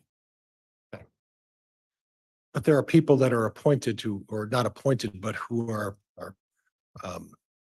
have the ability to have these visions, correct? Yes. And you believe that Chad Daybell at one point believed he could have these visions. Yes. Okay.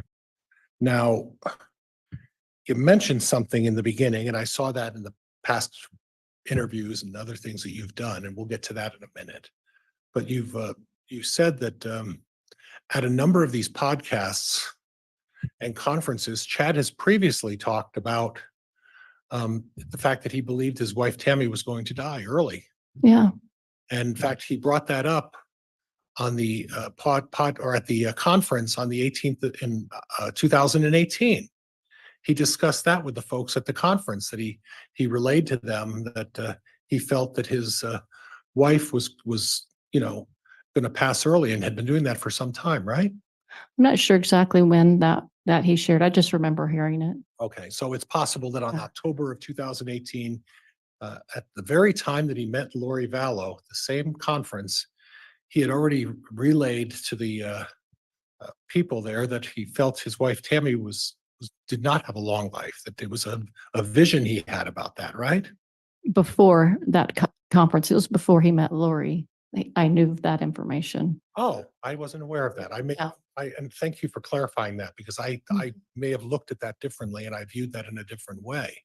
So before Chad even approached the conference with Lori, he had been making that revelation at conferences prior to that about his wife Tammy. Yes. Okay. And if I were to tell you that he'd been making that revelation since 2000 or 2015 or 16, would that be consistent with what you know as well? Objection, Your Honor. Stating facts not in evidence. Sustained. Do you have a time frame as to when Chad started making that revelation? Any idea? Well, since I got to know him at least in 2017, I would say between 2017 and 2018. Okay. And that's when you first learned of it. Yeah. Okay. That may not have necessarily been when Chad started, expressing his vision about seeing that sort of thing, right? Can you rephrase that? I'm sorry. Well, that's not necessarily, you heard about it in 2017 or believe that's when you thought starting, but it could have been earlier than that, right? Could have been. Okay. Okay. And do the only two people you know who have visions, Chad Daybell and your husband, Objection, Your Honor. Relevance? Overruled. are the only two people you know who have visions, Chad Daybell in your church, the LDS faith, are the only two people you know who have visions, Chad Daybell and your husband? No, there's others. Okay. And it's not an unusual thing, right? Right. Okay. Now, I do want to go to an area that I think I've heard you discuss before. And you talked about it when the prosecuting attorney was talking to you, Miss Blake. you use the phrase, and I need you to explain this for me. You use the phrase energy work, Yeah.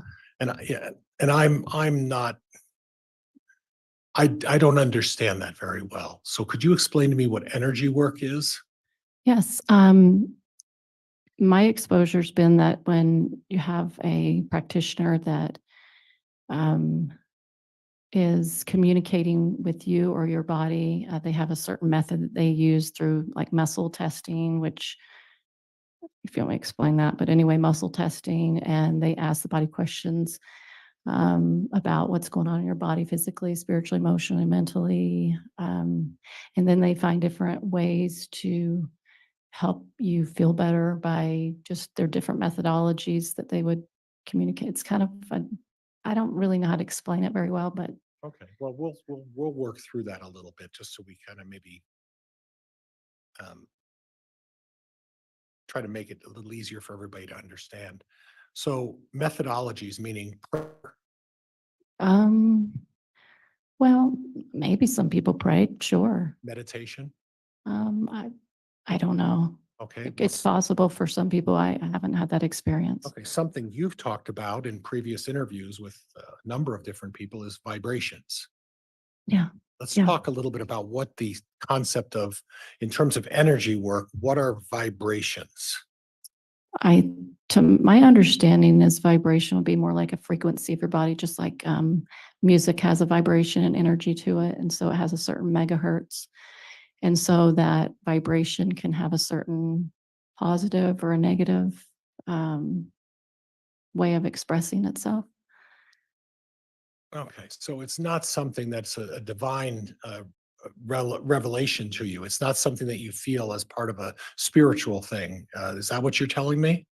Well, some people describe spiritual things as vibration. So it just depends on the person. Well, you've practiced this vibrations, have you not? Well, I don't know that I practice. I don't know what you mean by practice it. Right, you utilize it. I'm not really sure what that would mean for me. Utilize vibrations. I don't know. Well, when you make reference in a number of interviews about the concept of vibrations, are we talking about music? Or are we talking about something with religion? I'm just talking about in general, vibration is an energy that people have around anything that, the world has a vibration. People have vibrations. It's just a frequency that's put off.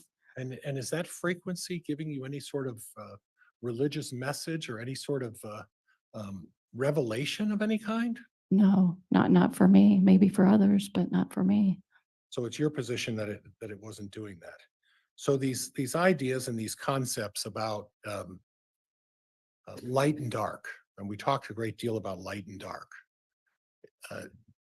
Is that something that's inconsistent with the LDS faith? Inconsistent, yes. Okay, so the LDS faith doesn't talk about light and dark. No. There's no discussion about that. Well, I mean, I think Christianity talks about Jesus Christ being the light of the world and that darkness would be associated with Satan. So if you want to say that, yeah. Okay. Okay. So if someone were to be practicing techniques as they relate to light and dark, or make comments about being able to tell if someone's dark, that's something that's inconsistent with the LDS faith. Yes. And that's not something you would ever do, right? No. You would never engage in conduct that would trying to determine whether someone's a light person or a dark person, right? Well, I didn't have the ability to know how to do that. Okay. And did you ever teach that? About light or I dark? don't know if I shared it with anybody. I'm not sure. Well, I didn't say shared, I said taught. I don't recall. Okay. Is it possible you taught light theory to people? Oh, it's possible. Is it possible you talked about dark theories to people? It's possible. Okay, but you don't remember. I don't remember. Okay, and I want to kind of lean into that a little bit about not remembering. Do you remember talking to Detective Moffat from the Arizona bound in Maricopa County some time ago when this case first started? Yes. Yeah. And do you remember talking to him about the fact that, you don't have the best memory in the world? Yeah, I don't And the fact that you forget a lot of things forget often. quite often, right? I don't know. That's correct. Well, what you told Detective Moffett was that ask anybody. I don't remember things very well. Do you recall telling him that? It's possible I said that to him. Would it help if I had played the recording for you? No, Have you- Or not necessary. it's not necessary, is it? No. Because you did tell Detective Moffett that you have a very difficult time remembering things, right? Yeah. Yeah. And then you told him you have a difficulty getting facts and dates and times right, correct? Yeah. And that's not something that everyone has difficulties this, but you were particular with Detective Moffett in reminding him that you didn't always get the facts right or the dates right or the times right, correct? Correct. Okay. All right. Thank you. I appreciate that. I know that's not easy to acknowledge. Now in the conference in October when Lori and Chad first met, Chad was there to sell books, right? Correct. Okay. Now I understand that you've taken a jab at writing books as well, right? A little bit. You wrote, and I don't want to misrepresent. I know you wrote one book. Right. And when did you write that book? Right about the time I finished it up, about the time I met Lori, so 2018, 2019. And when did you start writing that book? When? When? Probably, I would say sometime in the middle of the year 2018, maybe. Okay. Yeah. And please straighten me out if I get the title of the book wrong. I meant to bring it in and I didn't bring it in because I have a copy of it. It's called The Fire Within. No, Okay, tell me and I knew I was going to get it wrong. So correct me. Feel the Fire. Feel the Fire. I'm sorry. That's right. Mhm. A lot of reading lately, so I may get it wrong. And Feel the Fire is about your religious experiences and the things that you felt going through the development of your LDS faith, right? Yes. And you talked about your personal experiences doing that, correct? Yes. Okay, and then I kind of noticed that there was a discussion with one of the officers, and I think it was with one of the officers. You've interviewed a lot of people. You've spoken to a lot of people, right? A few. Wouldn't say a lot, but a few. Well, you've spoken to a lot of police officers, right? I'd say a few. Okay. Well, you spoke to Officer Duncan, right? Right? And you've communicated with the Lieutenant Ball from up Yes. here, Yes. or Lieutenant Hermosillo. Yes. You spoke with the prosecutor, Rob Wood, a little bit, right?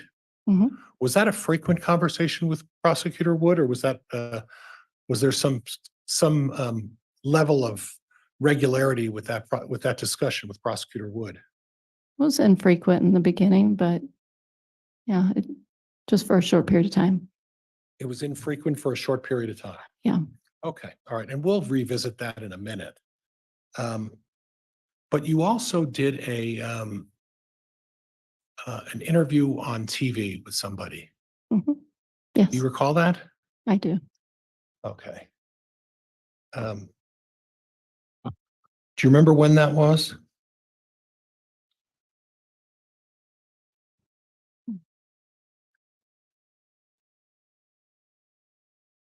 2000, let's see, 2000, no, I'm not recalling that exactly when that was. Okay. It's been so long. I'm sorry. That's okay, and I know there's always, and if you would just bear with me.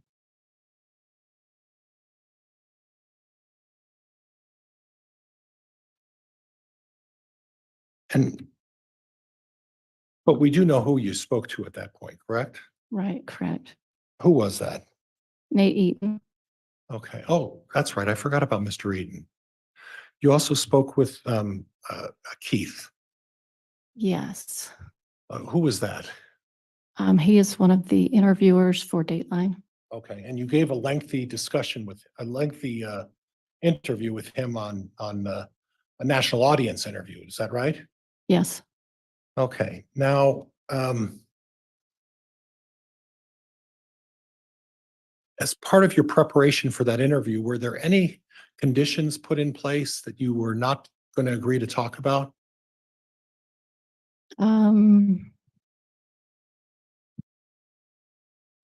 Maybe possibly, but I just can't recall what we talked about before. Okay. And that was Keith Morrison from Dateline. I think that was his name. Okay.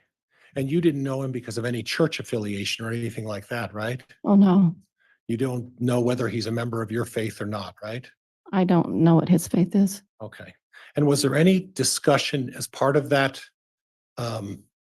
interview that your intent was to protect your church from exposing anything? I don't know if that was my intention. I just shared whatever they wanted to ask questions about. Okay. And at no time were you gearing that interview or any other testimony about having to protect your church? I don't think that was the goal. Okay. And that was never any discussion, right? A little bit. We talked a little bit about it. About protecting the church? No, not protecting it. Okay. So during the process of preparing for this case, you had an occasion at or around the time of the initial preliminary hearing to engage in discussions with Mr. Wood about your testimony. Do you recall that? Yes, Okay, and that was started in about May of 2020. You recall that? it could have been. I can't recall the date. Okay. And it ended somewhere around November of 2020, right? You don't I remember? don't remember. Would it help if I showed you some correspondence between you and Mr. Wood to refresh your recollection, or do you remember having a discussion with him during that time? I remember talking to him often. I mean, you can ask me what I shared, but I don't, the dates, I don't need dates. Okay, you do remember that there was pretty consistent email communication for a 6-month period between the two of you, right? Email? I'm sorry, let me rephrase that. I said email, didn't I? Text messaging. There was some text messaging. Some text messaging? Yeah. Would it surprise you to learn, and if we need to refresh your recollection, I can stop things. Judge, it'll take me a little while to get them hooked up, but would it surprise you to learn that between May 20th, May 6th of 2020 and November 4th of 2020, the two of you exchanged text messages between you over 340 times?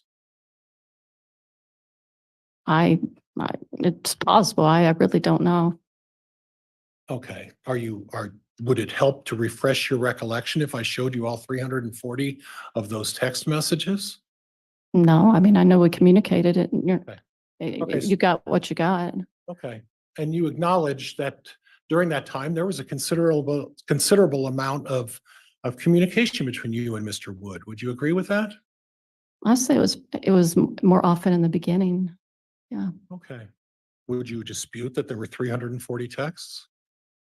I don't know. It's Okay. possible. I really don't know. And one of my concerns is that about that communication is Objection, Your Honor. I'd move to strike the narrative that started that question. Sustained. at any time during that communication with Mr. Wood, did you suggest to him that you needed to protect either a person or an organization as part of whether or not you were going to testify or what you were going to testify to? No, You don't remember that? no, I didn't. No, what I'm saying is no, I didn't. My intent was not to protect anything other than to share what I knew. Okay. Okay. So if I were to show you a text message that suggests something contrary to that, would that refresh your recollection? I don't recall it, so I could care either way. Judge, could we take just a short moment for me to, I'm not going to be able to refresh a judge up on the screen, so I don't know how you want to do this. I can either bring her this laptop and show her the text message, or however you would like me to do that. I am okay with you giving her your laptop to review the message, since it's to refresh her recollection. And if we can identify what she's looking at, I'll ask the state if there's any objection to that manner, and of course instruct the witness not to start playing around on the laptop. And Your Honor, if we could approach just briefly. Okay.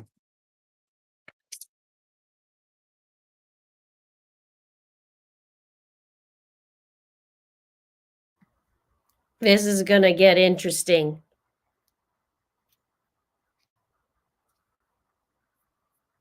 But at this point, if I was Melanie Gibb, I would say, yeah, okay, let's see what these texts are, because maybe we'll see what the intention of John, right? So I almost would say, yeah, no, you know what? I think I would want to get refreshed on that. Let's see it.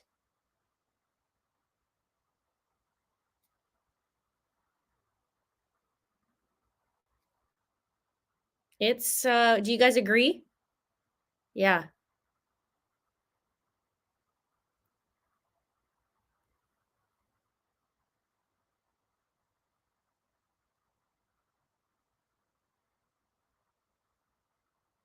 So there's 340 texts in total. And it was almost even, I think, the other day. One was 140 and the other one was a little bit more. So, but I would want to see it. Like, hello, how's it going? This is Melanie. Okay, it could be 5. Depends how people text, right?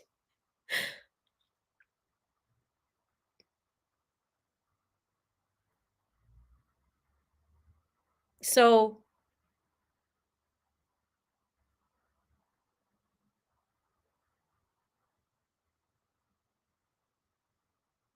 the state does not want these texts coming in, right? But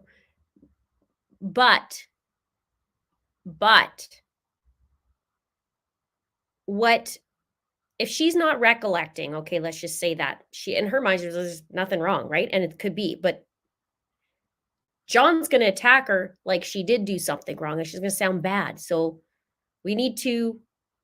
Text can read weird as well, absolutely, but maybe not. Maybe that's just prior. And a 6-month period, absolutely. So even let's just divide that by 6, 30 texts a month. Okay, divided by 2, so 15 texts each. And then I'll lead it back. They've seen it. Just bring it. Yeah, 6, yeah. And Ms. Gibb, after you have a chance to read that, would you It'd be hand it back to double, the bailiff and actually. have him return that to me, please? 30 each. I'm sorry, what did you say? Ms. Gibb, after you have a chance to read that, it's the third box down. Right. After you've had to read it, hand it back to the bailiff and then we'll talk about it. And if you could identify what was said and the date and time, I would appreciate that.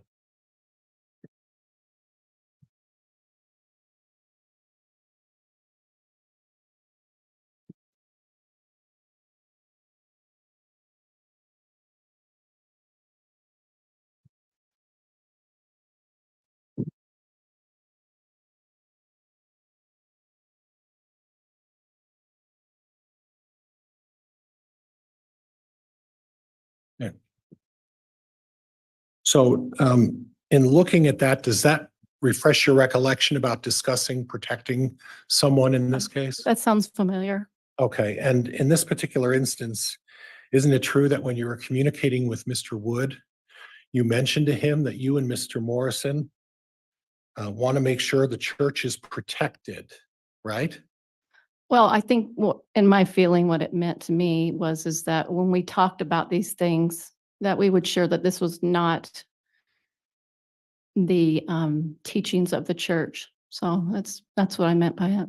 No, it wasn't that what you were trying to do is you were going to testify. It wasn't that you were trying to testify and in a court of law or in talking with Mr. Morrison and not disclose too much about some of the secrets of the LDS faith. Is that what you're telling me? No, You were trying to protect some of the secrets of the LDS faith from being No, exposed? no, I'm sorry. I guess it's the way you're phrasing it. Okay. So in other words, what you're saying is that you were just wanted to be careful about what you said when you're talking to a prosecutor in a criminal case. Is that what this means? I'm not sure how you're explaining it, that you need to be more clear with me. Okay, I'll be really clear. You and Mr. Morrison sent a text to a prosecuting attorney, correct? I don't know who sent that. I'm sure I'm not that text, even though I guess I didn't understand. Was I texting that to Rob? I'm not sure. Well, Judge, I think what I'd like to do is have the bailiff come back up, take the document, have her look at it and see who the heading, who it was from and who it was to. And then after you do that, we'll take a look again. I'll permit that. So, Mr. Bailiff, if you'd please retake this paper, not yet admitted as an exhibit, but it is shown to the witness to refresh recollection. The witness may review again the text. Well, John's questions are ridiculous. I just And ma'am, missed when that you're one. done, just put it down because all we're allowed to do is refresh your recollection. Hand it back to the bailiff if you would, and he'll Oh, return it to me. God, John, chill out.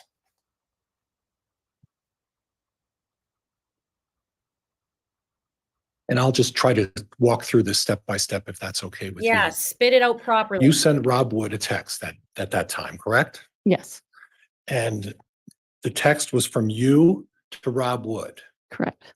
And in the text, you talked about Keith, the guy from Dateline, and I, right?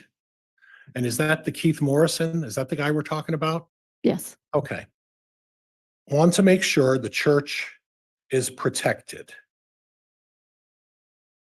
You recall that? yes, He has done a good job so far. That's why I feel comfortable talking to him. Is that what you said to the prosecutor? I think so. Yes, Is there any reason to dispute what I just read is not what you read just 2 minutes ago? yes, that's fine. So the question I have with that is, if what you're saying is that, well, you wanted to get the story right in terms of the beliefs of the LDS faith,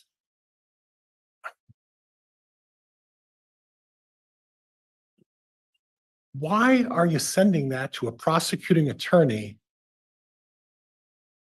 who's prosecuting Chad Daybell?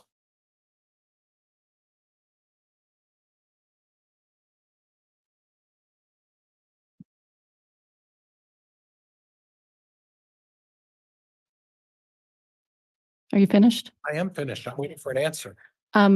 I felt comfortable talking to Rob to let him to know what I was doing. I just felt comfortable sharing that just to let him know what I was up to.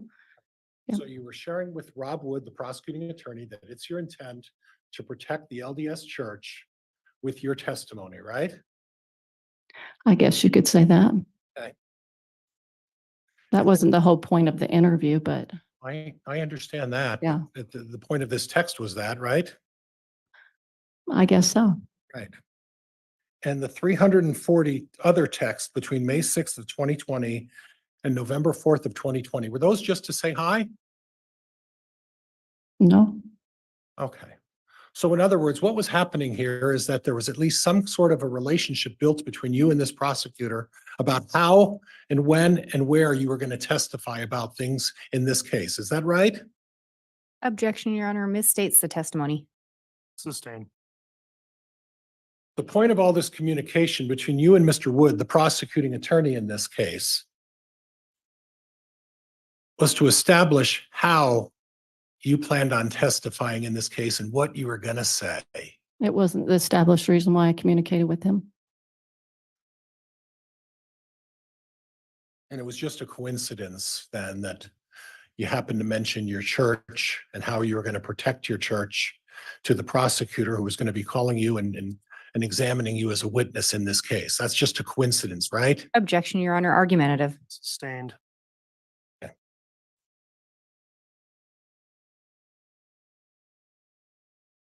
Judge, I'm going to need to move for admission of exhibits 6 and 7. These were previously stipulated by the parties, part of the agreement between the prosecuting attorney and myself about what we would stipulate to in terms of exhibits. All right, there's been offered exhibits 6 and 7, I believe not, well, confirm with the clerks, those are not yet entered into admitted. Defense exhibits 6 and 7, not yet admitted. Is the state aware of what these are, and is there any objection once you've reviewed them, please?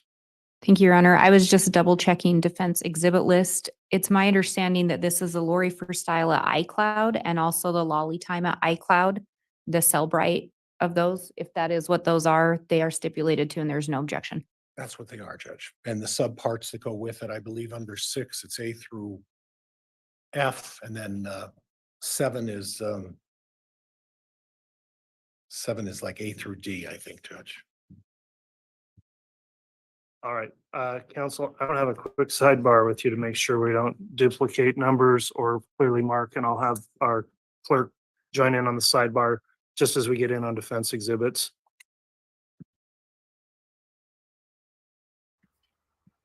Oh my gosh, this is brutal. Like, I'm wondering if the guys at the court table need a little bit of a swig of something.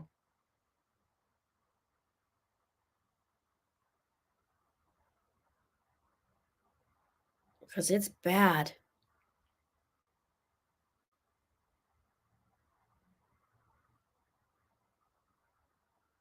I might need a swig of something. I barely drink. Oh, man.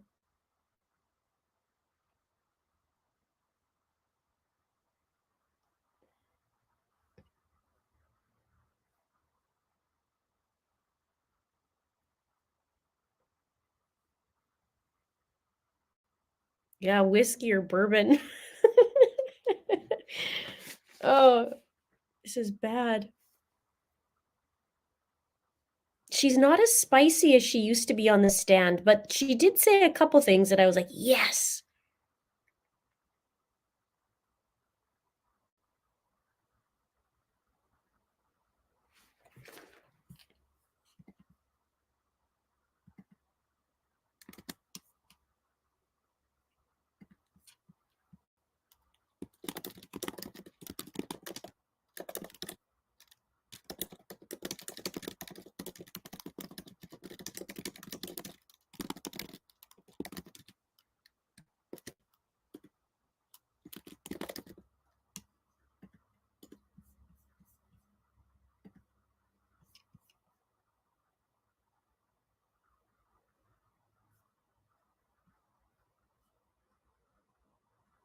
Do you see Chad leaning in? He was taking some extra look, said he thinks he's won through that. But you haven't, Chad, because you still look bad no matter what.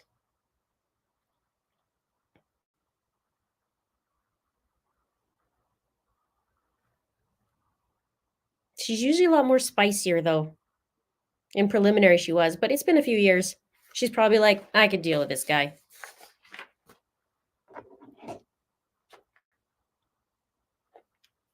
I gotta get the banner back up with the looking eyes. That's better.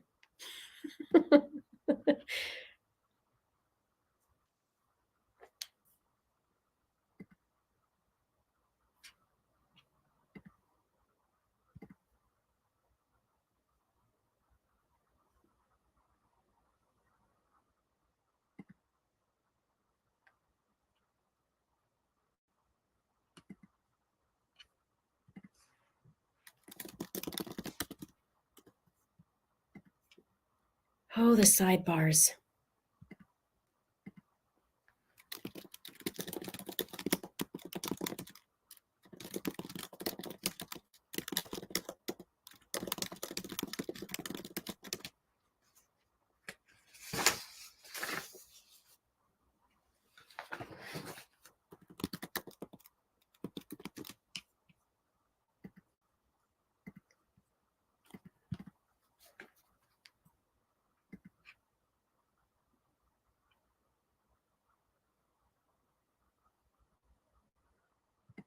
Yeah, I think he's thinking this is great too, and that's why he's leaning in, thinking that he's going to be a head up, but he's not. He's not.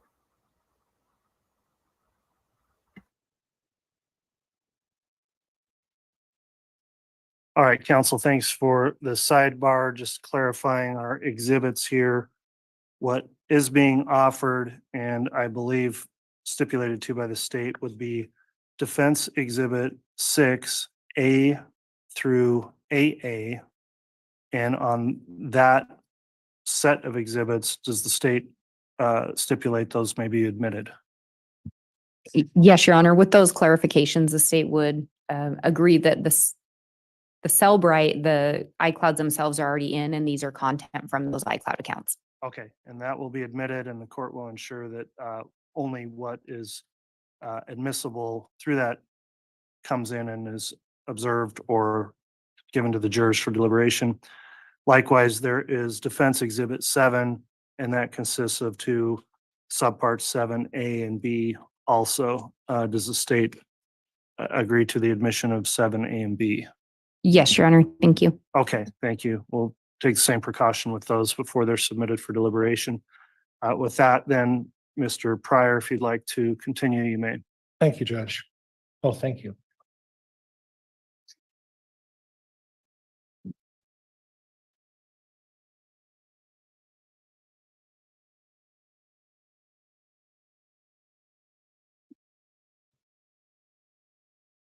Now, what I want to do next is go through a little bit of a timeline if we could, okay?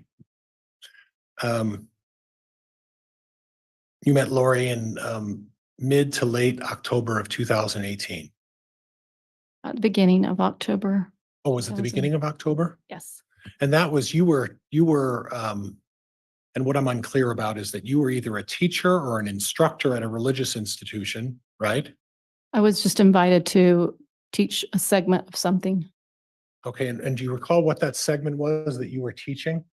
It was about health and nutrition and preparedness ideas associated with those. Judge, may we approach? Yes. What does this have to do with anything of her having to talk about nutrition and health? Like, he is a piece of work, this guy.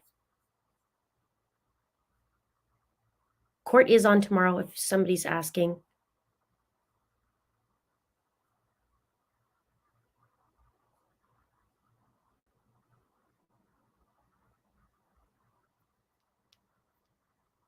Lord. Tomorrow is going to be like it's going to be an all-day event. It's going to be an all-day event.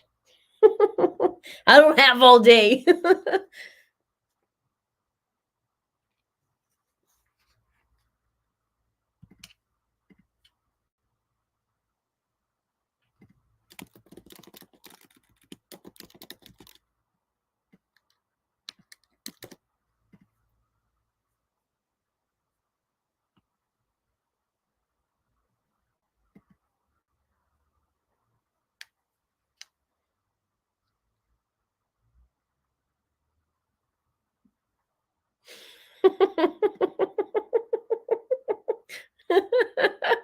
I wouldn't want JP defending me for a parking offense. I just want to pay. Thank you for that comment. Oh, you guys, we have to celebrate at the end of this. These poor prosecutors, they're going home at night, and I could just see them like lay down and then just put their hand on their forehead like this, like, I just need to be alone. I just need to be in the dark and I just be alone with my thoughts for a bit because I can't handle it. I have a headache and I have to do this all over tomorrow. All right, counsel, we're continuing. Just now, apparently there was published to the jurors something that may have had information that was inadvertently published that was not to be given to the jurors. So with what was just published potentially on your monitors or the large screen here, I am going to instruct the jurors to disregard what they saw or anything that was read on there that may have been inadvertently published. It wasn't the intention of counsel to do that or the court to allow it. So whatever you may have read or seen on that, please disregard that and do not consider that in any way in your deliberations or consider it as any evidence in this case. We'll try to work through that issue as additional information may be submitted or published, and be cautious when publishing anything, counsel. With that in mind, Mr. Pryor, once you're ready, you can continue with your cross-examination. Thank you, Judge.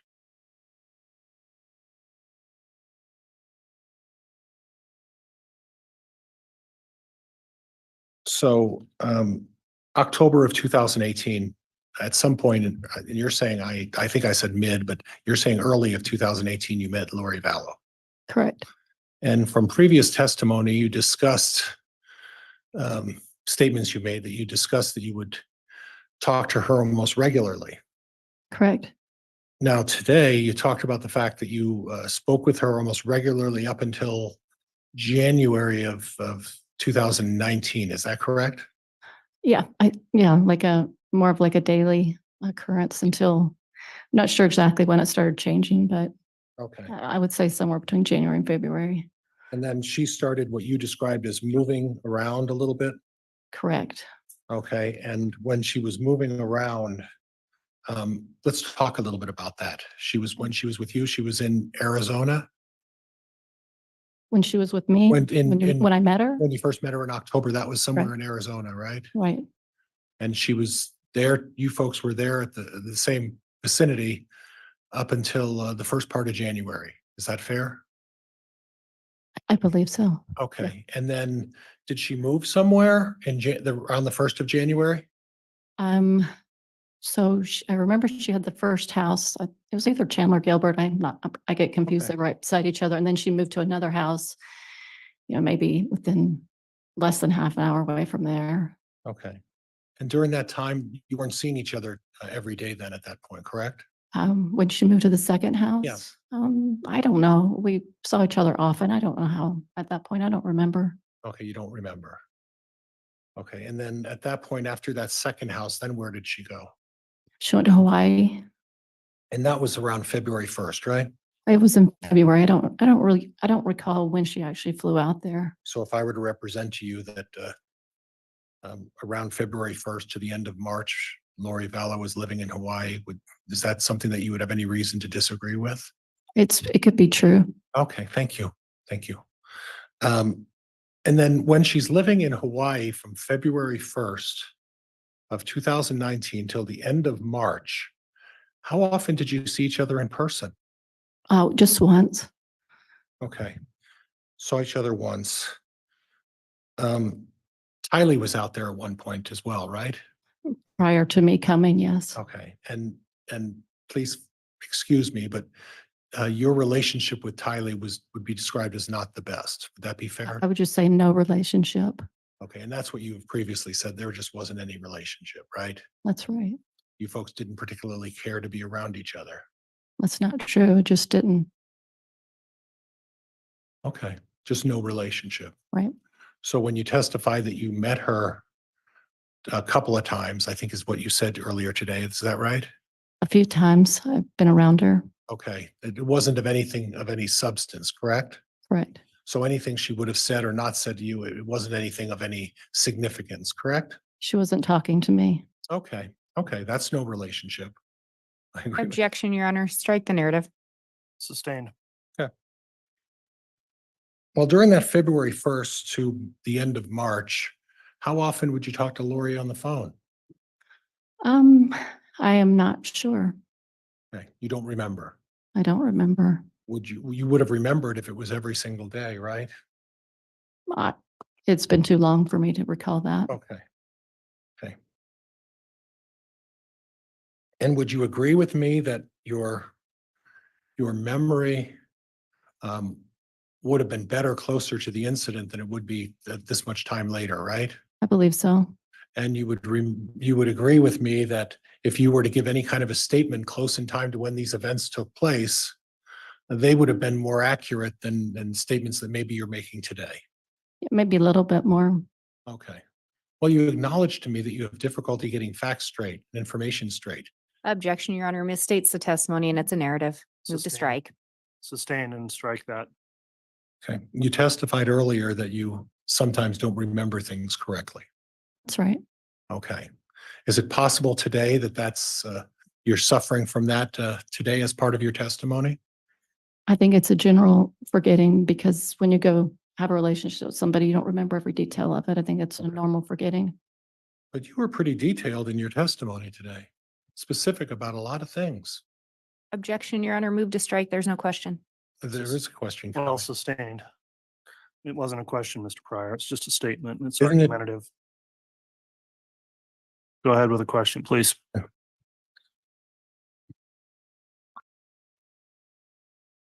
So what you're telling me is that your testimony today is based on, to the best of your recollection, what you remember happened back several years ago, right? Yes, And that today you're not influenced by your difficulty remembering things sometimes today, right? Just for today. well, the same, Objection, Your Honor, argumentative. Sustained. Ask another question, please, Mr. Pryor. You're not suffering with through your testimony today of the issue we talked about you being somewhat forgetful, right? it's a hard way to answer that question because of the things that we're talking about today, I've shared so often that those are the things that I remember. Okay, okay. And we're going to get to that a little bit about some of the things. Now, after the end of March, then where did Lori go? I know she at one point was with Alex, and I can't recall exactly when that was, but it was prior to her going to Texas. Was with Alex somewhere. Yeah, she went to Alex's house, Where did Alex live? in his house. What town? It's either Queen Creek or Santan, Arizona. That's in Arizona. And then at some point she went to Texas. Is that what you were saying? I just remembered she went to another, let's see. She had another house she went to. I'm just trying to remember where that fit in. Okay, but in any event, she was moving around quite a bit. Yeah. Okay, now if I go back to February through March, February 1st through the end of March, when Lori was in Hawaii and she was at a place called Kauai, Correct. one of those islands over there. Correct. Okay, and she was with Tylee for at least a portion of that, right? I believe Tylee, and I think she had a friend with her too. Tylee's friend and her. Okay. But that's my memory. Okay. Yeah. Okay, but JJ was with the father, Charles, correct? I would assume. Okay, you don't know. I haven't thought about it. Okay, so you don't know where JJ was at this point. I probably knew that then. Okay. Yeah. You knew that then? You just don't recall now, right? Haven't thought about it. I don't recall. Okay, okay. So for a 2-month period, Lori didn't have JJ with her when she was in Hawaii. JJ, at least we think, was with Charles for that 2-month period. I would say so. Okay. Okay. And were you aware that there were divorce proceedings filed by Charles at some point? I was aware of that. Okay. Were you also aware that subsequent to those divorce proceedings, there was a reconciliation between Charles and Lori? I believe so. Yeah. Okay. And at that point, they were contemplating getting back together and trying to work on their relationship, right? I could be. I can't remember exactly the words, but I would say it's possible. Okay. Well, I guess if you're talking to your friend every day and this great communication is going on, I would think that a discussion about reconciliation would have been discussed during all those daily conversations. It wasn't- Objection, Your Honor, narrative, move to strike. Sustained. Was there a discussion about reconciliation between you and Lori after the March visit to Hawaii by Lori? It's possible. Okay, you don't remember though, right? It's just been too long. I haven't sat and thought about that for a while. And then at some point subsequent to their reconciliation, do you have any idea where Lori moved to? And I would talk about in June, July, August of 2018. So the house it was either Gilbert or Chandler, Arizona. She moved into another house. And at that point, were you still maintaining that daily phone discussion with Lori? I don't know how often we spoke. You don't remember? I don't remember. Okay. So you wouldn't be able to say that you spoke to her every day. You don't actually remember how often. I don't remember. Okay. And then at some point there was an issue with Charles and Lori and Alex at that Arizona home. You recall that? Yes, And that was a situation where you had previously testified that um, um, there was an altercation with a bat, and excuse me, Tylee was there. And at some point, Alex went into the bedroom to retrieve his gun because he was feeling threatened. correct. And at that point, it came back and there was a shooting. Yes, that's what I heard. And to your recollection, on the premises at that point, Lori Vallow was there at that point? I'm not sure exactly where she was at that point. She just shared what she shared. I know at some point she took JJ to school, Right. but I don't know in between all of that, Okay. when she left and when she stayed. Okay. But initially, Lori was there. Right, Initially, Tylee was there. right, Initially, JJ was there. right. And initially, Alex was there. Yes, And initially, Charles was there. correct. And then after the shooting, or at least at some point, Lori left and took JJ and Tylee somewhere else. Is that what you That- recall? I remember something to that nature. I don't know exactly when they left and stayed. I don't remember all that. Okay, okay. Now, did you have information about, and just tell me yes or no, did you have information about Lori's financial situation? Only what she shared with me.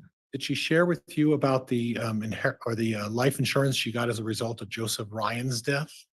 Oh, yes, she did. Okay, that was a significant amount of money. I think it was 2,000 a month for Tylee. Well, I'm talking Did you about get that? life insurance. Oh, seemed like it was about $20,000 if I remember. Is it possible you're confusing what Alex took to Idaho and what Lori got? I have no idea what he took to Idaho or if he even did that. That's not my knowledge. And you didn't have regular communication with Alex Cox, is that what you're telling me? Right. Okay. And when I say you didn't have regular communication from October of 2018 until January of 2020, how often would you say you've actually spoke with Alex Cox? Oh, I couldn't recall. And Judge, I'm looking at 215. I'm inquiring the court as to whether or not you want to take a short. I've got a bit to go, Judge. I understand. Let me have a quick sidebar with counsel.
All right, thank you, counsel. We are going to go ahead and take a mid-afternoon break here.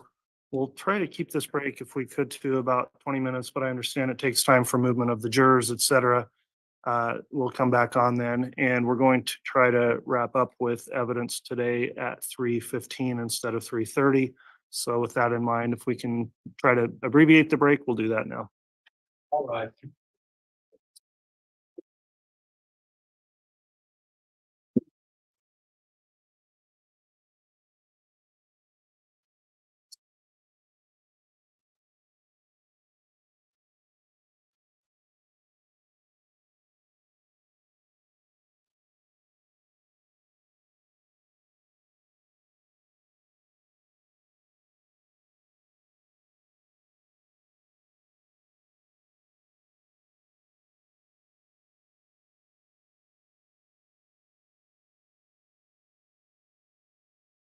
All right, folks, we'll see you in 20 minutes. Really 15 by the time we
All rise.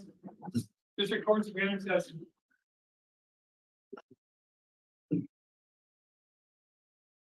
Thank you. Please be seated.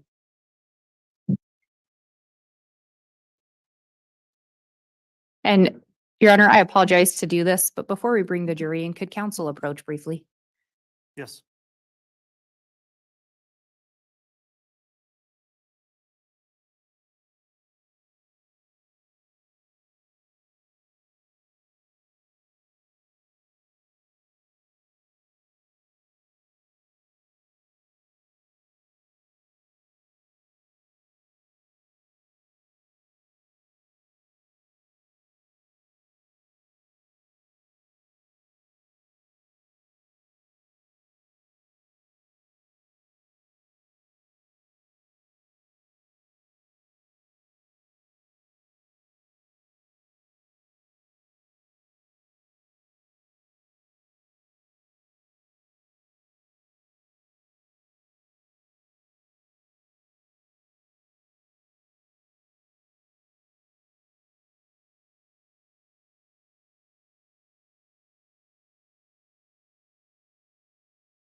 Okay, we're back on the record on KCR 22211623. Before the jurors are brought in, we've got a couple of issues we want to put on the record outside the presence of the jurors relating to making a record about exhibits in this case. The first matter the court would bring up is that earlier in the trial, the court noticed that several of the state's marked proposed exhibits had reference as sort of Bates numbers or other markings on some of those exhibits that referenced the term Vallow/Daybell. The court raised a concern sua sponte about a possible appearance of the fact that in Lori Vallow's case, the trial's already concluded and she was convicted. I didn't want reference necessarily expressly on all the exhibits to that trial, as some of the jurors may or may not know about that, depending on what they revealed in voir dire. And so the state has thereafter, I think maybe one came in with a reference to Vallow on a Bates stamp. The state's been redacting those references as it relates to referencing Vallow. From the state, does anyone wish to mention anything further to clarify the record on handling those exhibits and how they've been admitted in the case? No, that's an accurate representation, Your Honor, and we'll continue to redact those Okay. if there's any left. All right, so that's the issue there. On other exhibits that came in today, they were offered as defense exhibits 6 and 7. The court in a sidebar got together with the evidence clerk as well as staff attorney and counsel to look at those exhibits before they were admitted or published and make sure they were properly marked. It was pointed out that many or most of those exhibits contained improper dialogue, written expressions on them or labels that would not be admissible, descriptions, for example, that were argumentative. And so while the court is permitting the defense to go forward and those exhibits have been admitted, the court is going to ensure that before they're published, they will have those references removed, and we won't give those to the jurors for deliberation or publish them unless those references are not included in the actual exhibits. I did make a curative instruction as one exhibit apparently was published briefly to the jurors, and that was the basis of the court's curative instruction for the jurors to disregard that information that may have been descriptive and not evidence in the case. Does the state wish to make any further clarification on, well, I'll start with the defense because those were defense exhibits. Mr. Pryor, anything further on those exhibits and how they were handled today by the court? Judge, a number of the exhibits have descriptions of what they are in terms of content, and I understand that what I understand is the court just wants the number and the sub number and delete all of the other descriptions, whether the court feels they're inappropriate or not the proper description of that exhibit. I can delete all of those. Okay, and I do wish those to be not included. Okay. Anything further on that issue from the state? Your Honor, with regard to that issue, I think the state just wants to clarify that the exhibit that was inadvertently shown is actually, to the state's knowledge, not an exhibit. It's not a stipulated to document. We had been talking about specific items that had been pulled from the Cellbrite or the iCloud accounts. The document that was published to the jury was not that. It actually made reference to grand jury proceedings, a preliminary hearing, and Lori Vallow's trial. And then I think it had something marking inconsistent statements, and that was published to the jury. The state does have concerns about that. I recognize the court did give a curative instruction. I think at the outset of this trial, the court gave an instruction to the jurors they were not supposed to consider Ms. Vallow, whether she had a trial or what any outcome was of any proceedings, and they weren't supposed to speculate. So I think that has now been published to them. I recognize the court has given that curative instruction.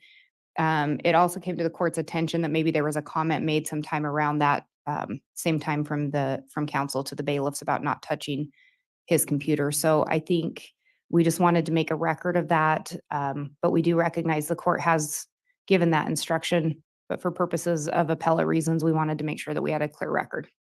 And Judge, in response, I don't know that there's anything appropriate for me to direct a bailiff not to touch my computer when I'm stepping away from the podium. In regards to the other things, Judge, somehow those statements may have inadvertently been exposed by way of I should have probably removed the HDMI cord, and I think they were reflecting some of my notes. So I can relay that, but there was no intent to publish that to the jury.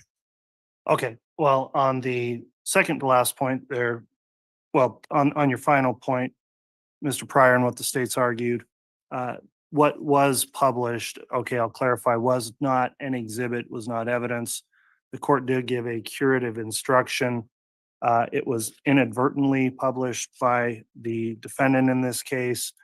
At this point, because it was published, all we can do is have that curative instruction and make sure we have additional instructions in our final instructions to the jurors that they are only to consider admitted evidence, and that they were specifically instructed that evidence is not admitted in the case, and leave it to the jurors to commit to following those instructions. So from what I briefly saw, I'll note it wasn't up there that long. I don't believe it created more of an issue than is necessary that could be cured by the curative instruction given.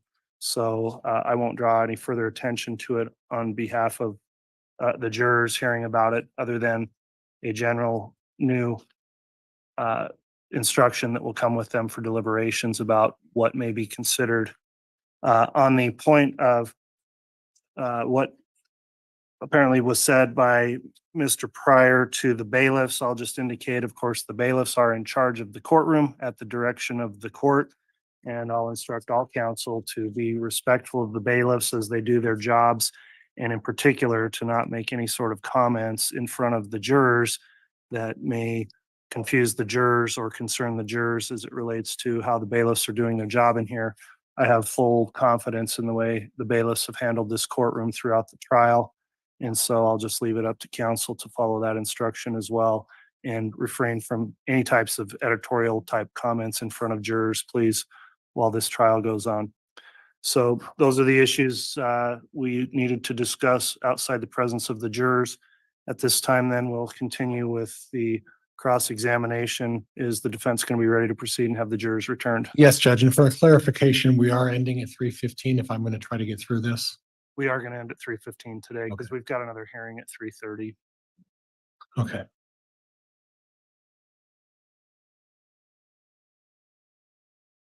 Okay, how long will that take?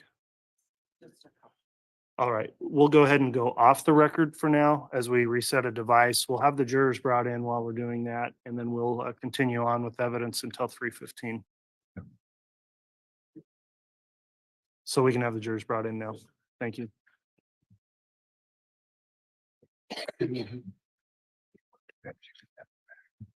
Sure.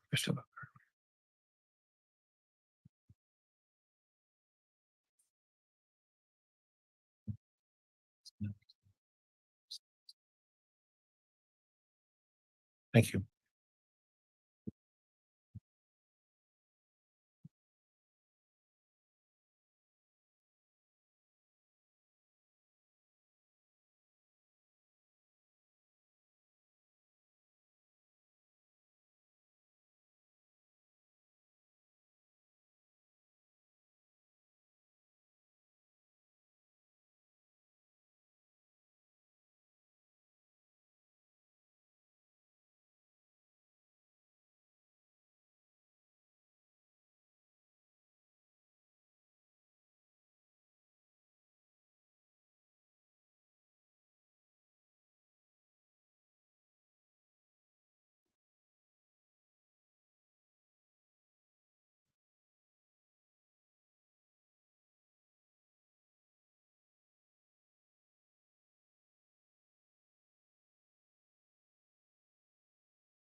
And it's fine. It's the above.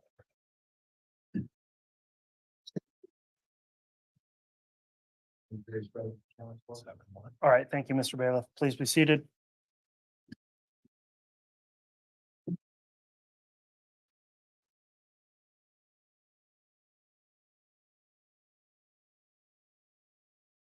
All right, Ms. Gibbs is still under oath. Mr. Pryor is conducting cross-examination. As I mentioned, we'll go for another 25 minutes here till 3:15 and conclude since the court's going to have another hearing outside the presence of the jurors later today.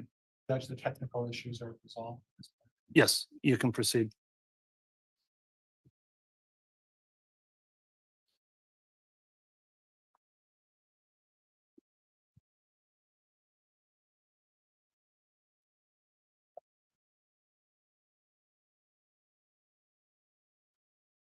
Now, Ms. Gibb, I need just a clarification if I could. You talked about how light and dark are they something that's not within your practice? Is that what I understand? And not the way that they described light and darkness in my beliefs as a member of the church. I would just talk about light being the light of Christ. Okay. So in other words, identifying someone as light or dark would not be something that you would do. No. Okay. And discussing the issue of portals, there was some discussion with the prosecuting attorney about portals. And and please bear with me, a portal is what exactly? It was made known to me by Lori that portals are something they created by saying some type of prayer, I think, and Okay. creating a place where they could communicate spiritually to each other. Okay, and that's not something that you would practice as well? No. Okay, okay. Um, I noticed that a lot of your testimony, when you were talking about zombies and talking about um, uh, information about various levels of light and dark, and quite and frankly, most of the subject was information that was conveyed to you by Lori. Would that be fair? Yes. You didn't talk to Chad very often, did you? No. And in all the time that you knew him, I would say what, less than a handful of times you actually spoke with him, right? I'd say so. Would that be fair? Be fair. Okay. So when I was listening to your testimony earlier with Miss Blake, a comment that you continually made was that um, Chad told Lori and Lori told me, and I may be paraphrasing that the wrong way, but in essence, that's what you were saying, right? Correct. So I guess what I'm asking is you're relying on what Lori Vallow is telling you, and you don't really know whether what she's telling you is the truth or not, do you? I would say I wouldn't know 100% sure. No. Okay. Because Lori has lied to you before, Yes. and she's been untruthful to you about other things, correct? Yes. I mean, you talked a little bit about the whereabouts of JJ, and in your view, she lied to you about that, right? That's right. Okay. Now, when I listened to the tape recording, remember the tape that Miss Blake played at the end of the conversation that you tape recorded? Now, prior to that tape recording, had you talked to any law enforcement agency about recording that conversation? Never. And I noticed it was interesting because before you started the tape recording, you identified who you were and time and all of that, and made a very clear, succinct record of what was going on. And it sounds like you just deliberately knew in advance you were going to tape. Is that correct? Well, yeah. Okay. So you knew what the subject was going to be, and you knew what to answer and what not to answer while you were on that tape, right? I had no idea what the conversation, how it was going to flow. So I can't say that that's true. Well, you knew the subject of what the conversation was because you initiated that. Sure. Okay.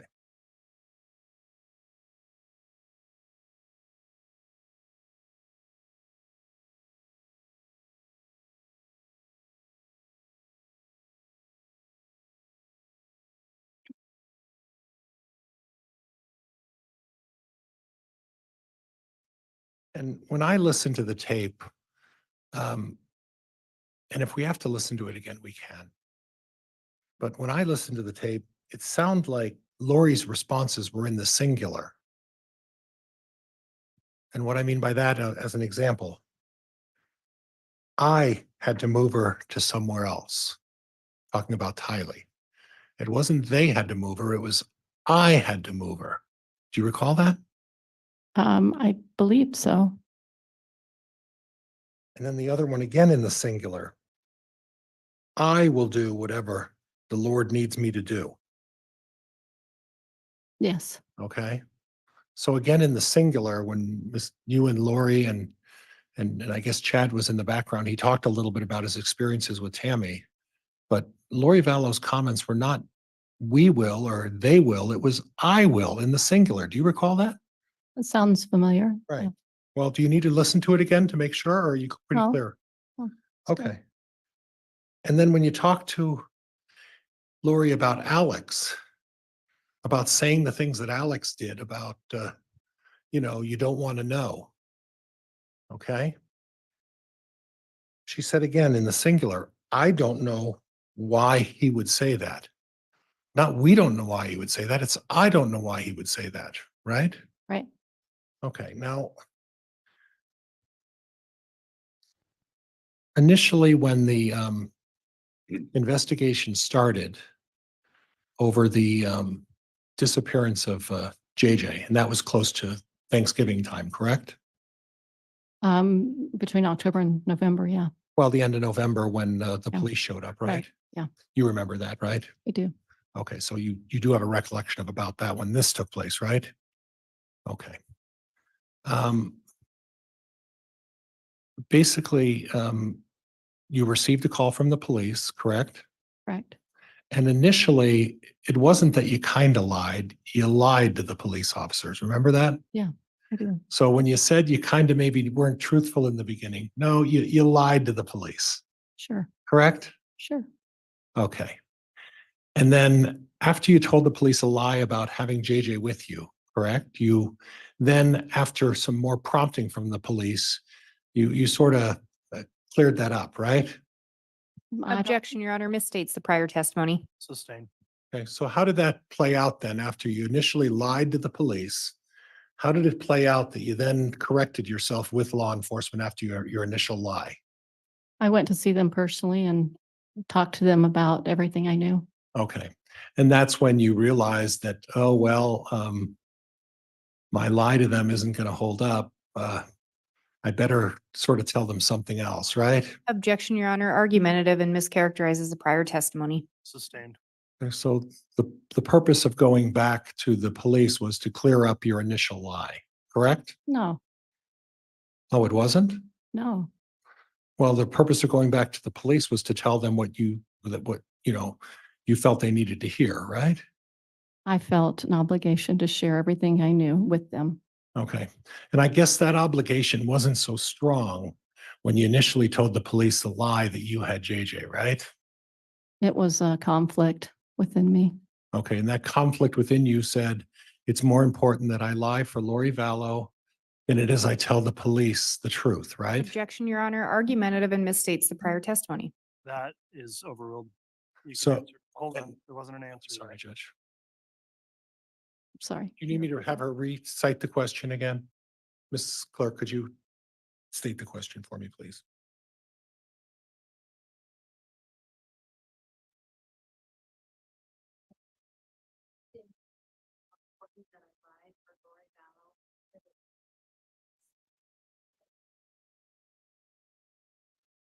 I I don't know how to answer that other than say it was a difficult moment for me, and that's just what I did. Okay, so is being here today a difficult moment for you? Of course it is. Okay, and you're having some struggles because um, uh, you're having some struggles because at some point you have information about JJ Vallow and about what happened to JJ Vallow, correct? Best of my knowledge, That's what? best of my knowledge, I'm sharing all that I know about. So I want to go to the timeline of Chad Daybell a little bit. Okay. And you talked about arriving in Rexburg for the weekend of the 21st, 22nd, 23rd, that time frame. I guess Monday was the 23rd, Sunday was the 22nd, 21st on Saturday, 20th on Friday, 19th. And my recollection when I reviewed all of the reports and the other testimony that you've given, I was under the impression you arrived on Thursday. I thought it was Wednesday, but it could have been Thursday. It's been too long to remember. Okay, so the comment that you said that you saw Chad Daybell 2, 3, or 4 times previously in testimony, you're not sure about that either, correct? Well, I can recall certain moments. I'd have to sit down and recall every time I saw him and Okay. think about that a little bit more. Okay, so we aren't clear about how many times we saw Chad on that weekend, right? Not 100% clear. And let's kind of go over the timeline for that weekend if we could. If you can try to remember it if possible. You arrived not on Wednesday like you just previously testified to. You arrived on Thursday, right? Is that right? I don't remember. Okay. You'd have to look at documents to show that. I'm You- fine. I'm fine with that. It doesn't matter to me if it was Wednesday or Thursday. Okay. And again, you said you flew in? That's right. And what time did you fly in? I feel like it was in the afternoon. But I can't recall the time. And please don't let me mischaracterize your testimony. But my recollection is on that first day that you flew in on the Thursday, you didn't see Chad Daybell. I believe it was either that evening or the next evening. I'm not recalling that. Okay. Well, the reason I'm questioning you about this is the next evening, I almost said it, your boyfriend at the time came into town, correct? Yeah, on Friday. And that was later in the afternoon, late in the evening, right? That's right. So when your boyfriend came into town, you hadn't seen Chad yet before your boyfriend Well, arrived, correct? that's not true. No, you did? Yeah, I saw Chad When did you see him? previous to that. What time? Well, it was in the evening. I remember when we walked around the track at BYU, Idaho. It was in the evening. It was getting darker outside. Okay. And that's the interaction that you described between Lori and Chad. Part of it, yeah. Now, one of the things when I listened to Lori's tape, what I was curious about, and I guess I didn't understand, was that on the tape recording with you and Chad and Lori, you talked to her about the issue of adultery, hmm that she was having a relationship with a married man hmm and she was a married woman. Correct. Okay, and that is what was the phrase you used to describe what that is?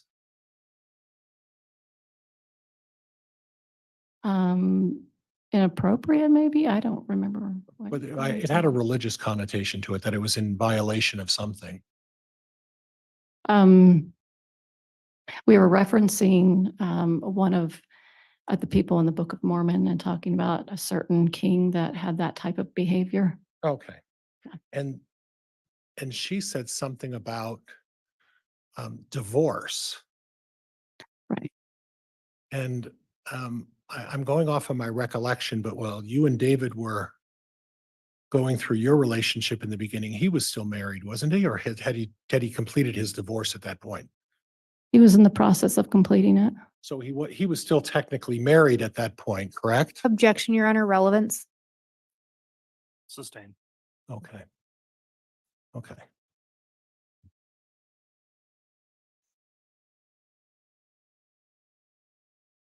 So then David arrived on Friday. Yes. Did you see Chad at all on Friday? I can't remember if I saw him Friday. Okay. And then you were there for, I don't remember the name of the conference. Firm? Was that the name of the conference? Trying to remember if that was Firm Foundation, maybe. Okay. Was that, well, I'm at. I think that's the one. I think it we're was. both struggling to find out which one that Yeah. was. Yeah, which of those. that I think that's what they referenced. It's my memory. Okay. Firm Foundation. What is Firm Foundation?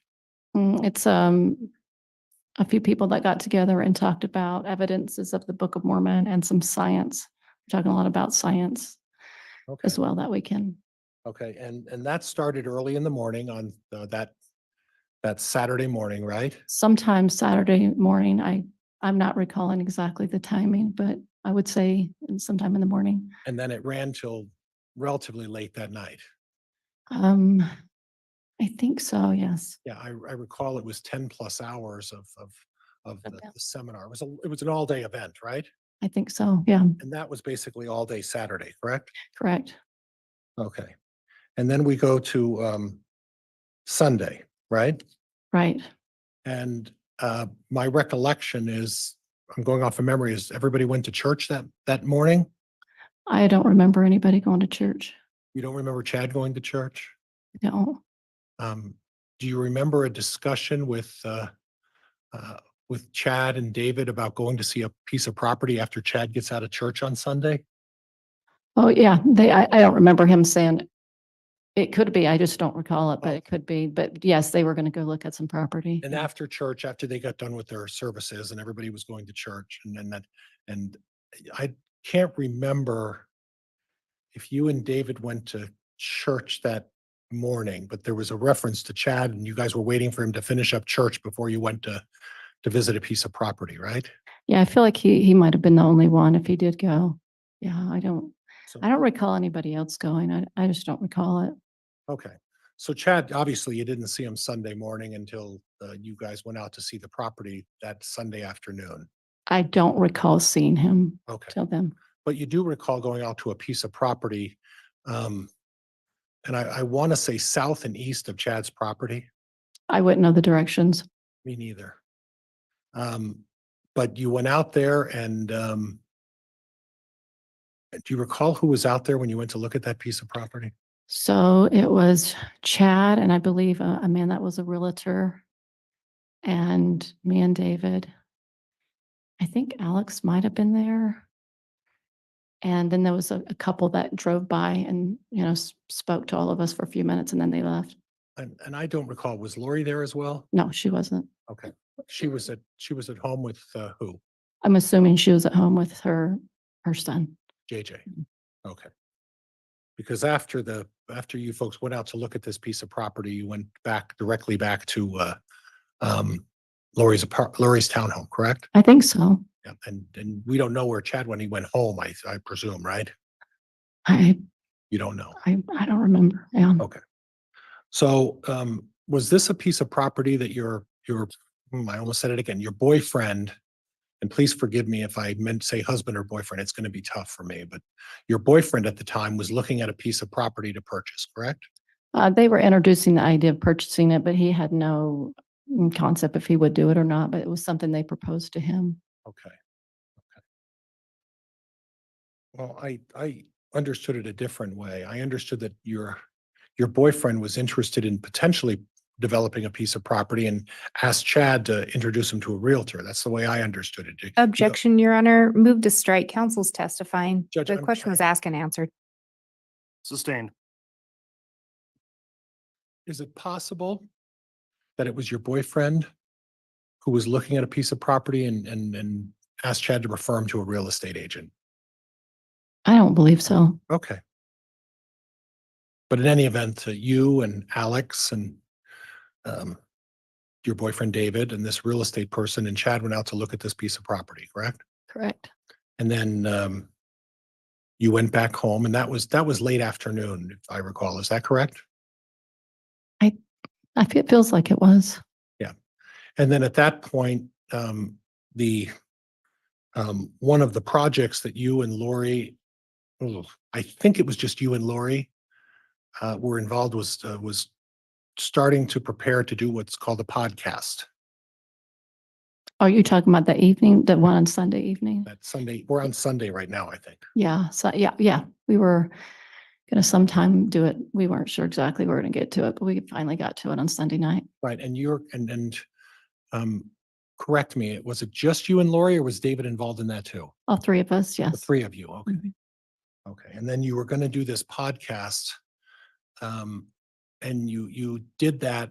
And my recollection is it started at like 8 or 9 o'clock Yeah. That sounds about right. and it went till after midnight. Yeah. Somewhere. I knew it was like around midnight. I don't know if it was after it. I just know it was kind of late. Okay. So you didn't see Chad other than on Sunday, you saw Chad for the land. And you didn't see him that night during the podcast, right? He might have come over after the land. I don't recall, but he was not at the podcast. Okay. And you don't recall whether he was there after the land though. You're saying he may have. It's possible. Okay. Okay. But then during the podcast, my understanding is that sometime during the podcast, you observed Alex Cox carrying JJ Vallow on Sunday night with his head on his shoulders upstairs. That's right. Okay. And you don't know which bedroom he put JJ in, is that right? I did not witness where he put him, but he was not in JJ's room or he was not in Tylee's room. Okay. But you and David were in Tylee's room that night. No, we were in both. Well, no, it was JJ's room. Oh, you were in JJ's room? Yeah, it was JJ's room. Okay. Now, in terms of the bedrooms, when you walk up the stairs, there's 3 bedrooms up there, correct? Yes. And they're all relatively close bedrooms. Would you agree with that? Tylee and JJ's were close and Lori's was down the hallway. Okay. But when we say down the hallway, that's a relative term, isn't it? Well, they're not as close as the other two. Right. But they're also not a long distance away. This was not a large townhome, was it? No, it was just from one end of the townhome to the other. Right. It's a short distance to one I bedroom. guess relative to a lot of things, yes. Okay, okay. So when you went to bed at whatever time that was after the podcast, at that point, you you were presuming that Lori also went to bed and decided to lay down with JJ, right? Yes, Okay. And then you and David were you went to sleep after some prayer. yes. Okay. So you don't know, really, you don't know where JJ was that night, correct? No, I don't. Okay. Okay. But you were in the house when Alex brought him up initially at what time was that when Alex brought him up again? You know, I don't recall. It was a little bit, maybe a few hours into us doing the podcast. Okay. And then you said David had, I don't want to put words, and he had a nightmare or a vision? They kind of felt like both. I'm not really sure. It was just a bad experience he had. Okay. I'd have And to ask him what he felt like it was. you don't remember? I remember he was very alarmed by it and upset by it. Okay. And was he alarmed enough and upset enough that did both of you get up and knock on the door of Lori's door? No, Did either of you try to locate Lori and say, is everything okay? Because this was alarming. I did. Did you knock on the door of Yeah, I went over to her door and tried to open it and it was locked. okay, but you didn't knock, right? I might have. I don't recall. Oh. I just know I tried to get in. Okay, and it wasn't opened. Right. Did you go down to the other bedroom that was closer to where you and David were staying and check on that bedroom? No, Okay. Okay. And then after this alarming event that was so traumatic to David, you slept in until about what time? oh gosh, I don't know. I probably woke up around 7 or something in the morning. I don't know. Okay. And from previous testimony, you indicated that you took off and left at about 9:30. Does that sound about right? Sounds about right. Okay. And at that point, again, even though David had this traumatic experience about this nightmare, you didn't ask to see JJ, did you? Objection, Your Honor, argumentative. Overruled. You didn't ask to see JJ. It's possible I did. I don't recall what I said to her when I came downstairs. Okay. Well, you make a lot of comments, it's possible, but you don't remember asking to see JJ, do you? I remember when you're meeting with somebody for a full weekend, you don't remember all the conversations you have. You do your best to remember all that you can recall. Well, I appreciate that because, in the beginning of your testimony with the prosecuting attorney, you were very clear about all of these memories that you had about zombies, about dark and light. Objection, Your Honor, this is a narrative. Move to strike. It's argumentative. Sustained. You were very clear on your testimony about zombies. You didn't have a memory loss about that, did you? No, You didn't have a memory loss about dark and light, right? no. You didn't have a memory loss about how often you saw Chad, right? Sometimes I remember seeing him. It wasn't a memorable weekend to remember when he came in and out all the time. But you were very clear about all of the things that Lori Vallow told you at the bequest of Chad. You were real clear about that, weren't you? No? I said, yeah. Okay. Judge, I don't know if you want to, I unfortunately have quite a ways to go now, and I apologize to the court, but I got a ways to go. Oh, you don't need to apologize, Mr. Pryor. We'll take our time to get through this witness, but we are towards the end of where we're going to get with the witness today. As I mentioned, the court's got another hearing to take up this afternoon. So if there's no objection from either side, I would like to recess for the day and resume tomorrow. State okay with that? Yes, Your Honor. Thank you. Thank you, Ms. Blake. Yes, Judge. Very well. Ladies and gentlemen of the jury, as you retire for the evening, go home, please.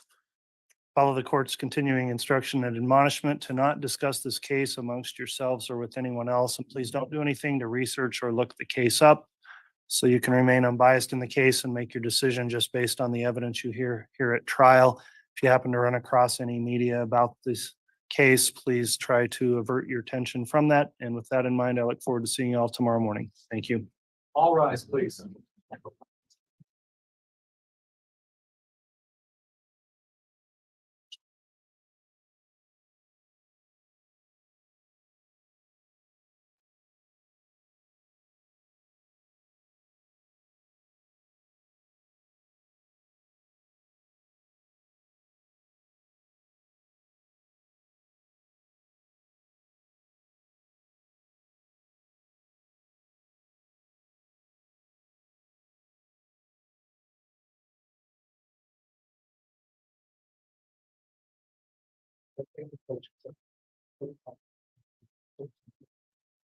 Yes, thank you. We'll be in recess until this next hearing starts at 3:30. The witness can step down, and I will just remind you, Ms. Gibb, also you're not to discuss your testimony with others that have testified in the case.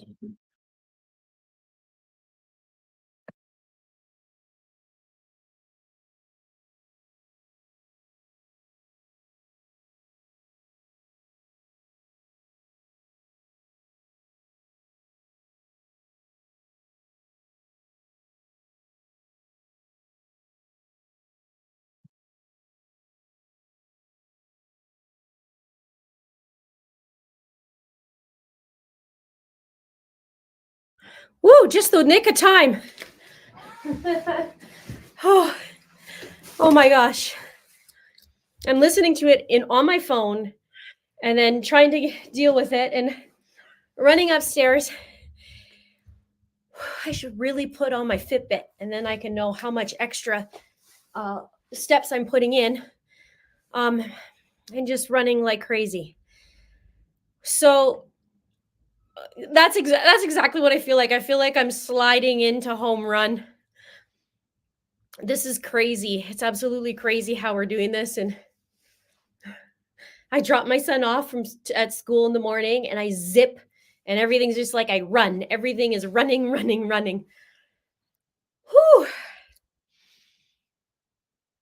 Amanda says if she's the star witness.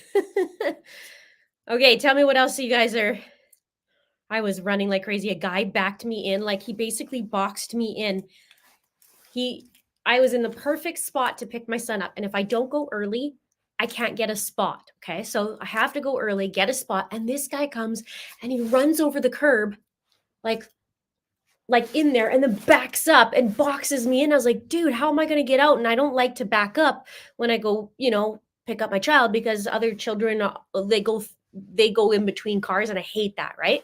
Anyway, I'm back.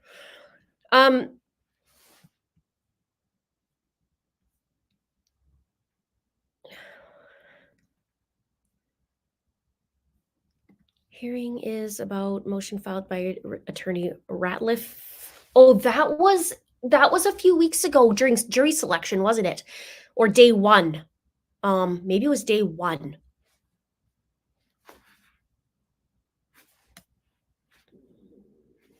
What do you think the biggest thing is today? What was the biggest moment for you guys today?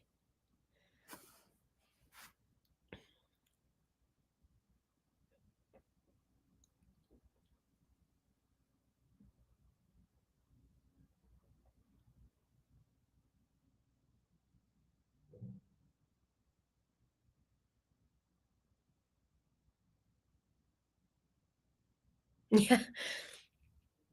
The phone call?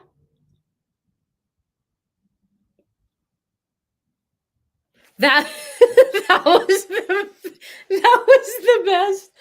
That was the best. Oh my gosh, I gotta write that down too to remember. Oh, have you?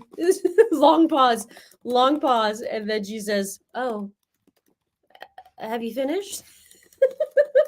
I think I laughed on camera at that point. That was good.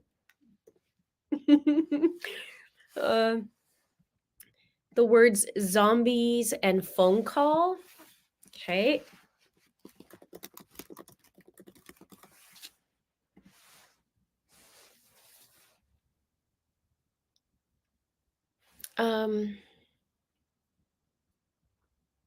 Nothing new today, all said before. I hope they have some good stuff not known yet on Chad. Yeah, I think that'll probably get more towards the tools, I feel like, with Tylee and JJ. Let's see. But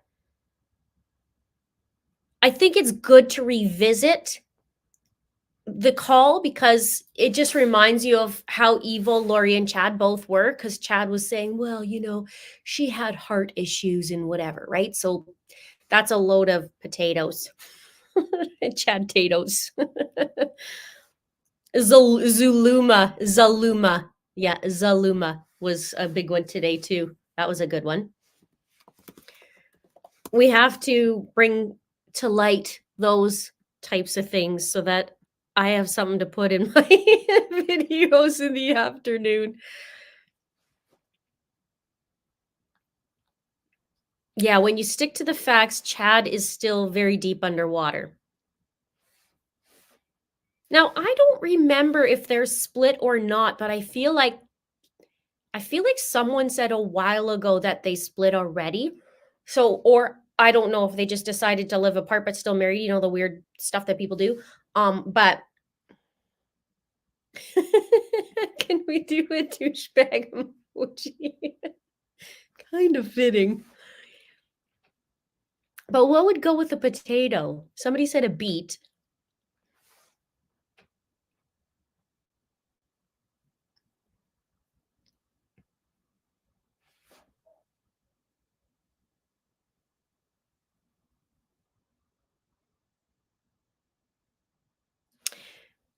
Chad's weird frozen state where he obviously praying, then briefly let his hands go and does a little shoulder hop. As an ex-Mormon, I recognize the signs and just hear amen in my head.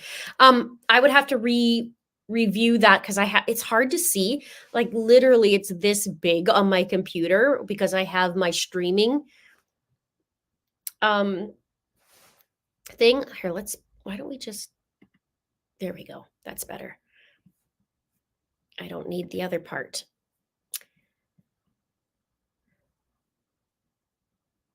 I love beets too, but I don't love, oh, maybe a turnip.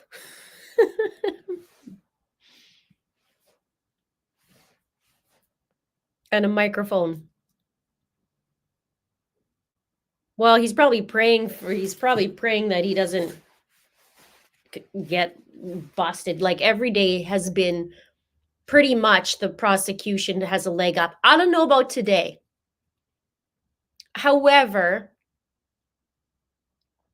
I wish Melanie was a little bit quicker witted. She used to be.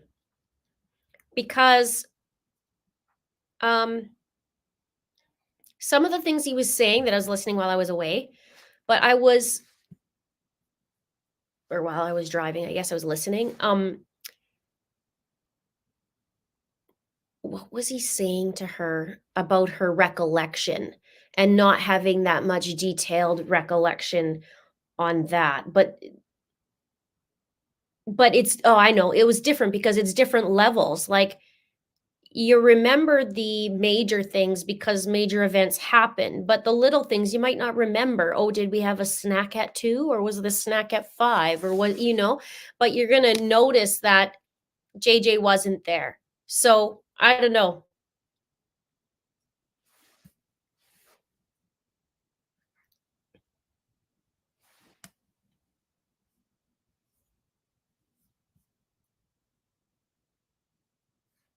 She's blowing this. It's like she was possessed. John really must have spooked her this morning. I think she got jilted a little bit. Something.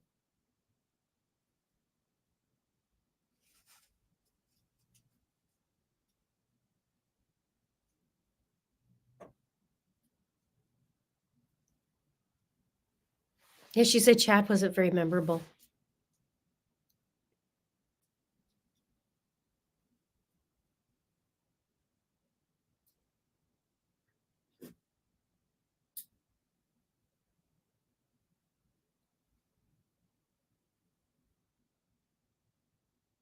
What's with Melanie and David living apart but married? I don't know, but you know what? My divorce isn't done yet. And I've been split from my ex-husband for 2 years this June. And mine isn't done yet.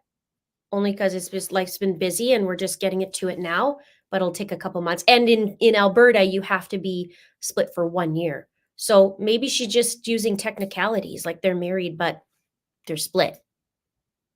I feel like they did split, but I don't know.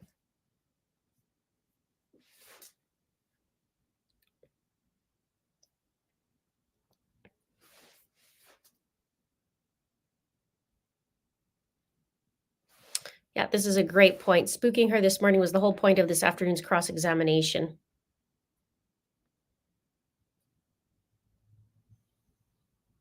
Yeah, it was both. It was, from my understanding, it was David and Melanie that asked where JJ was. So maybe she's thinking technically it was David that asked first. Who knows?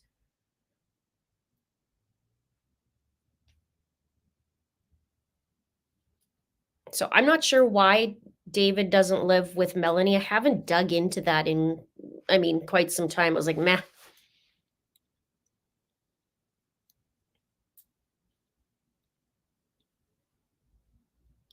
Their intention was to live apart. Yeah, I'm not sure.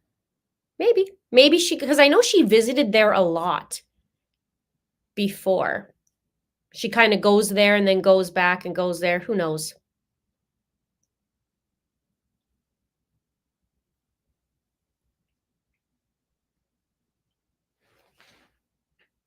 Get down. Get down.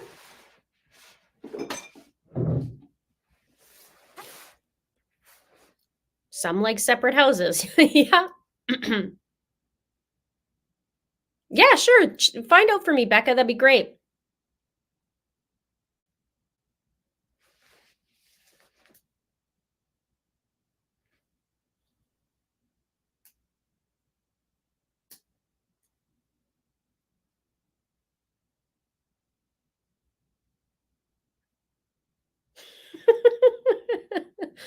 Your guys' comments funny. So my husband and I need a duplex. My son tells me, Mom, you need to get a boyfriend. Do I though? Do I? No. They are done for the day. They quit early at 3:15. John could have went all day and night and week, and he'll be doing that tomorrow. So Melanie Gibb will be back on the stand tomorrow. Oh yeah, I've been split for like I said, 2 years in June. It's okay. We're good. I'm happy. It's all good, and we're still friends. So he just drives me crazy only occasionally.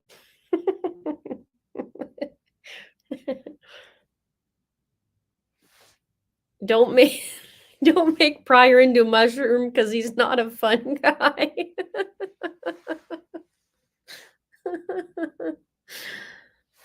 um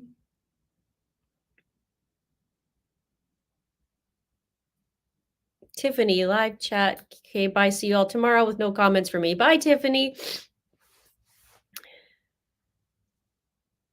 Yes, off book hearing at 3:30. Yes. That's related to everybody getting served papers by including it's an East Idaho News lawyer.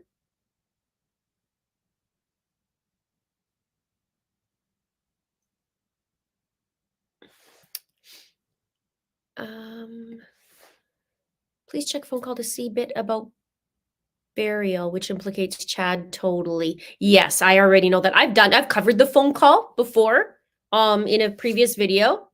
If you guys can go dive into some of my videos, some of the titles it might be a little confusing, but I'm going to fix that and fix a few things, but go in there because everything is detailed.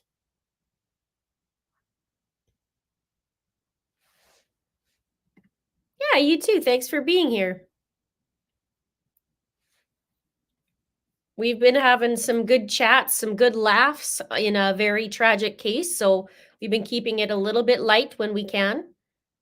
I do some golf commentary on my fake microphone for the at lunchtimes, and at break. And we'll be going again tomorrow.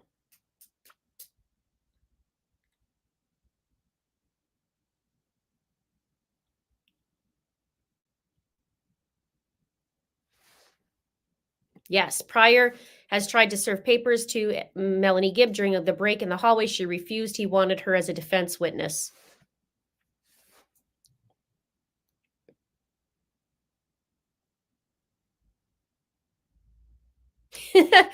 It's so cold out. My feet are cold. My nose isn't cold, so that's good. But when I was in the car, I was blasting the heat.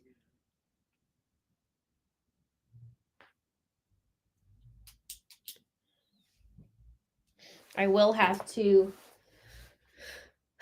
leave again.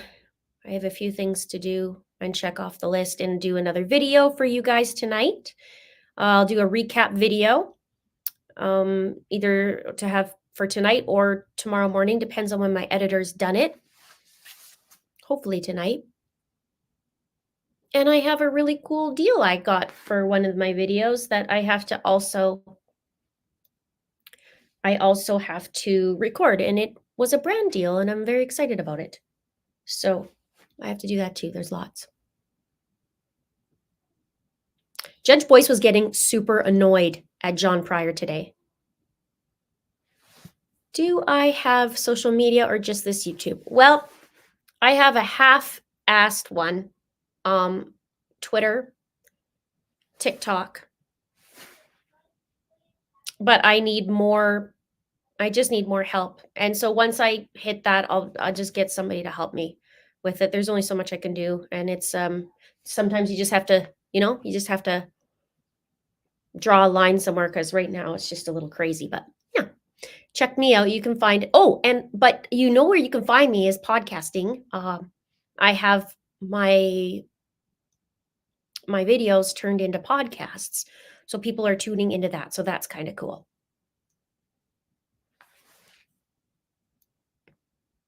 Yeah, I'm really excited. I've only done one brand deal before, because there are a lot to coordinate on my own, but I got one, so I'm pretty happy about that, and it's kind of fun.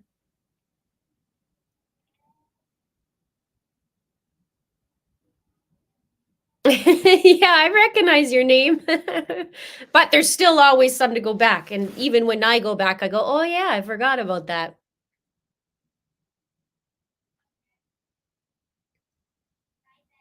So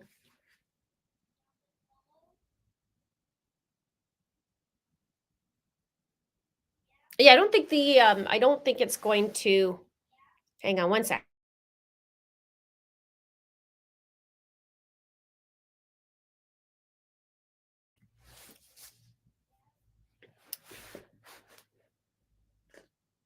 Yeah, John Pryor. I think it's called a podcast. I remember you, Karen. I don't forget. I remember your very first video, and it's so exciting to see what you've turned your channel into. Thank you. There's still lots to go. Lots to go.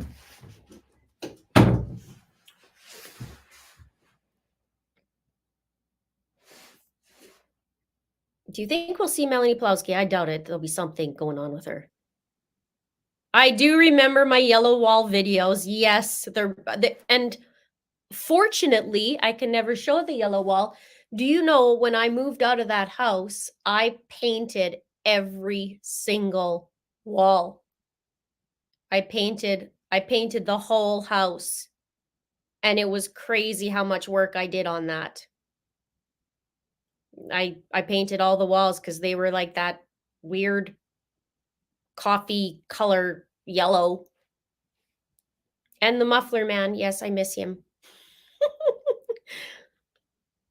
Although the very first week I moved here, they dug up the road, and oddly, they've been digging for the last couple weeks.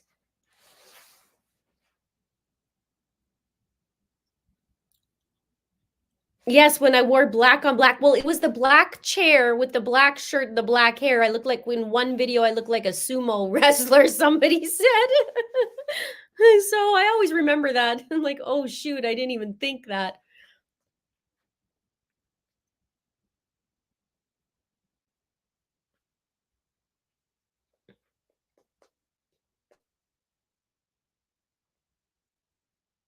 This is not a winter jacket. This is actually a spring jacket.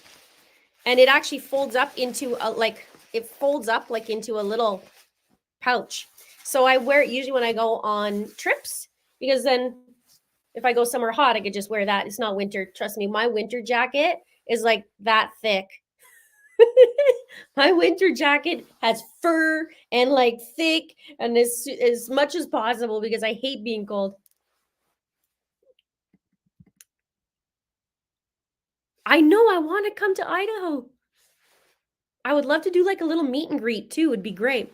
I hate the name Chad, just saying. Well, let me tell you, in the dating world, I come across the name Chad. I'm like, no, I can't. I can't. Not that I really go on dates. My cat needs to leave. I'm on Spotify under It's a Crime and also Apple Podcasts.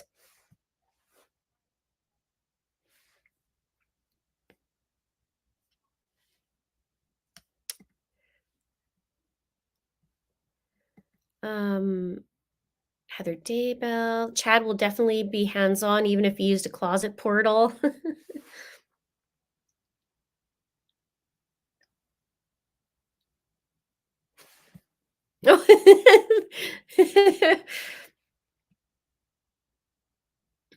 Hey, I'm an Albertan in menopause. That is a winter coat from now. I get you. I was having hot flashes for the last 6 months, and then I stopped meat and started doing some celery juicing. I don't know if that's what happened is the trick, or maybe something shifted in me, but I haven't had a hot flash since. So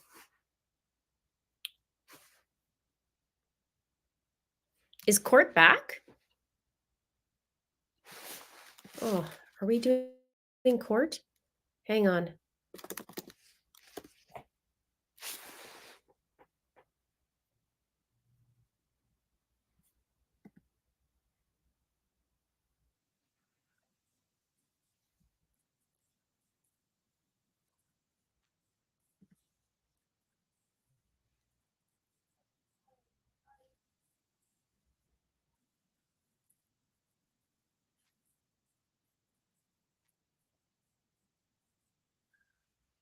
The pleading the court received is entitled Motion to Intervene and to Continue the Trial in these Proceedings, filed by Mr. Ratliff on his official office pleading letterhead, signed by Mr. Ratliff as the attorney for the defendant, both on the signature line and on the caption.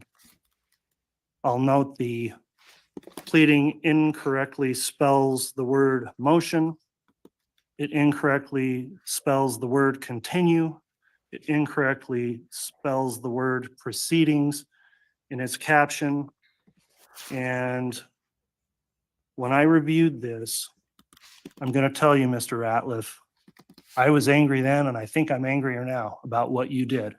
However, in light of allowing you some due process, I looked through a correct way to handle this, and I considered Rule 11. I'll note you've retained an attorney, Mr. Bartlett, and I have reviewed a lengthy response brief along with declarations submitted on your behalf. And procedurally, where we are, first of all, the order to show cause for me is for you to explain, Mr. Ratliff, to personally explain to me how your pleading complies with Rule 11 of the Rules of Civil Procedure. Typically, when someone shows up with an attorney, their attorney gets to argue for them. However, under certain circumstances, I don't know that the right to counsel attaches, and in particular, under a Rule 11 request, I don't believe it does. I'll note the Rule 11 is a rule of civil procedure, which typically would not apply in a criminal filing. However, there are rules under the criminal rules that states we do follow civil rules when there's no corresponding rule. And in particular, criminal rules 47 and 49 indicate that filings of motions in criminal cases are to be filed in the same way and manner and using the word manner in which pleadings have to be filed in civil cases. Rule 11 governs licensed attorneys and the representations they make. There's been some indication of your counsel that perhaps Rule 11 doesn't apply. I believe Rule 11 does apply. I don't believe lawyers can file whatever they want in a criminal case without being subject to the representations under Rule 11, where they certify certain things and making those filings as officers of the court. To argue otherwise would say any lawyer could file anything they want in a criminal case and not be subject to any kind of sanction under Rule 11. And I believe Rule 11 permits exactly that, for me to consider it. Rule 11 under Part C3 allows the court to conduct an inquiry on its own initiative, and the court has done this, not at the request of the parties, but at my own request, because I do have questions for Mr. Ratliff. And I'll note procedurally, while I appreciate the time and research Mr. Bartlett has put into the case, we don't have a party in this case appearing before me. Mr. Ratliff, you are not the defendant. You are not the state. You are not a prosecutor. You are not the defense attorney. You are an attorney with a license that filed something asking me to stop this trial when I don't think you had any legal standing to do that.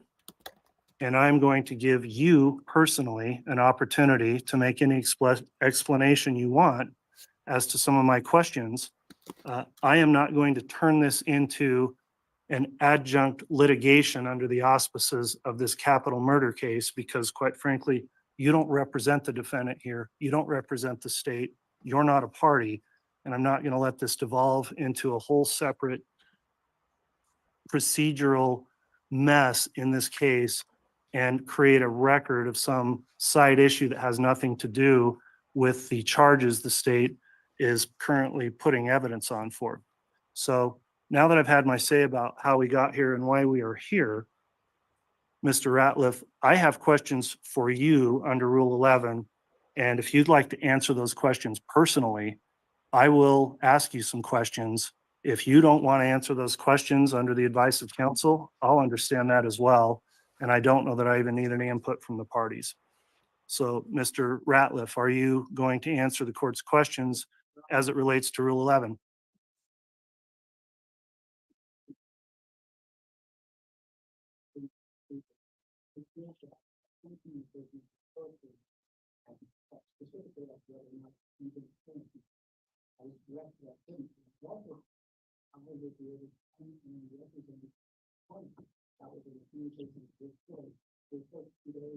Okay.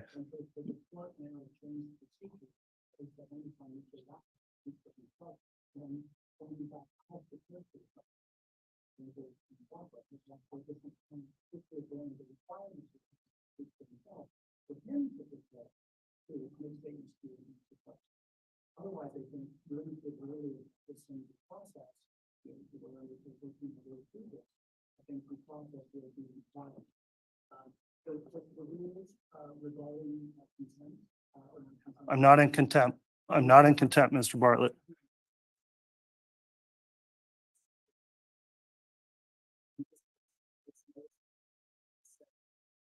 Well,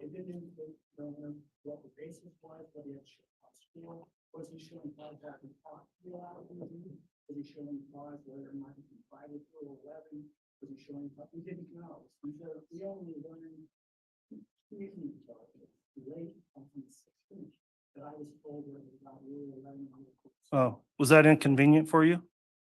Was that, I'm asking you a direct question. Was that inconvenient for you?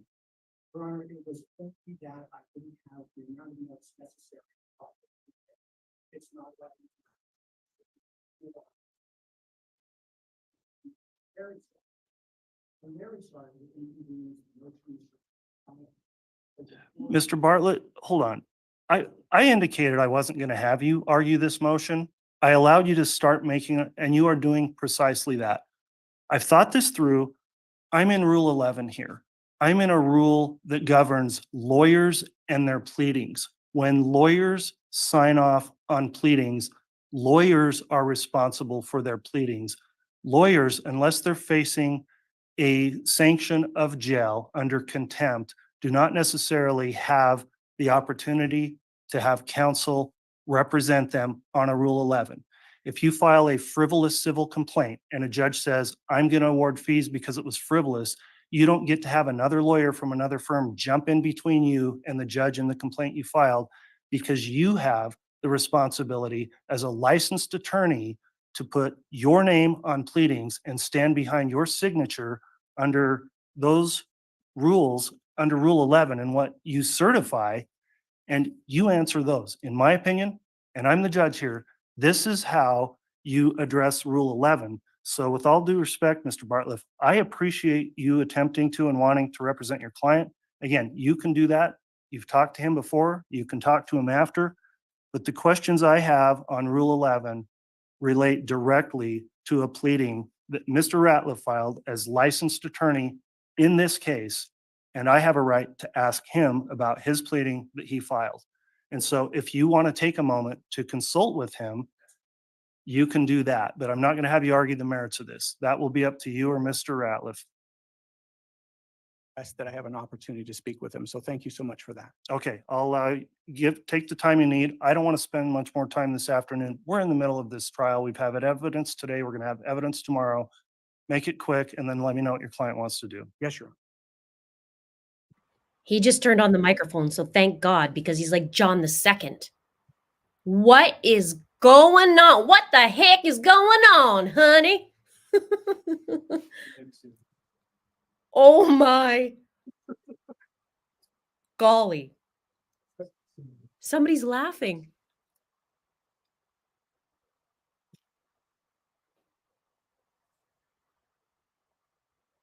Okay. What is going on, you guys? This dude, and I said this earlier, okay, so last week, this Ratliff dude is a lawyer who practices in Mountain Home, it says, filed the motion through iCourt portal. Wendy Olson, who's an attorney hired by East Idaho News last year to argue for camera access during the trial, was served the motion along with the prosecutors and the defense. So something's going on, and he's accusing, it sounds like he's accusing Judge Boyce in contempt of court. He's like, I'm not in contempt, Mr. Bartlett. What the heck is going on? What is going on? But I have never, ever heard Judge Boyce this ticked off ever. I mean, he gets annoyed at John, but I have never heard him so angry. What is going on? And then I'm like, no, I can't hear what he's saying.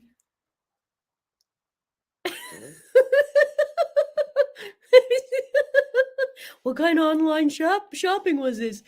Something's going on in court.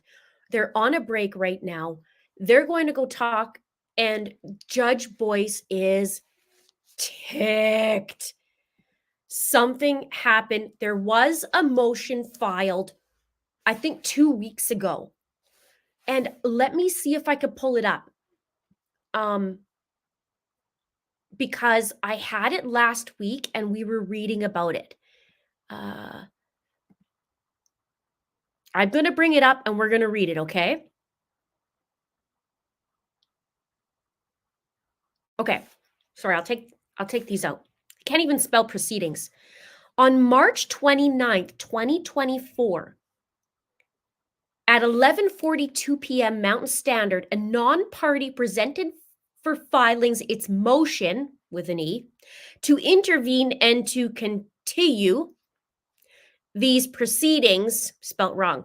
Counsel for the state and counsel for the defendant alerted the court after they received notification of service through the court's e-filing system.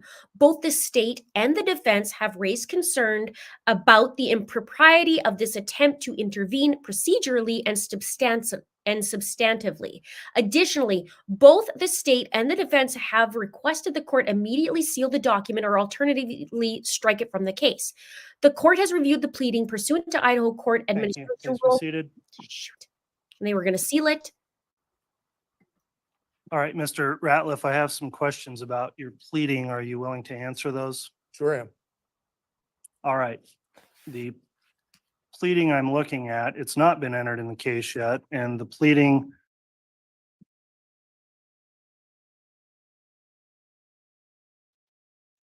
give me just a second.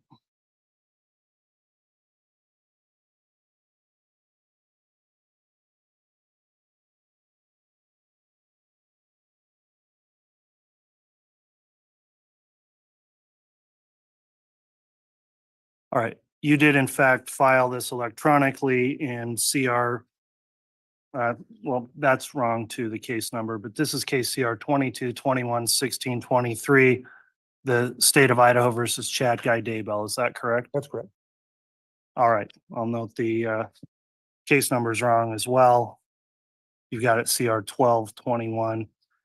The first part I want to know under Rule 11, which requires you to make representations to the court, you hold yourself out as, entitle yourself attorney for the defendant. Why do you say that? Judge, as you know, this is a template form, and I simply forgot to take that off of there. That was Scrivener's error on my behalf. Okay, Scrivener's error. On the, If you notice in the body of the motion, Judge, I say without permission of the defendant or his trial counsel. all right, let's look at your signature on page 3. You signed Terry S. Ratliff of the firm, attorney for the defendant on page 3, don't you? Again, because it was in my template. All right, on page 2, again, a signature, Terry S. Ratliff of the firm, attorney for the defendant, correct? I don't have a page 3, Judge. I just have a page 1 or 2.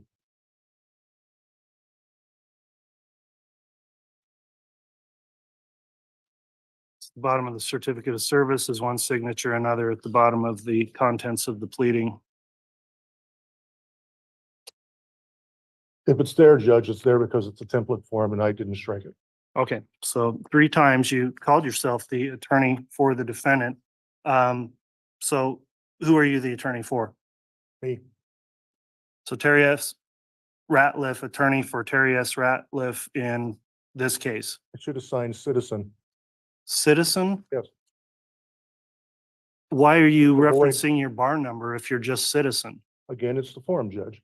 It's a reference to the form. I'm not Mr. Daybell's attorney, never was.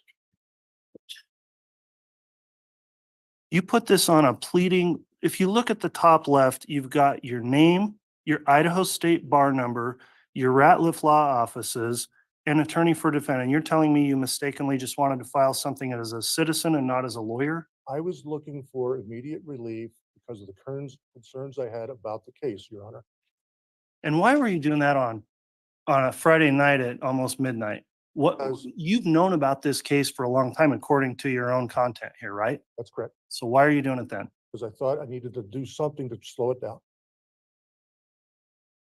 Trial scheduled for how many years? And you wanted to slow it down the day before trial started? I'd also gotten calls from Mr. Pryor, Judge, for help. That might be fine, but did he ever retain you on the case or did you ever enter an appearance for the defendant? I did not. All right, and you do state in here you're filing this pleading without the permission of the defendant or his counsel, correct? That's correct. You also state in here and call yourself an intervener. What basis do you have to intervene? Based on my, In the brief. it's set out in our brief, Judge, as to the basis for why I wanted to intervene. Hmm. In the motion, I quote you the relief I wanted. I give you the grounds on page 1 as to why I wanted that relief and why I thought it was necessary. Okay, and you're going to intervene now, not as Terry Ratliff lawyer, Terry Ratliff citizen at large? I think it's semantics, Your Honor. Oh, boy, let me stop you there. It's absolutely not. A bar licensed attorney filing something with their bar number to the court is completely different than a citizen. That is not semantics. This is Okay. what brings you within the auspices of Rule 11. I understand. I said perhaps I should have signed it as a citizen, but I didn't. All right. In your intent to intervene, whether it's as a citizen or an attorney, let me read you a couple of case quotes. Quote, "The Idaho Rules of Criminal Procedure do not provide a process for intervention. The inability of non-parties to intervene in a criminal case recognizes that the considerations underlying intervention in civil cases are not applicable to criminal proceedings." That's People versus Ham, and that's State versus Johnson, 167 Idaho 454. And we've also got another Idaho case citing, quote, "Petitioners are correct that Idaho's rules of criminal procedure do not provide a specific mechanism for third parties to intervene in a criminal case." So again, I think there's settled case law that prohibits intervention in a criminal case. And I'd like to know what authority you have that says you have a right to intervene either as an attorney or a citizen in this case. As outlined in our brief, Judge, sorry about that. As outlined in our brief, we have given the court several cases where the Idaho appellate courts have allowed people to intervene in cases in a criminal matter, even though they're not parties. That's my basis. So you intervene, and then we've got two parties here. We've got the state, we've got Chad Daybell, and you're going to float around and be what if you intervene in this case? What are you going to be? I'm not going to be floating around this case, Judge, because you haven't granted my motion. Well, assuming you got to intervene, you assumed in your motion you did intervene because you called yourself the intervener once you got going in your motion. What were you going to be at that point? I was hoping to have a hearing in front of you before the trial started. Okay. And you said you were going to be the lawyer for the defendant or already were the lawyer for the defendant. Is that? Not. I explained to you just a few minutes ago that that was a mistake. Explain to me all of the misspellings and typographical errors in your late night filing. I was nervous and it was late at night. I didn't take this lightly. You didn't take it lightly, but you used the wrong form. You misrepresented if you were an attorney or a citizen, and you signed 3 times as attorney for defendant. And that's your explanation? Yes. All right. Mr. Ratliff, I find based on your responses, you have violated Idaho's Rule 11 under the Rules of Civil Procedure, which I find are incorporated through Idaho Criminal Rule 47 and 49. The court would note that in the rules under C1, it's mandatory. It says the court must impose an appropriate sanction on an attorney, law firm, or party that violated the rule. And similar to what would happen in a civil case with a frivolous type filing, which this was, this cost time, this cost effort, this cost real loss for the attorneys, for the court. I'm going to instruct counsel for both the state and the defense if they could itemize the time they have spent both in today's hearing, in preparing for the hearing, as well as in dealing with this pleading from the time it was filed on Friday night, the 29th, whatever time you've put into that. I'm going to direct Mr. Ratliff that you pay reasonable attorney fees incurred for the time Mr. Pryor spent at his typical hourly rate for the state's attorneys and whatever rate they are entitled to charge as public prosecutors. And the court will likewise itemize some billing time incurred in this. And the sanction the court's going to order is the payment of those attorney fees. The court will provide time for counsel to submit those. I'll review those for reasonableness before I make an order. And pursuant to the rule, which requires a written order under Rule C6 of Rule 11, the court will describe in that order the conduct and the basis for the sanction, and you're going to pay for those fees. Do you understand that, Mr. Ratliff? That's fine, Judge. Very well. That'll conclude. Your Honor, if I may, I'm going to request findings of facts and conclusions of law. As this court is aware, we submitted briefing that addressed many of the issues you addressed to Mr. Ratliff in great detail, giving multiple basis for his right to intervene. The judge, you have not addressed those arguments, and so I'm going to ask for findings of fact, conclusions of law. All right. Well, Mr. Bartlett, you can ask. I'm not inclined to do that because again, I've got a lawyer in front of me that submitted a pleading and the lawyer is responsible for the pleading. I'm not necessarily allowing any further input on behalf of counsel for the lawyer that filed the pleading. I don't think it's proper because I'm not imposing any kind of jail time or sanction similar to Rule 75 of the civil rules, which would implicate on a contempt proceeding the right to counsel. So I'm going to stand by my ruling that I made and ask the attorneys to submit those. That concludes the matter for this afternoon. Judge, if I may. I'm You sorry, may- Judge, I am You may not. not. I'm done. I'm done with this issue and I'm done wasting time on this issue in the middle of a capital case. We're done. We're in recess, period.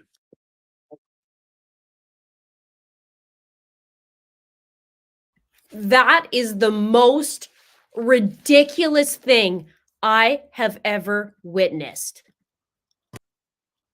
That was ridiculous. I cannot believe what just transpired. This guy, this guy is an asshat. I said it. Oh my God. First of all, I love Judge Boyce more than ever today. I love what he said. We're like, when he started laughing, like he was sarcastic. He's like, "What? You're just gonna float around and be what? What are you gonna be?" Oh my God, you guys. What just happened? What just happened? Okay. This guy who supposedly passed the bar filed a late night motion back at the end of March before day one. And he wanted to stop the trial. And the judge is like, you knew about this case for 4 years and you want to stop the trial now? And he's like, well, John called me. And he calls himself on this motion. Then he looks even dumber, okay? Because on this motion, he types it out. He types his name, his bar number, the law office, but then says, well, I should have wrote citizen. Perhaps I should have written citizen. He's like, well, let me get this straight. You were nervous and you had bad spelling, but you did a late night filing and, but you got the wrong form. You put your attorney in a citizen and that's your explanation. This guy is a jackass. I mean, then they have the audacity to keep saying, well, we didn't talk about facts and conclusions of law.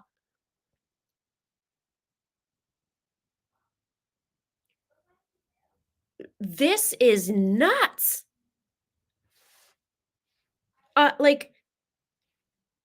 This is nuts. He was so angry, and some of the things that he said was just amazing, though. Oh my gosh, you guys, I don't even know what to do with this. I don't know what to do with this. He was so angry.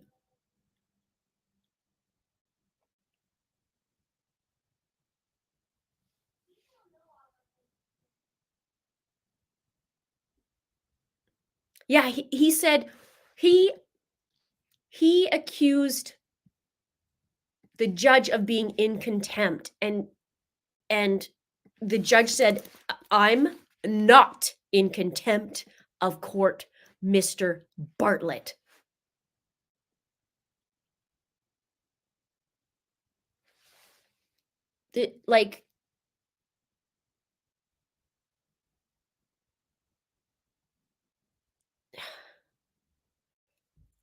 This was like a closed hearing, so there's no jurors in there. There's no nothing. This is bananas. This is bananas. I don't even know what to say. He was so angry. He goes, he's like, you know, I thought I was angry then, but I'm even angrier now. And he said something about, was that inconvenient for you? So I don't know, because for a little bit we couldn't hear because the microphone wasn't on. And then they took a little break. And then when they came back, the bailiff turned on the microphone.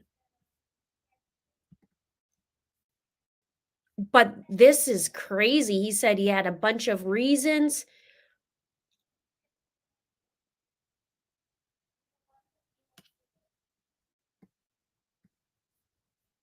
And so the judge is making all the attorneys to add up how much time was spent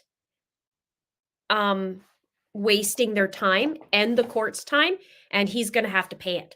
So some of these, well, I don't know I forget what the attorney rates are down there. I think it was like 500. I can't remember. It's a lot here. But I mean, $100 in the United States is 130 in Canada. So it's a lot of money. So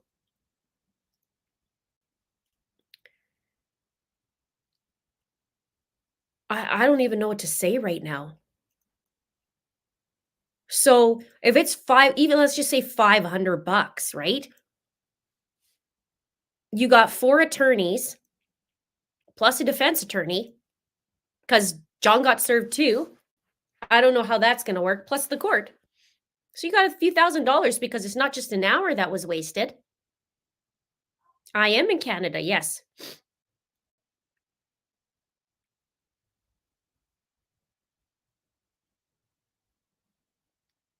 It's going to be thousands of dollars.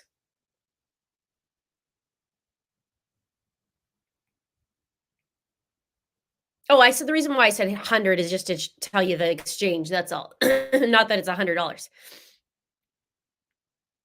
Oh, wow. Like, that is absolute nonsense. And this guy is an attorney? Well, I shouldn't have. Maybe I should have put at citizen, and Judge Boyce is like, yeah, citizen at large, or I'm just floating. Yeah, what are you going to do? You're just going to float around and do what? What are you going to be? He was so angry.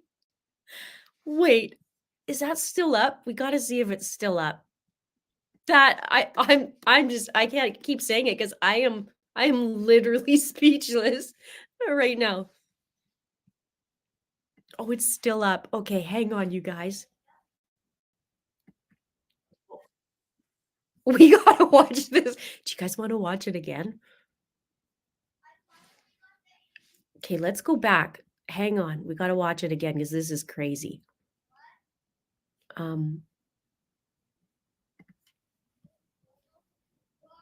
We'll go back to probably where the microphone, right? Where the microphone comes back. Or do we have to go right to the beginning and then because he just said he was mad, right? So they had to go back and listen. We couldn't hear anything else.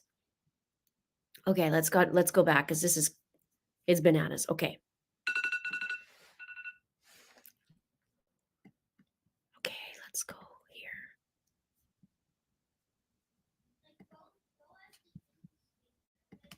Okay. Hang on, guys. Right there, right there.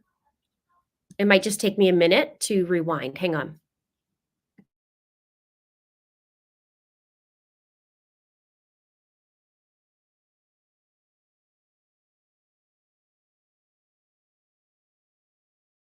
We were going to start with our voir dire the following Monday.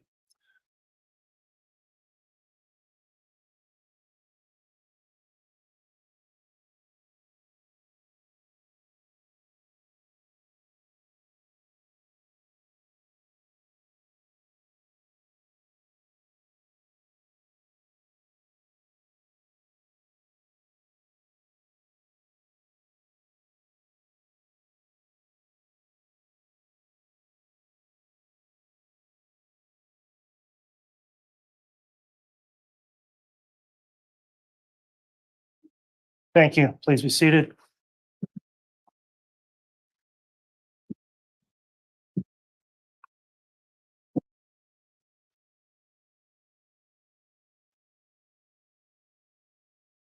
All right, good afternoon. We're on the record on case CR 22-21-1623, State of Idaho versus Chad Guy Daybell. Mr. Daybell is here present, represented by his attorney, Mr. Pryor. The state's here present, not currently seated at the prosecutor's table. Seated there is attorney Terry S. Ratliff, along with another attorney, Mr. Bartlett, who represents Mr. Ratliff. The court is taking up today an order to show cause hearing, and I'm going to briefly discuss the procedural history that brings us to this at this time. I'll note that this was a motion that was filed by Mr. Ratliff, who is a bar licensed attorney through the state of Idaho, and filed a pleading purporting to be the attorney for the defendant in this case. And the pleading was filed on March 29th at 11:42 p.m., so shortly before midnight on a Friday. And I do want to discuss briefly the timing of the filing. The court was conducting jury questionnaires and preparing for jury voir dire in this case, which of course is a capital murder case, an incredibly serious case where the court counsel has spent a tremendous amount of time preparing for and getting ready for trial where we are now. The court was not made aware of the filing because it was not entered in the case until Sunday morning on March 29th. That would have been on March 31st. That was Easter Sunday before we were going to start with our voir dire the following Monday. On Easter Sunday, my staff attorney, who had an opportunity finally to travel home and spend Easter with her family after a very long week, was interrupted out of her church services and contacted the court that we had an emergency happening in our case that was going. And the emergency was, we had a motion to continue the trial. And I wasn't sure who was asking to have the trial continued, why the trial would be continued, but this created a tremendous amount of quick response required by the court, by staff, by clerks, by the prosecutors, by the defense, all occurring again on one of the few days we had a break as we were grinding through jury selection on Easter Sunday. The pleading the court received is entitled Motion to Intervene and to Continue the Trial in These Proceedings, filed by Mr. Ratliff on his official office pleading letterhead, signed by Mr. Ratliff as the attorney for the defendant, both on the signature line and on the caption. I'll note the pleading incorrectly spells the word motion. It incorrectly spells the word continue. It incorrectly spells the word proceedings in its caption. And when I reviewed this, I'm going to tell you, Mr. Ratliff, I was angry then, and I think I'm angrier now about what you did. However, in light of allowing you some due process, I looked through a correct way to handle this, and I considered Rule 11. I'll note you've retained an attorney, Mr. Bartlett, and I have reviewed a lengthy response brief along with declarations submitted on your behalf. And procedurally, where we are, first of all, the order to show cause for me is for you to explain, Mr. Ratliff, to personally explain to me how your pleading complies with Rule 11 of the Rules of Civil Procedure. Typically, when someone shows up with an attorney, their attorney gets to argue for them. However, under certain circumstances, I don't know that the right to counsel attaches, and in particular, under a Rule 11 request, I don't believe it does. I'll note the Rule 11 is a rule of civil procedure, which typically would not apply in a criminal filing. However, there are rules under the criminal rules that states we do follow civil rules when there's no corresponding rule. And in particular, criminal rules 47 and 49 indicate that filings of motions in criminal cases are to be filed in the same way and manner, and using the word manner, in which pleadings have to be filed in civil cases. Rule 11 governs licensed attorneys and the representations they make. There's been some indication of your counsel that perhaps Rule 11 doesn't apply. I believe Rule 11 does apply. I don't believe lawyers can file whatever they want in a criminal case without being subject to the representations under Rule 11, where they certify certain things and making those filings as officers of the court. To argue otherwise would say any lawyer could file anything they want in a criminal case and not be subject to any kind of sanction under Rule 11. And I believe Rule 11 permits exactly that, for me to consider it. Rule 11 under Part C3 allows the court to conduct an inquiry on its own initiative, and the court has done this, not at the request of the parties, but at my own request, because I do have questions for Mr. Ratliff. And I'll note procedurally, while I appreciate the time and research Mr. Bartlett has put into the case, we don't have a party in this case appearing before me. Mr. Ratliff, you are not the defendant. You are not the state. You are not a prosecutor. You are not the defense attorney. You are an attorney with a license that filed something asking me to stop this trial when I don't think you had any legal standing to do that. And I'm going to give you personally an opportunity to make any explanation you want as to some of my questions.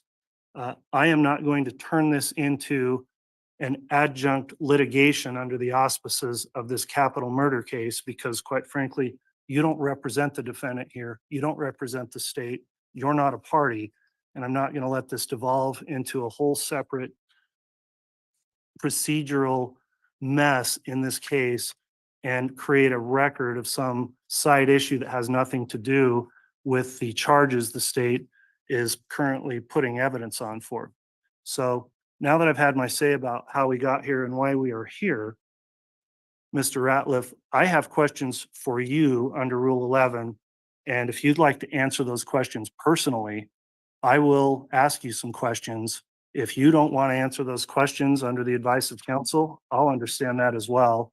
And I don't know that I even need any input from the parties.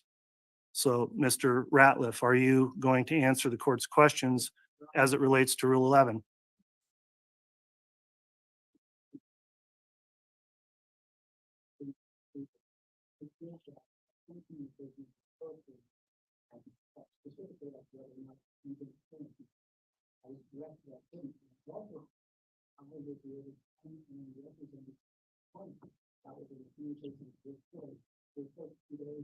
Okay.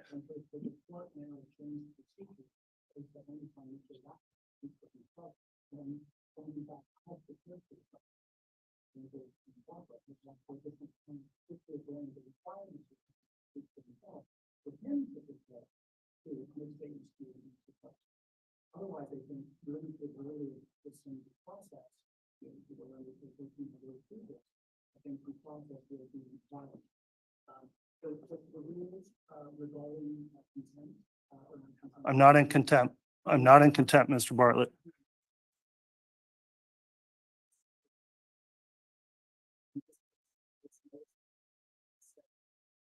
Well, what the basis was, what he had shown, was he showing cause that he talked to you out of the meeting?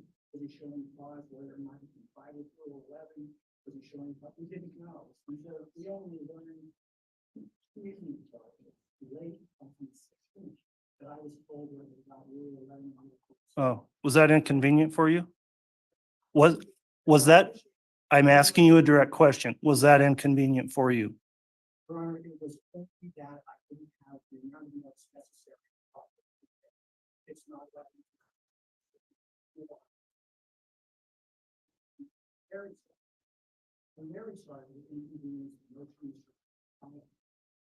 Mr. Bartlett, hold on. I indicated I wasn't going to have you argue this motion. I allowed you to start making it, and you are doing precisely that. I've thought this through. I'm in Rule 11 here. I'm in a rule that governs lawyers and their pleadings. When lawyers sign off on pleadings, lawyers are responsible for their pleadings. Lawyers, unless they're facing a sanction of jail under contempt, do not necessarily have the opportunity to have counsel represent them on a Rule 11. If you file a frivolous civil complaint and a judge says, I'm going to award fees because it was frivolous, you don't get to have another lawyer from another firm jump in between you and the judge and the complaint you filed, because you have the responsibility as a licensed attorney to put your name on pleadings and stand behind your signature under those rules, under Rule 11, and what you certify, and you answer those. In my opinion, and I'm the judge here, this is how you address Rule 11. So with all due respect, Mr. Bartlett, I appreciate you attempting to and wanting to represent your client. Again, you can do that. You've talked to him before. You can talk to him after. But the questions I have on Rule 11 relate directly to a pleading that Mr. Ratliff filed as licensed attorney in this case, and I have a right to ask him about his pleading that he filed. And so if you want to take a moment to consult with him, you can do that, but I'm not going to have you argue the merits of this. That will be up to you or Mr. Ratliff. That I have an opportunity to speak with him. So thank you so much for that. Okay, I'll take the time you need. I don't want to spend much more time this afternoon. We're in the middle of this trial. We've had evidence today. We're going to have evidence tomorrow. Make it quick and then let me know what your client wants to do. Yes, sure.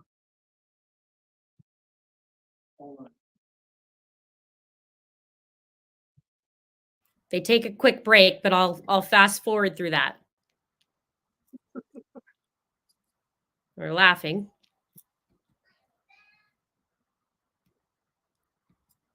This is bananas. Like, this is legit bananas. Okay. Let's fast forward through this. There's around 21. Hang on. The pleading. All right, Mr. Ratliff, I have some questions about your pleading. Are you willing to answer those? Sure am. All right. The pleading I'm looking at, it's not been entered in the case yet, and the pleading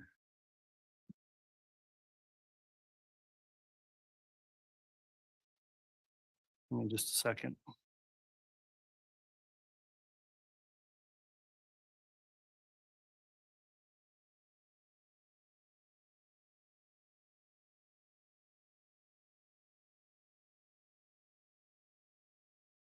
All right, you did in fact file this electronically in CR.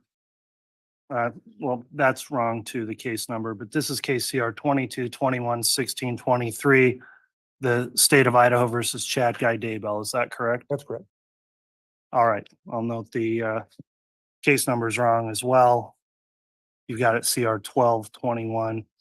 The first part I want to know under Rule 11, which requires you to make representations to the court, you hold yourself out as, entitle yourself attorney for the defendant. Why do you say that? Judge, as you know, this is a template form, and I simply forgot to take that off of there. That was Scrivener's error on my behalf. Okay, Scrivener's error. On the, If you notice in the body of the motion, Judge, I say without permission of the defendant or his trial counsel. all right, let's look at your signature on page 3. You signed Terry S. Ratliff of the firm, attorney for the defendant on page 3, don't you? Again, because it was in my template. All right, on page 2, again, a signature, Terry S. Ratliff of the firm, attorney for the defendant, correct? I don't have a page 3, Judge. I just have a page 1 or 2.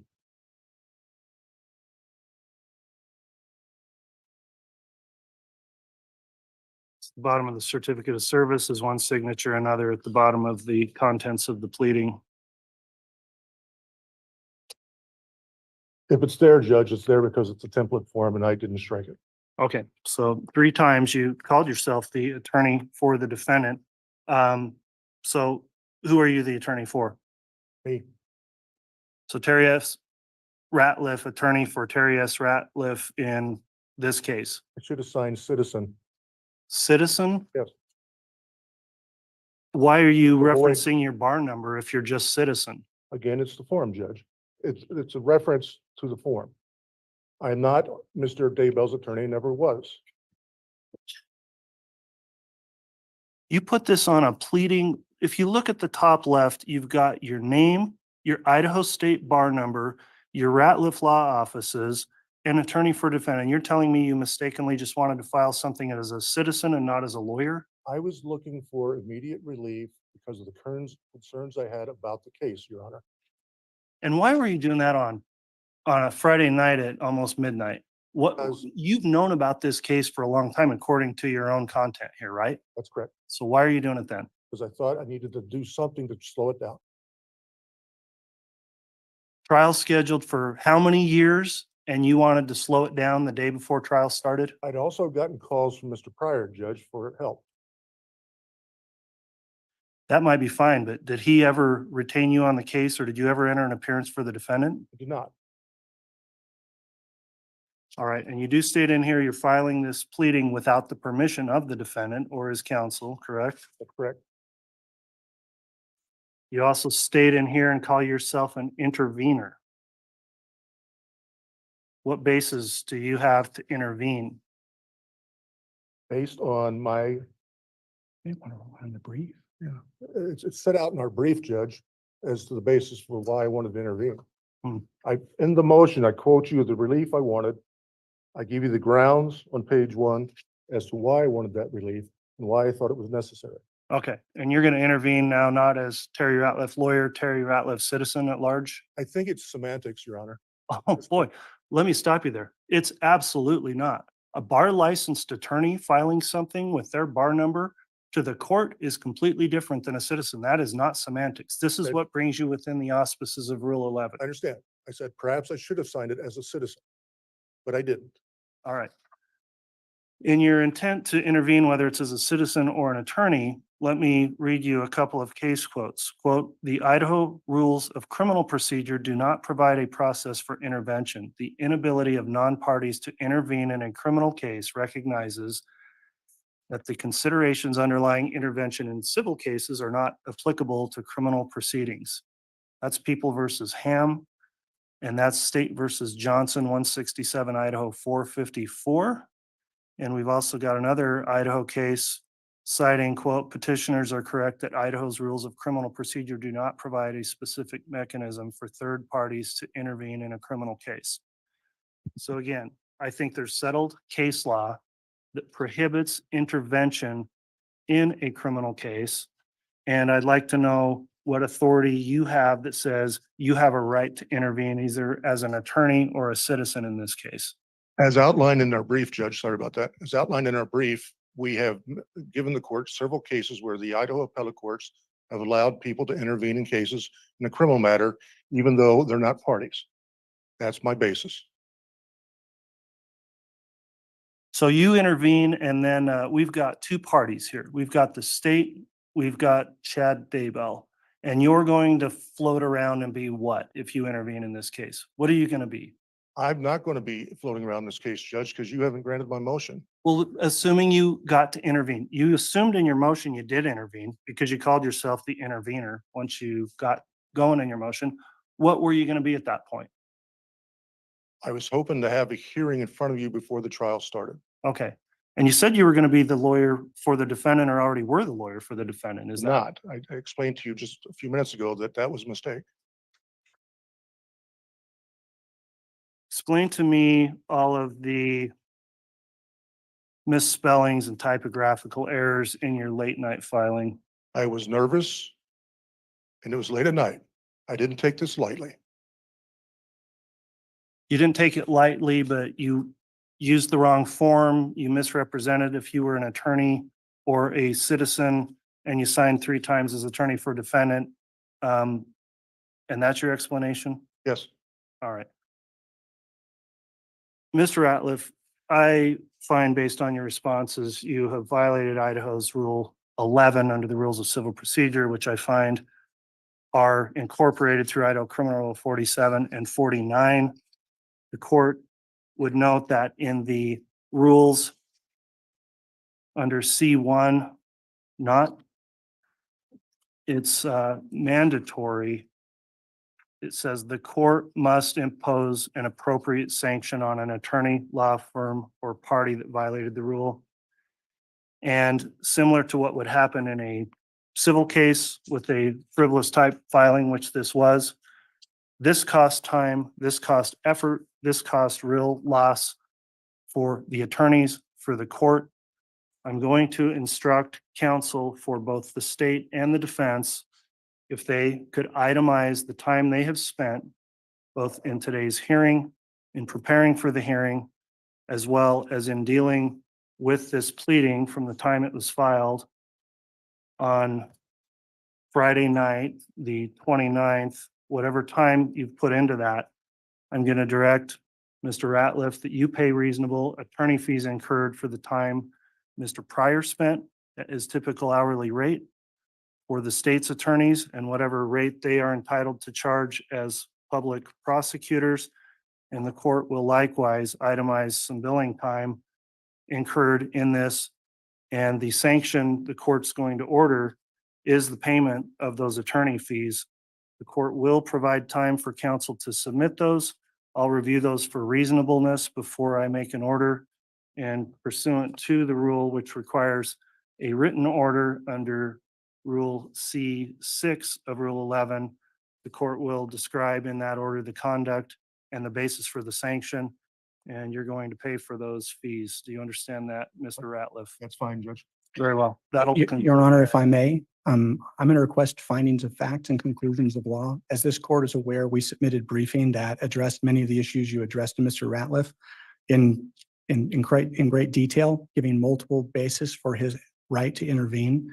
The judge, you have not addressed those arguments, and so I'm going to ask for findings of fact, conclusions of law.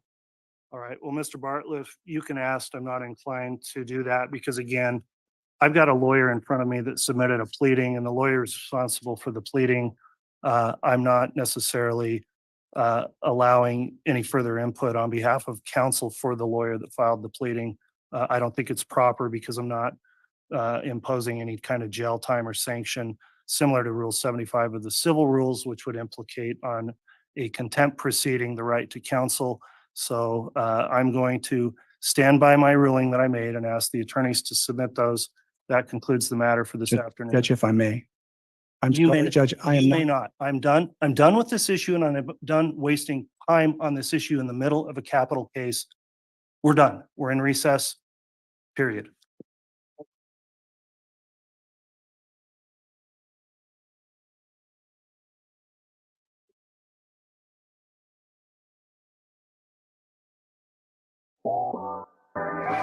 Easy to navigate and easy on the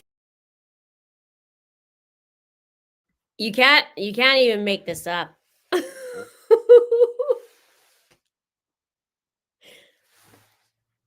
You can't even make it up. So, okay, hang on. I take my gum out. So we have a lawyer who feels like he needs to intervene, stop the trial, and he did file it end of March. So he's trying to stop the trial from continuing. And he wanted continuance on it. So he basically wanted to stop the trial. He feels he has basis to do so. He makes spelling errors through that, and I read that a couple weeks ago when we were doing jury selection. He makes spelling errors. He says he got the template wrong and that he should be putting himself as a citizen, even though he put himself as the attorney, his bar number, and his law office on this motion. And he should have cut some things out, he said.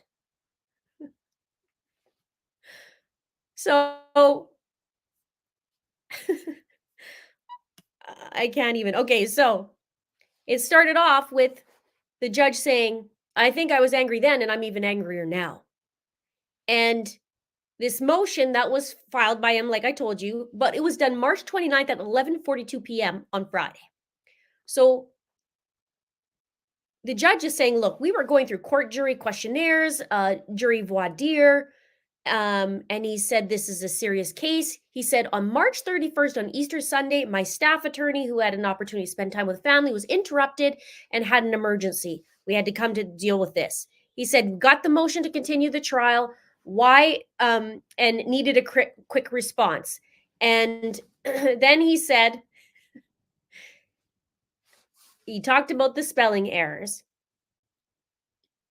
And then he said, you are not the prosecution. You are not the defendant.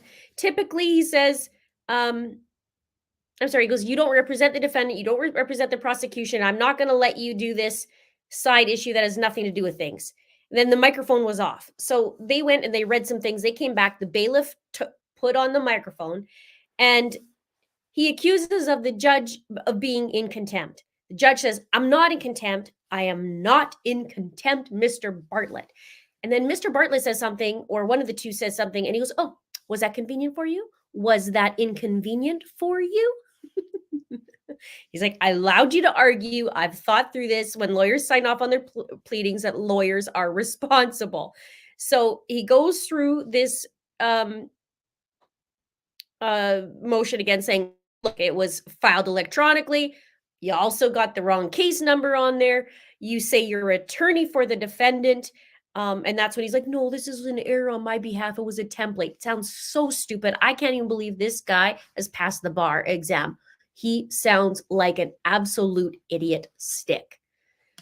Then he said, the judge is like, well, I see at least 3 times where you say you are the attorney for the defendant. So who are you the attorney for? And he goes, well, I think I should be a citizen. And the judge is like, citizen?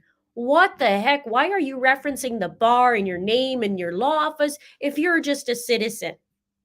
He says, well, I should have done, I should have fixed that. I'm sorry. That was me. He's like, I'm not Mr. Daybell's attorney. And he goes, and then the judge goes off. He's like, you put it on the top left. You got your name, the bar number, the law office, and you want to file now as a citizen. And he's like, and why were you doing this on a Friday night at almost midnight? He goes, well, I wanted to slow it down. And he goes, well, I wanted to slow it down, and I got calls from Mr. Pryor. I wish the judge would have asked more about that, but he's probably so fuming he doesn't even want to know, because John probably makes him angry anyway. And he said, well, we knew for how many years that this was going to happen, the trial, and now you want to, be at the last hour to do this, right? He goes, well, I gave something about refiling, grounds of refiling, and why I thought it was necessary. Something like that. And then he goes, well, what, were you going to be a citizen at large? He goes, absolutely not. He goes, a bar license attorney, that's not a citizen. And the guy says, well, perhaps I should have wrote citizen, but I didn't. And he says, so what? You're going to float around and be what? If you intervene in this case, what are you going to be? He says, well, I was nervous on late Friday night. I was nervous, and I had the spelling, and it was just a late night filing, but I didn't take it lightly. He goes, oh, you didn't take it lightly, but you used the wrong form. You misrepresented to be an attorney, and now you want to be a citizen, and that's your explanation. So Judge Boyce is ticked, but I never loved him so much as of this moment. He was so angry. So then the dude got sanctioned. And so he's taking into consideration all the prosecutors that got served. And you know what? It was the prosecution plus the defense, and was CC'd to Lori's attorney as well, attorneys as well, if I remember correctly. So he's making them figure out their hourly rates and what to charge. And this is going to cost him thousands. And then the lawyer, Mr. Bartlett, not Ratcliffe, who's the one who filed, the other lawyer said, well, who's representing him was like, well, and he goes to intervene and he wants to say something. He wanted to request finding of facts and conclusions of law. He gave multiple bases for a right to intervene. And the judge Boyce just said, yeah, no, I'm not doing it. This is F around and find out. This is it. The second time made it no better. But now we know what happened, and he is choked. So basically, this is a side motion that a random lawyer, decided to intervene, although he talked to John prior, and he wanted to stop the trial from happening. And the judge is ticked because it was a mess of emotion, not emotion, of a motion. It was a mess. And it sounded like he was representing Chad Daybell, but he wasn't. He just did the form wrong. I don't know how this guy passed the bar exam, because I'm pretty sure Chad's smarter than this guy. And I use that not that lightly. Yeah. Do I think this was the same kind of stunt? It looked a little odd how John was conducting himself. It looked like there was a little bit of shame, is my word. It just looked like he had his tail tucked a little bit. Now, I wish I was there in person to see it or a clear view, but it did look like that. I don't know what happened, but he believed that he said he wanted to stop the proceedings. Where did he say it? Basically, he wanted to stop.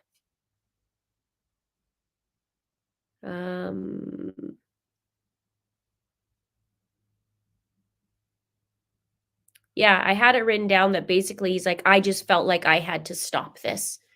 Well, who are you to stop it? Like, it's bad. It's really bad. It's really bad. So I feel like if you were there, I'd hear your laugh. Could you imagine? How would I have to keep a straight face in there listening to that garbage? That was garbage, if anything. I don't know how this guy will even continue on. And good for Judge Boyce to sanction this guy, because what an idiot. So we'll see. We'll see what happens there. Oh, wow. I think I might have. Let's just see. I'm sure Nate would have stayed. Oh, no comment from Ratliff. Nate tried to ask if they wanted to comment, and they said no.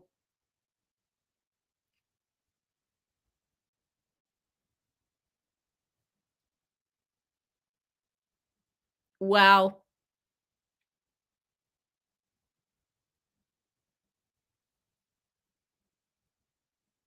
This is crazy. I don't know what to do with this. I'm going to need a minute to gather myself. Wow, you guys, what a day. Oh.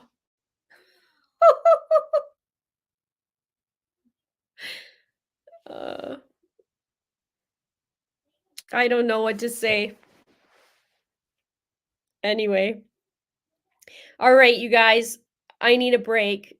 I need a break. It's been a long 8 hours and 18 minutes. I need a break, and then I have to wrap my head around recording and how I'm going to do that, and then also have to record another. I have about maybe 2-3 things to record, and plus feed my child. So there's that. So thank you so much. I know it's only day 6. How many days we have? We have 60 days, around 10 weeks, 50 days. 50 days. So we're only on day 6. We have 44 to go. I don't know. I don't know if we could do this. I don't know. But together, we'll do it together. Thank you so much for joining me today, you guys. Thank you for going through it. I couldn't do it without you guys. And I think we all agree that it's better together. Okay. thanks again. We'll see you tomorrow. Look out for my recap, whether it's tonight. It sounds like it might be probably tomorrow morning, but maybe I'll put this last bit up first. Might take a couple days to get this, but oh my gosh, crazy pants. Have a great day. I love you guys. Bye.